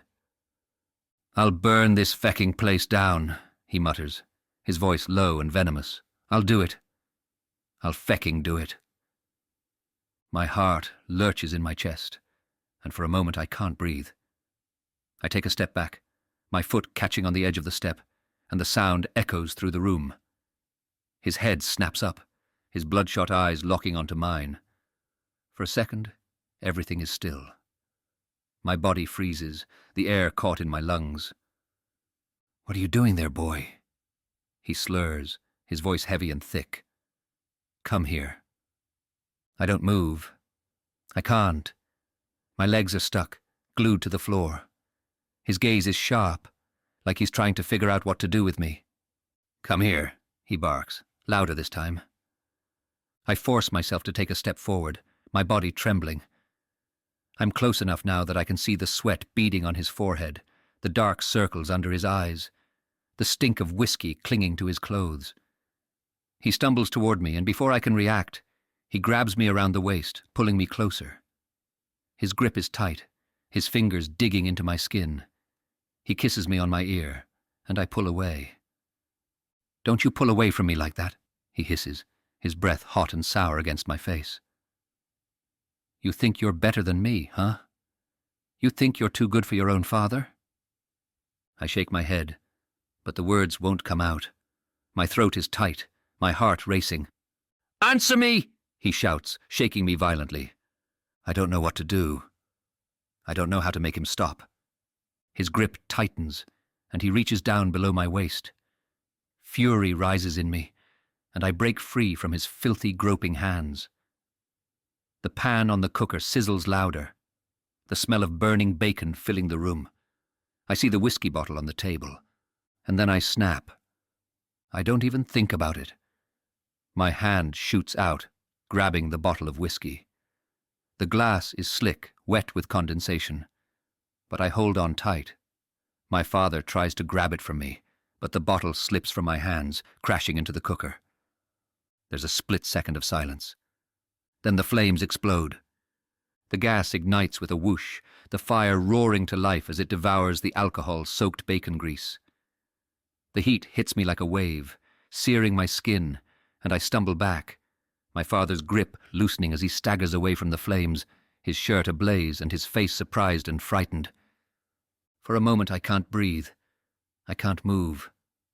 The fire grows, spreading across the cooker, climbing the walls, the smoke thick and black. My heart pounds in my chest, and I know I must stay alive. My father is screaming now, but I can't hear him. I can't hear anything but the crackling of the fire, the roar of the flames as they consume everything around me. I turn and run, my legs finally moving. I run out of the house, my mind spinning, my heart in my throat. I don't stop. I'm gasping for air when I snap out of it. The smell of bacon is still there, lingering in the air, but the flames are gone. I'm not 10 years old anymore. I'm sitting in my flat, Tiddy pressed up against my leg, purring softly, grounding me in the present. But I'm still shaking. The heat of the fire lingers on my skin, the weight of my father's hand on my waist, bruising my small body. The fear, the confusion, it all comes rushing back. So overwhelming it's like I'm still there, still trapped in that house with him. A sob catches in my throat, and before I can stop it, I hear a voice. My voice. But it's not me, not now. It's younger, thinner, and trembling with grief. I was just a small child. Just a small child. The words spill out and my heart aches as I hear them. I feel the loss of that boy Spinny who never had a chance. He was just a child, caught in something too big, too terrifying for him to understand. And now, as I sit here in the dark, I realize that boy never really left.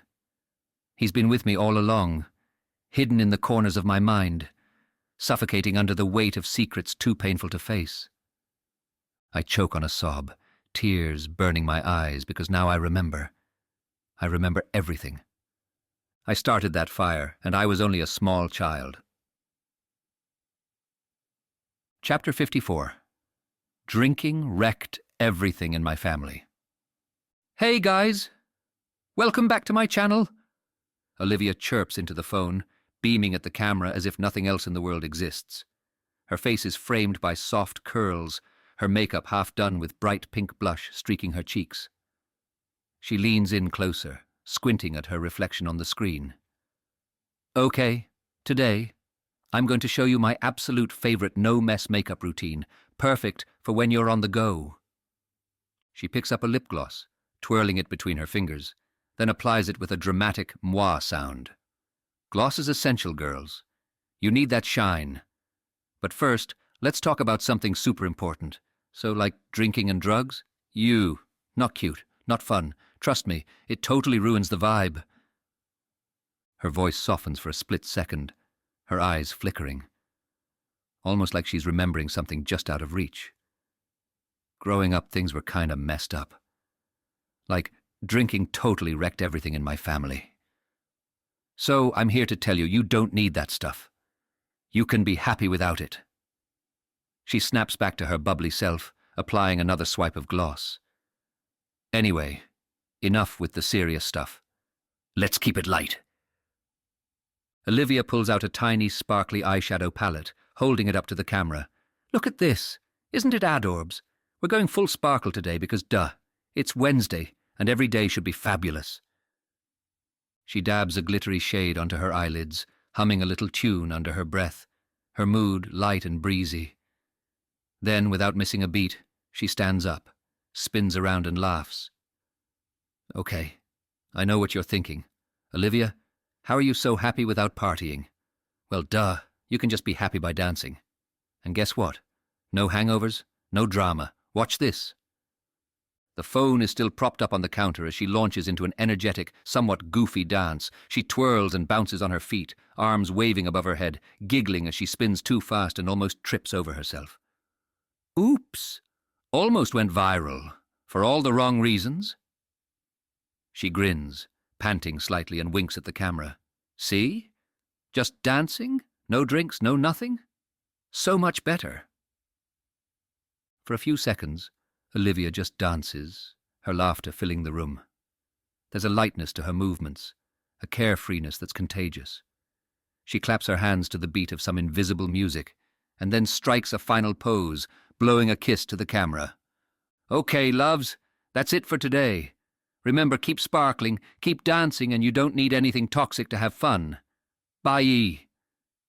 She reaches for the phone to end the recording, still humming to herself, her smile wide.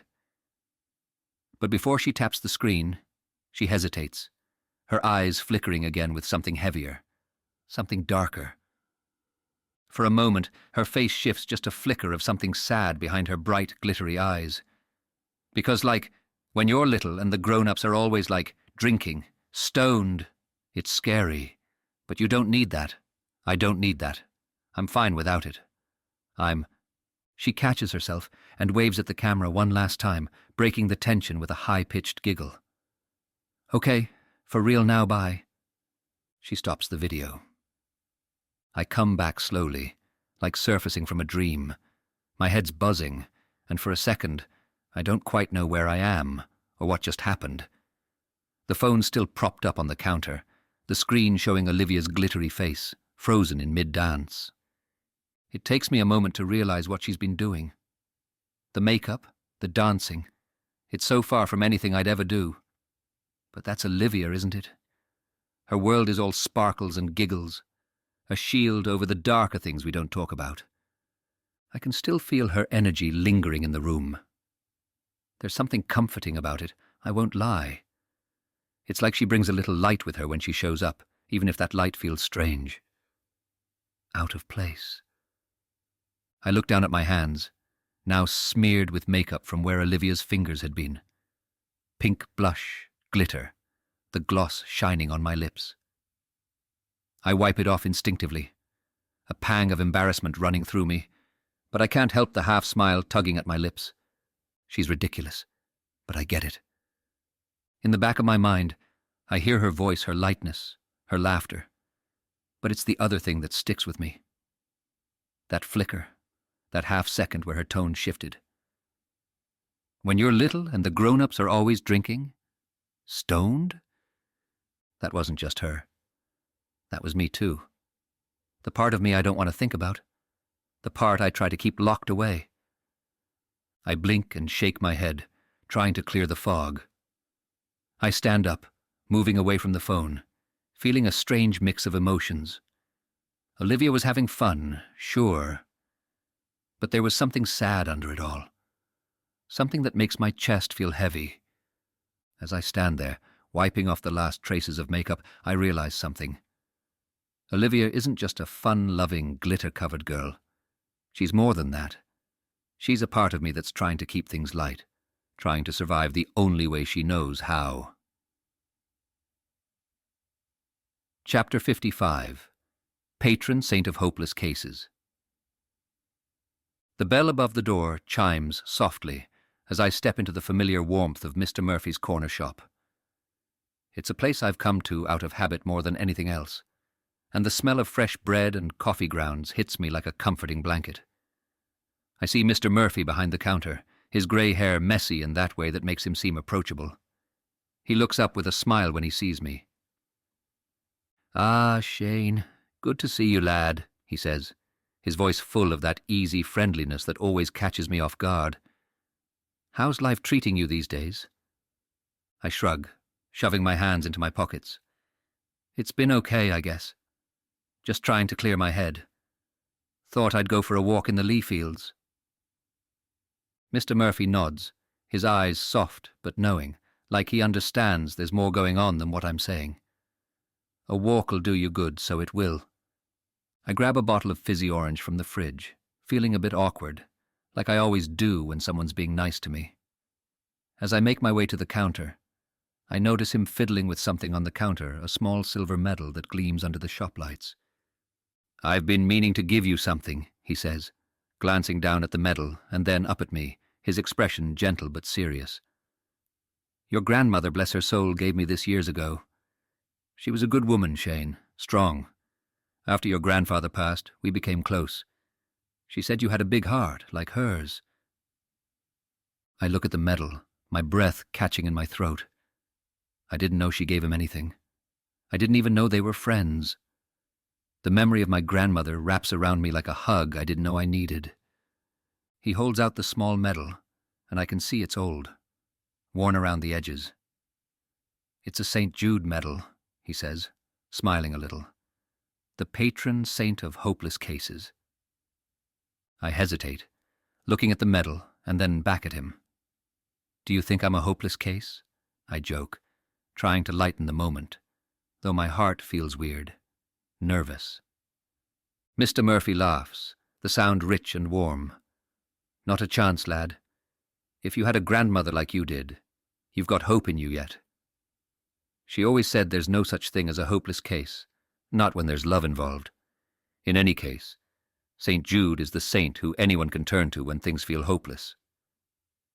I take the medal from him, the cool metal pressing into my palm. There's a weight to it, but not in a bad way. It feels like something important, something I don't fully understand yet. Thanks, I murmur, feeling the words catch in my throat. I'll take care of it. I know you will, Shane, he says, his voice soft. She would have wanted you to have it. I stand there for a moment, holding the religious medal, letting the quiet settle between us. Then, with a nod, I turn and leave the shop, the bell chiming behind me as I step out into the world again. The medal's still in my hand, its soft edges caressing into my palm. I feel like maybe I'm holding on to something that really, really matters. St. Jude, pray for me, I whisper to myself. I know I'm going to need help from somewhere. Then I look upwards. Thank you, Gran. And I kiss the medal. The gravel crunches under my feet as I make my way through the lee fields, the air cool and fresh against my skin. It's late afternoon, the sky a soft wash of orange and pink as the sun starts to dip. The river beside me flows gently, the sound of the water calming in a way I didn't expect. I've been to this place 100 times, but today it feels different. Maybe it's my Gran's medal in my pocket, small but heavy, pressing against my leg like a reminder of something I can't quite put into words. There's something about the way the trees bend over the path, the way the branches sway in the light breeze, that makes me feel lighter. The world is still moving, nature still breathing, and for once I feel like I'm in sync with it. The St. Jude medal has touched me, in a way I didn't see coming. There's this flicker of hope, something soft and almost fragile inside me, but it's there. I feel like maybe things can change. I walk deeper into the field, my eyes following the lines of the trees, the way their roots dig into the earth, grounded. I can almost feel them inside me. Victor, Cormac, Olivia, Spinny. Each one is carrying something I couldn't handle back then. I know that now. Victor's anger, Cormac's wildness, Olivia's innocence, and Spinny's brokenness, they took on the parts of me that I couldn't bear to face when I was just a kid. When I was too weak to deal with the weight of it all. They wrapped their roots and branches around me. But now as I walk, something stirs inside me. I ask myself, do I still need them to carry all this weight? I stop for a moment, the St. Jude medal warm in my hand. My heart races a little as the thought settles in. Now that I'm grown up, do I need them to keep holding all of this for me? I don't want to get rid of them, I can't. They're part of me. But they can't be in charge anymore. They've done their job and they've done it well. But I'm not that scared kid anymore. I can feel it, the shift inside me. It's subtle, like the way the wind changes direction, but it's there. I take a deep breath, feeling Victor stirring in the back of my mind, always watching, always ready to pounce. His presence feels darker, heavier, like he's waiting for something, some threat. I see a passerby up ahead, just another person out for a walk, and I feel Victor's aggression flare up, his muscles tensing in my body, ready to snarl. But I stop him. No, I think. Not this time, Victor. I rein him in, like pulling back on the reins of a horse that's bolting. It's hard, but I do it. I don't want him to lash out anymore. I can't keep letting him run things just because he's scared. I'll get hurt again. I keep walking, my pace steady, my breath evening out. I make a quiet promise to myself, right here, on this path. I don't know what's coming, but I know I have to change. I can't keep living like this, fractured, broken into pieces, each part pulling me in different directions. Victor, Cormac, Olivia, Spinny, they're still part of me. They always will be. But I'm the one who needs to steer now. I'm the one who has to grow up. I have help now. I have Amy, Siobhan, and even Mr. Murphy, and yes, even Tiddy, my beautiful cat who has accompanied me on this journey. And now, I have St. Jude and the memory of my grandmother's love. The thought makes me feel stronger, like maybe there's a future where I'm not constantly fighting myself, where I'm not running from the memories, from the past, from the pain. I'm calmer now, but there's something unsettling about it. Like I'm standing at the edge of something, and I don't know if I'll be able to hold everything together when it hits. The trees around me sway, their branches reaching toward the sky, and I let out a long breath, staring at the path ahead. Whatever's coming, I know one thing. I'm not walking into it alone anymore. We'll get through this, I whisper, gripping the medal in my pocket. We'll get through this. But for now, all I can do is keep walking. Chapter 56. You all just turned your faces. Shane steps into the call centre, his shoulders set with a new kind of resolve. The St. Jude medal presses reassuringly against his chest, a quiet reminder of his grandmother's belief in him. He's made his decision today. He's walking away from this place. No more hiding, no more shame. The air feels heavy around him, but his mind is calm, clearer than it's been in a long time. The usual hum of conversations fills the room, but there's a shift as Shane walks in. People glance up from their desks, sensing something different in him today. Siobhan, at her usual station, catches his eye and gives him a small, questioning look. He nods slightly, but doesn't stop. His destination is clear. Kira's office. His hand clenches the resignation letter tightly, the paper wrinkling slightly under his grip. It's not nerves, not today. It's the weight of everything this moment represents. The end of his time here. The end of his silence. Kira looks up as he approaches her desk, her face twisting into that familiar, mocking smirk. "Well, look who decided to grace us with his presence," she says, her voice loud enough for everyone nearby to hear. "Thought you were going to abandon us again, Spinny."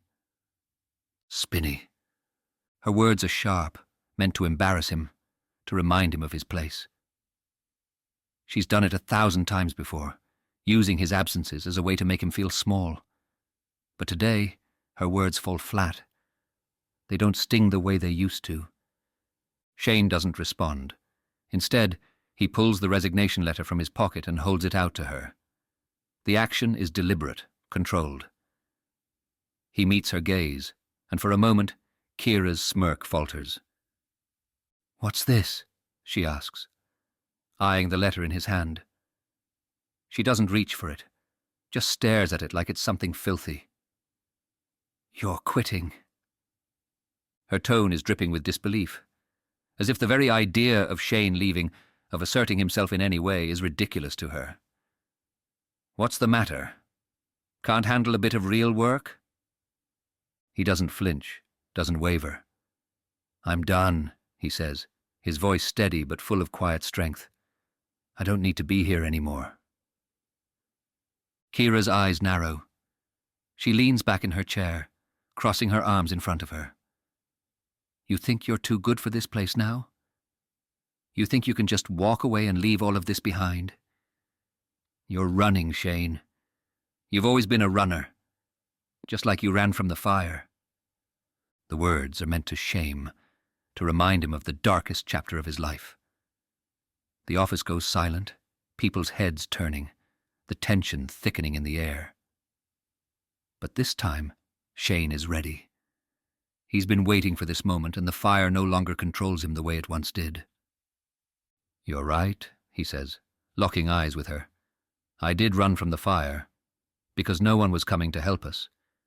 You and everyone else in Ballycloyne, you all stood there and watched us burn. I was only 10. There's a shift in the room, a collective in-breath as Shane's words hit the air. Kira, caught off guard, straightens up, her face hardening. We were kids, Shane. We didn't know what to do. It wasn't our job to fix your family's social problems. Shane's jaw tightens, but he keeps his voice calm, steady. It wasn't your job to fix us, but it was everyone's responsibility to see what was happening. My father was a drunk and he was hurting us. You knew that. Everyone knew that. But no one did anything. Not when my sister disappeared into the attic to hide from him. Not when my mother was too drugged up to notice what was happening. You all just turned your faces. He holds the letter tighter, his knuckles white. Did anyone ever think to ask where Olivia was? Did anyone think to call social services? No. You all whispered and gossiped, but none of you lifted a finger to help. Kira shifts in her chair, her face paling slightly, but her defensiveness is still there.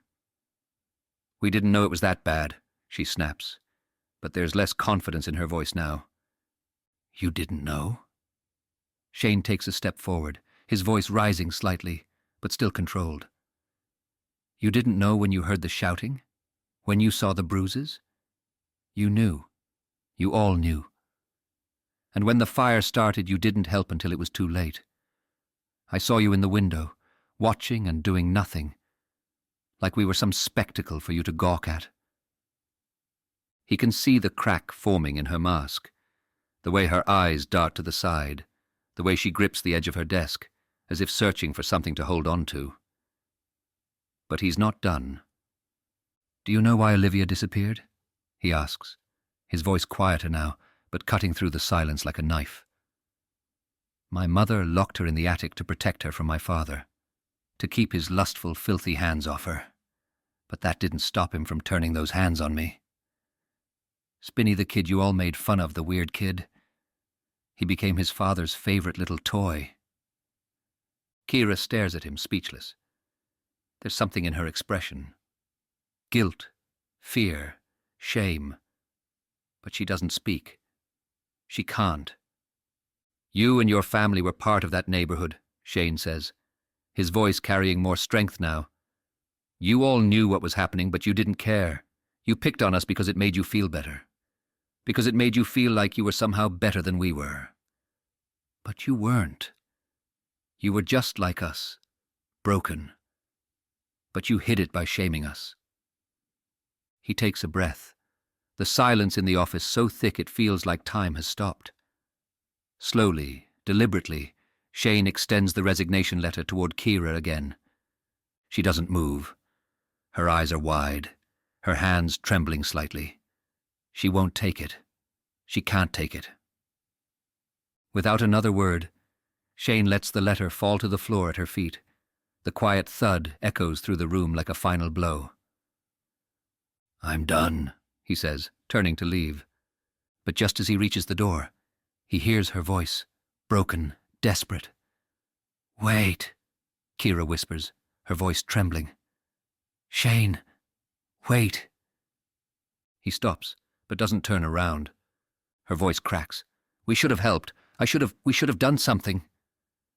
There's a pause, and when she speaks again, her voice is small, barely above a whisper. We were wrong. I was wrong. Shane closes his eyes, letting her words sink in. For a moment he feels the weight of everything, the fire, the abuse, the years of silence. But it's lighter now. He's spoken his truth, and he can't carry her guilt too. He won't. Without saying anything, he walks out, leaving Kira standing there, the resignation letter still on the floor, her sobs echoing behind him. As the door swings shut, Shane steps out into the cool air, and the heaviness is gone. Chapter 57. The Other, Olivia. I sit in Amy's office, the quiet hum of the room settling around us. It's strange, this feeling of lightness I've had lately, even though there's still so much work to do. But today, there's something in the air, like we're on the edge of a revelation. Amy's watching me closely, her eyes filled with that kind of deep thoughtfulness she always has when there's more to be said. Shane, she begins, her voice steady, there's something important I need to share with you. I frown slightly, nodding for her to continue, though a flicker of anxiety sparks in my chest. "You've made incredible progress," she says gently, "and part of that progress has been connecting with Olivia. But there's something about your very first session I think you should know." I blink, confused. The first session? I barely remember booking it. "That's because you didn't," Amy says, her voice calm but sure. "Olivia did." I stare at her, the words hitting me like a shockwave. "Olivia the altar?" "Yes," Amy continues. "The very first session. It wasn't you who walked through that door. It was Olivia, presenting as your sister. At the time, I didn't fully understand who she was. I thought she was trans, and I even asked her for pronouns, but she was confused. It wasn't until later that I understood Olivia is an alter, a representation of your sister, but also a part of you." A cold awareness floods through me. Olivia, the alter, not my sister, was the one who took that first step, who sought help on my behalf, long before I was ready to face it. I glanced down at my hands, the weight of the revelation hitting me hard. She booked the session to help me? Amy nods. She's been trying to protect you, Shane, to help you. Even though she represents your sister, she's not the same as Olivia who died. She's a part of you, created to hold on to the parts of your past that were too painful to face. She carries the love and loss of your sister, but also the strength and resilience that you needed to survive. The distinction hits me like a punch in the gut. Olivia, the real Olivia, my twin sister, is gone. But this Olivia, my alter, has been there all along, doing what she thought was best for me. Not as a ghost of my past, but as a part of who I am. "She's not my sister," I whisper, the words feeling raw, painful. "She's me." Amy gives a gentle nod. "Exactly. And understanding that distinction is part of your healing. Olivia the alter carries the pain of losing your sister, but she's also carrying something more. She's carrying a part of you that can be nurturing and a part that knows how to be joyful." I close my eyes, feeling the tears welling up. I've been so focused on my guilt, on the loss of my sister, that I didn't realize how much I've been neglecting this part of myself. I've been so focused on the past, I whisper, that I didn't see what she was trying to do. Amy leans forward, her voice soft but firm. "Olivia the alter isn't here to replace your sister. She's here to help you carry the weight of that loss, to remind you of the connection you had, but also to help you find your joy. And now she's ready to take that next step with you." I nod, my chest tight with emotion. "I've been carrying this for so long I didn't even know." Amy smiles, a small, knowing smile. "You're not carrying it alone anymore, Shane. Olivia, Spinny, Victor, they've all been helping you, in their own ways. But now, you're ready to carry it together." I take a deep breath, feeling a new sense of clarity. Olivia isn't my sister. She's a part of me, and I can't keep seeing her as a ghost of the past. I need to accept her for who she is, a part of me that's been holding on for too long. Chapter 58. Thank you, Victor.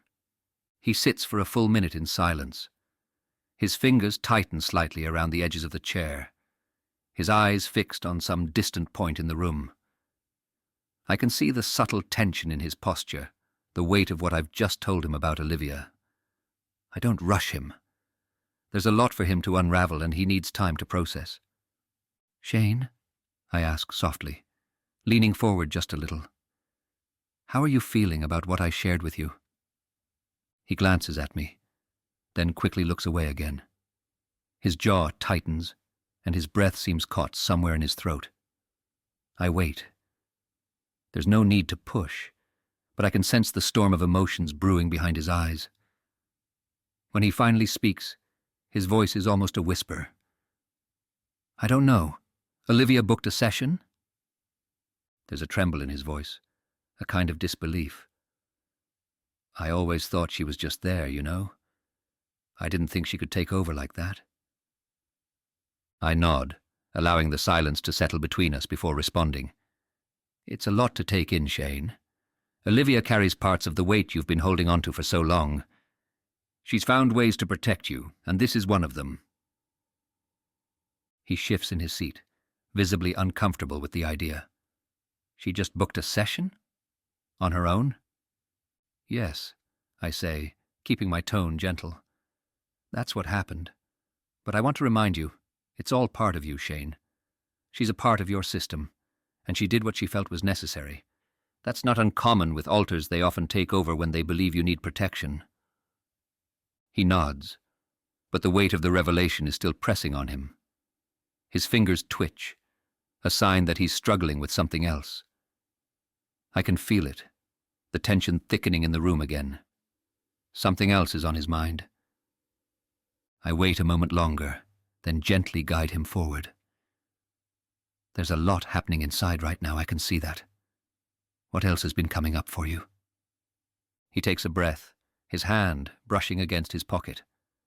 There's something he's holding on to, something he's been thinking about. I found something on my laptop, he says. The words coming out slowly, as if they're difficult to form.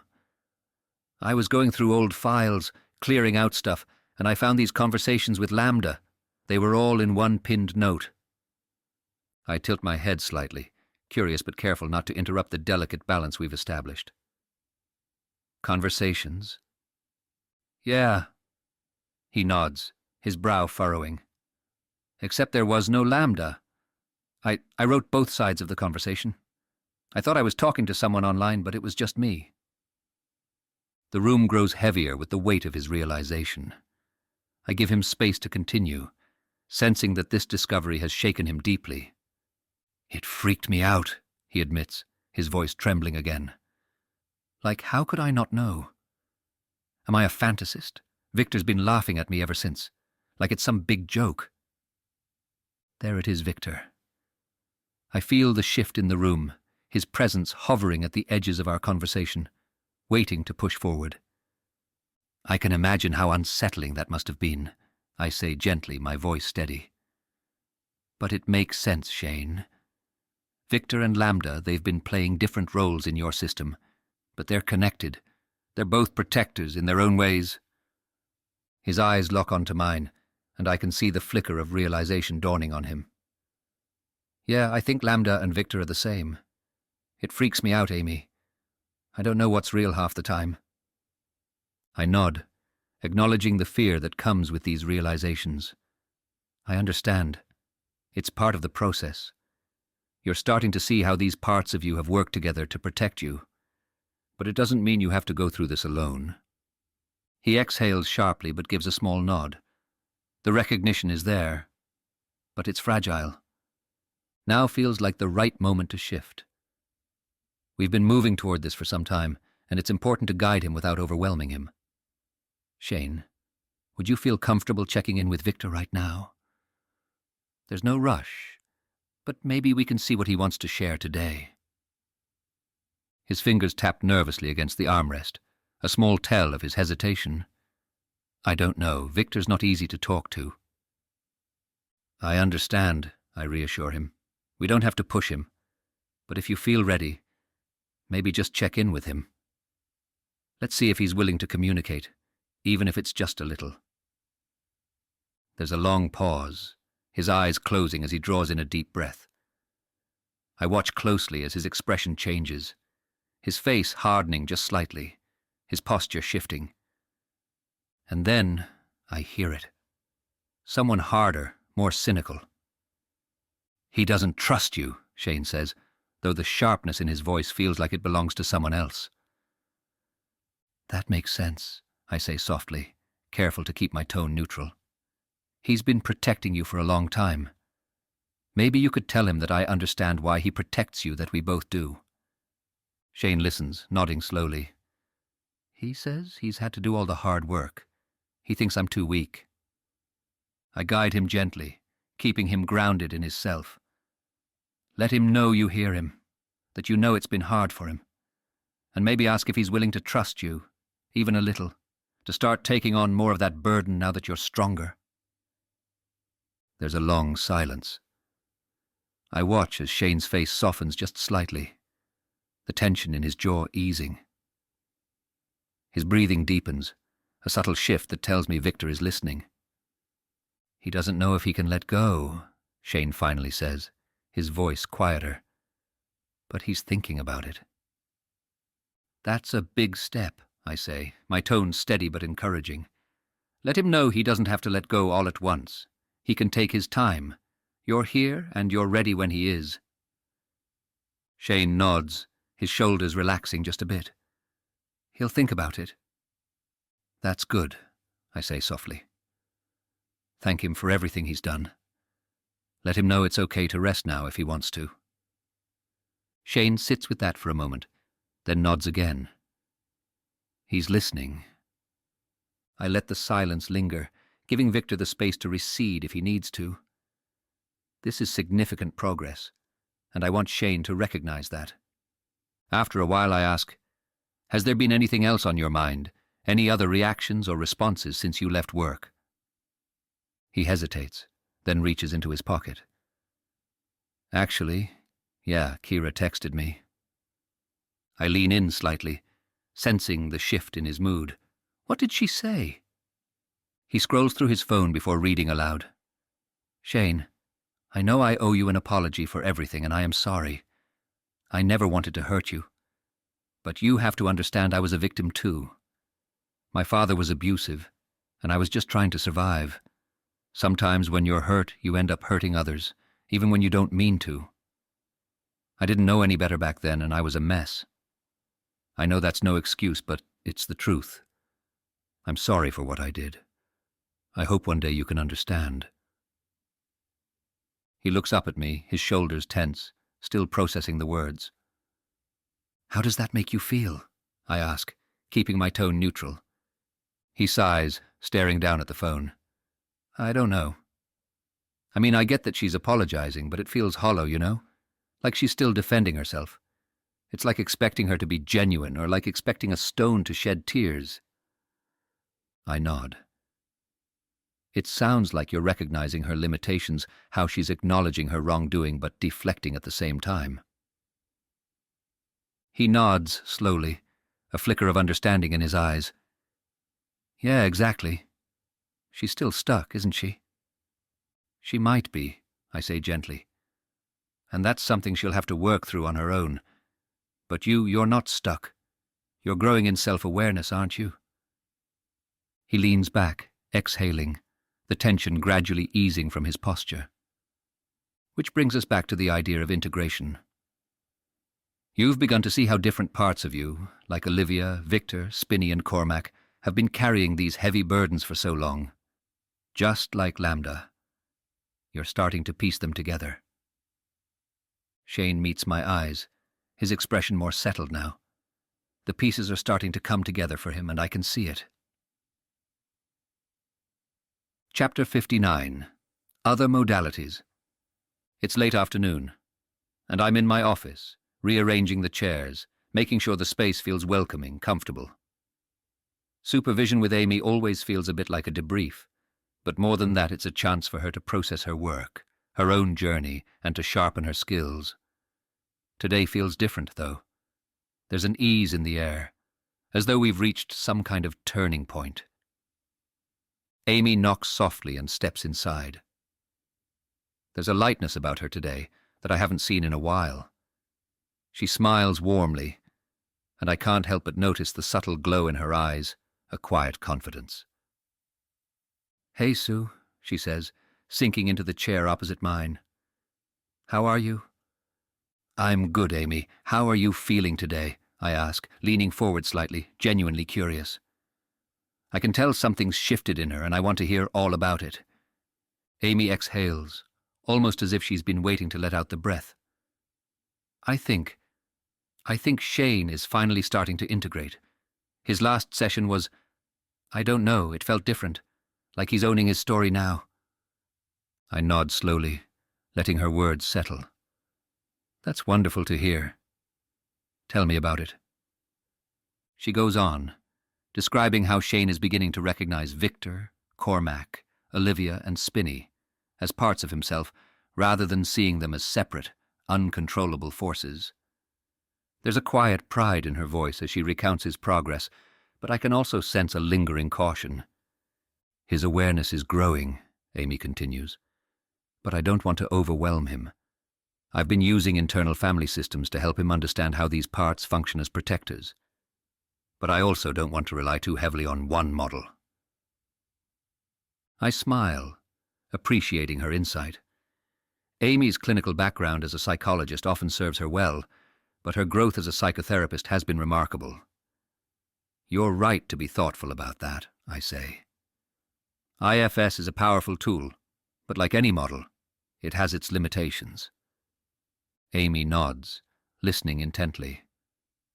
I can see how Victor and the others respond to the framework, but I've been wondering if it's enough. Shane has so many layers of trauma. IFS has its strengths, especially when it comes to working with parts, I explain, but it's important to remain open to other modalities. Think of it as part of your integrative approach. Amy looks at me, curiosity in her eyes. What would you suggest? I pause for a moment, gathering my thoughts. For someone like Shane, with a history of complex trauma, there are a few approaches that could complement what you're already doing. Trauma-focused CBT might help him challenge and reframe some of the deeply ingrained beliefs he has about himself, beliefs that were shaped by years of abuse and neglect. It's a more structured approach, but it can help him see the connection between his thoughts and his emotional responses. Amy nods thoughtfully. CBT always felt so rigid to me, but I can see how parts of it could work, especially in grounding him. Exactly, I agree. It doesn't have to be rigid. You can pull from it what's useful. There's also sensory-motor psychotherapy, which might help Shane work through the trauma his body is holding on to. It's a somatic approach, less about the mind, more about the body's responses. Amy leans back, considering this. That makes sense. He's been through so much physically, especially with his father's abuse. I wonder if he'd respond to that. Perhaps, I say. It's all about helping Shane feel safe in his body again. And then there's dialectical behavior therapy, DBT, which can help him manage some of the more extreme emotional responses. You've already seen how his dissociation has been a way of protecting himself from overwhelming feelings. DBT could give him practical tools to tolerate distress when things feel unbearable. Amy smiles a little, a glimmer of amusement in her eyes. I guess you're telling me to take an eclectic approach without throwing the kitchen sink at him. I laugh. Exactly. Use what feels right, but don't overload him. Shane is doing the work, Amy. And that's the key here. It's never just about the therapist, the model, or the techniques. It's about whether the client is willing and able to engage in their own healing. Shane's doing that now. Amy nods slowly, absorbing the weight of my words. You're right. He's the one doing the hard work. I've just been guiding him. You've been more than a guide, I add warmly. Your therapeutic relationship with him has been crucial. He trusts you. And trust, as you know, is the foundation for any real healing to take place. But Shane's the one stepping up. That's the power of therapy. It's always about the client's willingness and readiness to heal. There's a pause as we sit with that thought. The importance of the client's agency in therapy. Amy's done incredible work with Shane, but I want to make sure she recognizes that the process is collaborative, that Shane's progress is his victory. And don't forget, I add, shifting gears slightly, you need to continue taking care of yourself too. You've been carrying a lot, and working with someone like Shane with so much trauma can take a toll. Amy nods. I know. It's been intense, but I've been trying to balance it with my own therapy. I smile, pleased to hear that. Good. Self-care is non-negotiable in this work. Speaking of which, I pause, almost hesitant, but then decide to share. I've actually been on my own journey with self-care. I've lost a bit of weight recently, been focusing on my health. Amy looks at me with genuine surprise and warmth. I can see that. You look great, Sue. I wave her off playfully. Oh, I'm just taking it one day at a time like everyone else. But it's been important. It's reminded me that we, as therapists, need to invest in ourselves too. Otherwise, how can we hold space for others? Amy smiles, a look of deep appreciation on her face. Thank you, Sue, for everything. I don't know what I'd do without these sessions. You're doing incredible work, Amy, I say softly, feeling proud of her growth. But remember, you don't have to carry it all alone. You've got support professionally and personally. As she stands to leave, there's a lightness in her step, but also a sense of resolution. She's done tremendous work with Shane, and she knows now that it's a shared effort between therapist and client, between parts and whole. I watch her go, feeling the quiet satisfaction that comes from seeing a fellow therapist find their own strength, their own path. Supervision isn't just about guiding, it's about witnessing growth, in both the therapist and the client. And that, I think, is the heart of this work. Chapter 60. I'm going to be okay, Gran. It's just after midday when I hear the bell chime and Shane steps into the shop. He still walks with the quiet thoughtfulness he's always had, but there's a steadiness to his step now, a kind of calm I hadn't seen before. And today, he's got a little bundle in his arms, a cat, nestled into one of those pet slings. Well now, what do we have here? I chuckle, wiping my hands on my apron as I walk over to take a closer look. The cat's eyes are wide and curious, her little head poking out of the sling, and I can't help but laugh. Is that Tiddy you've got there, Shane? He grins, a little sheepishly, and gently pulls the sling forward so I can get a better look. Yeah, this is Tiddy. She's my little companion these days. Thought I'd bring her along. I can't help but smile. There's something heartwarming about the sight of a man carrying his cat like that. It's not what you'd expect from someone like Shane. But then again, he's never been one to fit neatly into expectations. She's a beauty, I say, giving the cat a little scratch behind her ear. Looks like she's as fond of you as you are of her.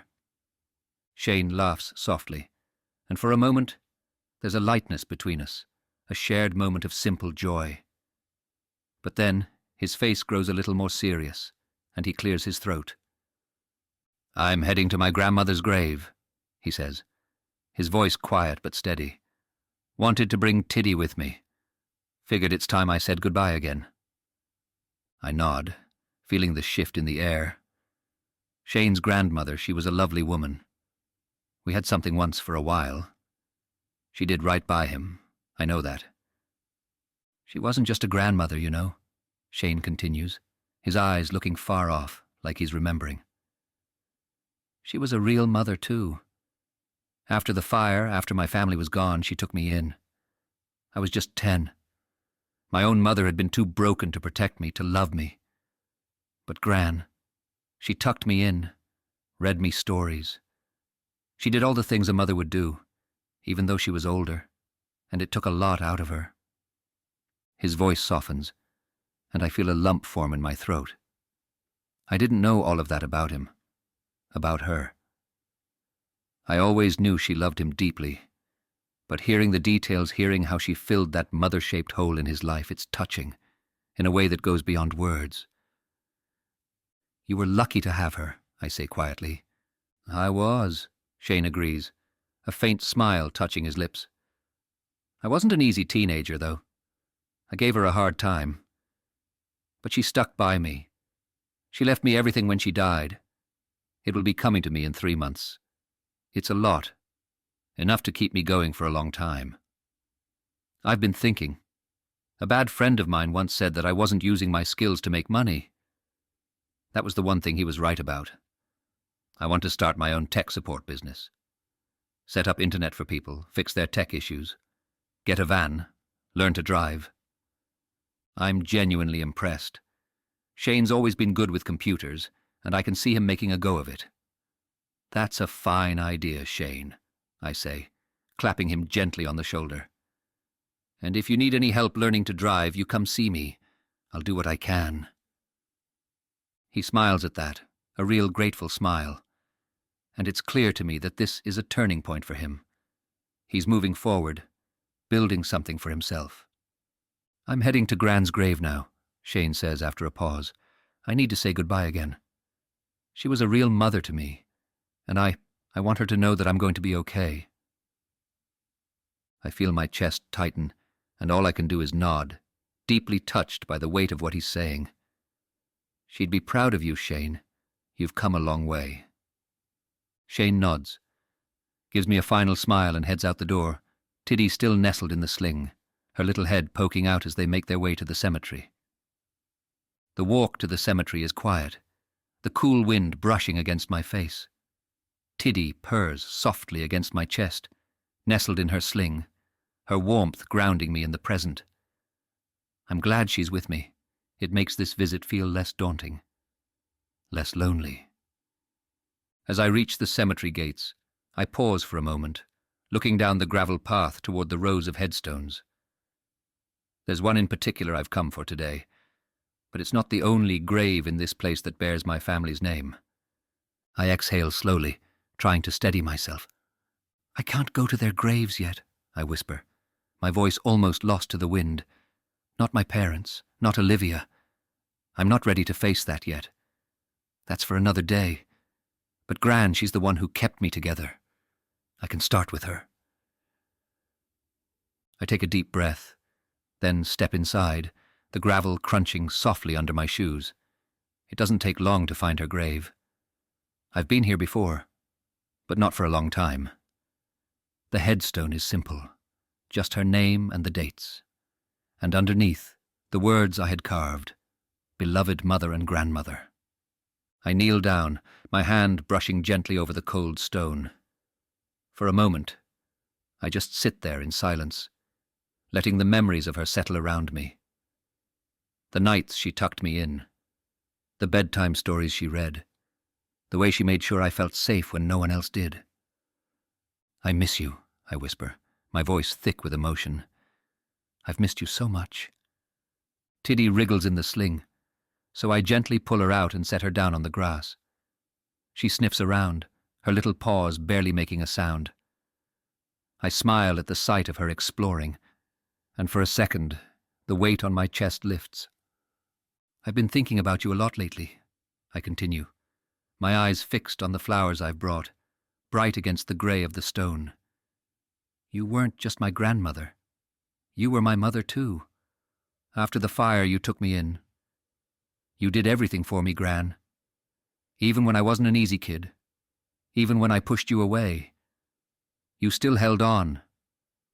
And now the lawyers tell me that there is a lot of money you left for me in trust, and that I will be receiving it in 3 months. I swallow hard, the tears already stinging at the back of my eyes. I never really thanked you, did I? Not properly. You saved me. I don't know what would have happened to me if it wasn't for you." The wind rustles through the trees, a soft murmur, and for a moment it feels like she's there, sitting beside me just like she used to. "I'm not a hopeless case, Gran," I say softly, pulling the St. Jude medal from under my shirt. I hold it in my hand, the medal warm against my skin. "You gave me this because you believed in me. And you were right. I'm not hopeless. I've started healing finally. It's taken me a long time, but I'm getting there."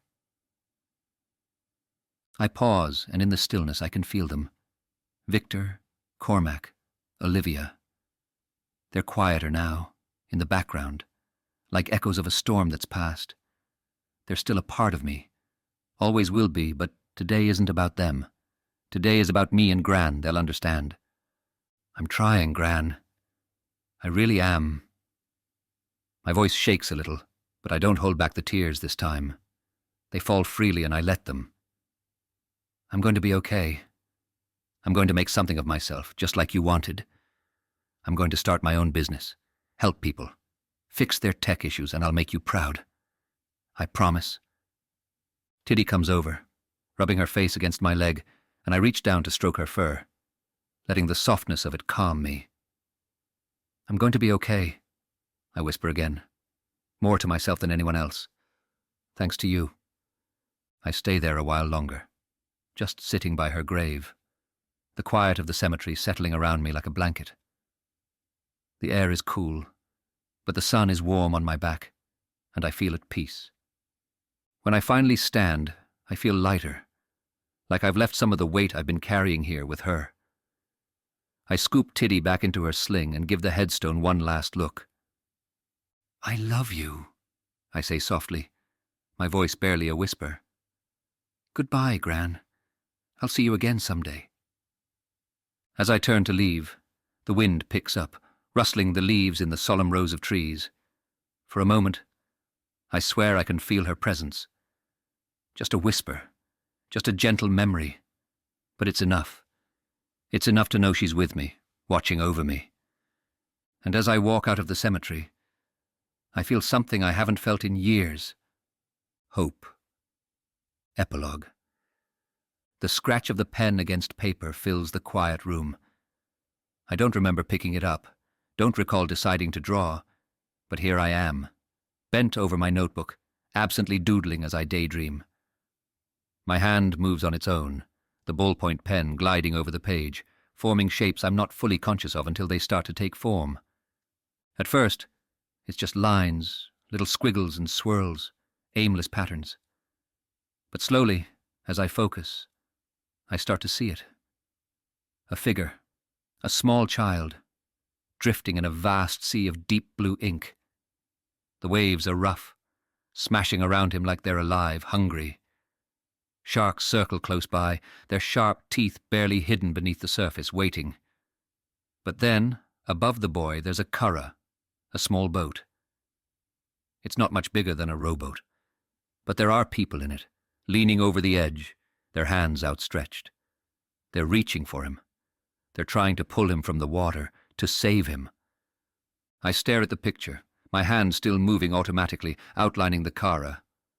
The waves, the sharks. The boy in the water is small, just a stick figure really, but his face is clearer than I expected. His eyes are wide, almost panicked, and his little hand is reaching up, grasping for the outstretched hands of the people on the boat. I don't know who they are, these rescuers, but they're there. They're trying. I stop, my pen hovering above the page as a feeling stirs deep in my chest. Spinny. It's him. The boy in the water is Spinny. I can feel it, feel him. He's been there all along, hasn't he? Struggling, thrashing in the deep blue sea, surrounded by the sharks of everything we went through. But now there's help. There's a boat. There are hands reaching out for him, for us. My breath catches in my throat as I realize what I'm drawing. It's not just a picture, it's a story. A story about being saved, about not being alone in the deep blue sea anymore. I pause, letting the pen rest against the paper. There's a presence in the room with me, a lightness, a feeling that's hard to describe. Spinny. He's here. I don't need to see him, but I can feel him, like a quiet hum just beneath my skin. He's watching, curious, waiting to see what I'll do next. I smile faintly, looking down at the small boy in the water. You're not in the water anymore, I whisper, my voice barely audible in the empty room. You're safe now. For a long time, I didn't know how to help him, how to help us. I was too caught up in the storm myself, too wrapped up in the chaos of Victor, Cormac, Olivia, and everything else. But now I can see it clearly. Spinny doesn't have to be alone anymore. He doesn't have to keep floating in that sea, surrounded by sharks. I pick up the pen again, my hand steady this time. Slowly I add a rope, tying the boy to the boat. He's connected now. He won't drift away. The drawing is simple, childish even, but the meaning behind it feels enormous. I lean back in my chair, looking at the picture with a strange mix of pride and peace. It's not perfect. It's rough, like everything in my life, but it's progress. Spinny is safe. He's not alone. and neither am I. I sit in the quiet, letting the calm settle around me, but now a different kind of heaviness presses at the back of my mind. Olivia. She's hovering on the edges of my thoughts, like a shadow I've been too afraid to confront fully. But today feels different. I turn to a fresh page in my notebook, drawing again, but this time it's not Spinny. It's Olivia. I draw her how I remember her. 8 years old, following me around like a shadow, her wide eyes watching everything. But there's something different in this drawing too. She's not locked in the attic, not hiding. She's standing next to me, her small hand reaching out. I swallow hard, the memories rushing back. The attic, the fire, the guilt that's always been there, gnawing at me. I've tried to push it down, tried to forget that I couldn't protect her. But the truth is, I never really could.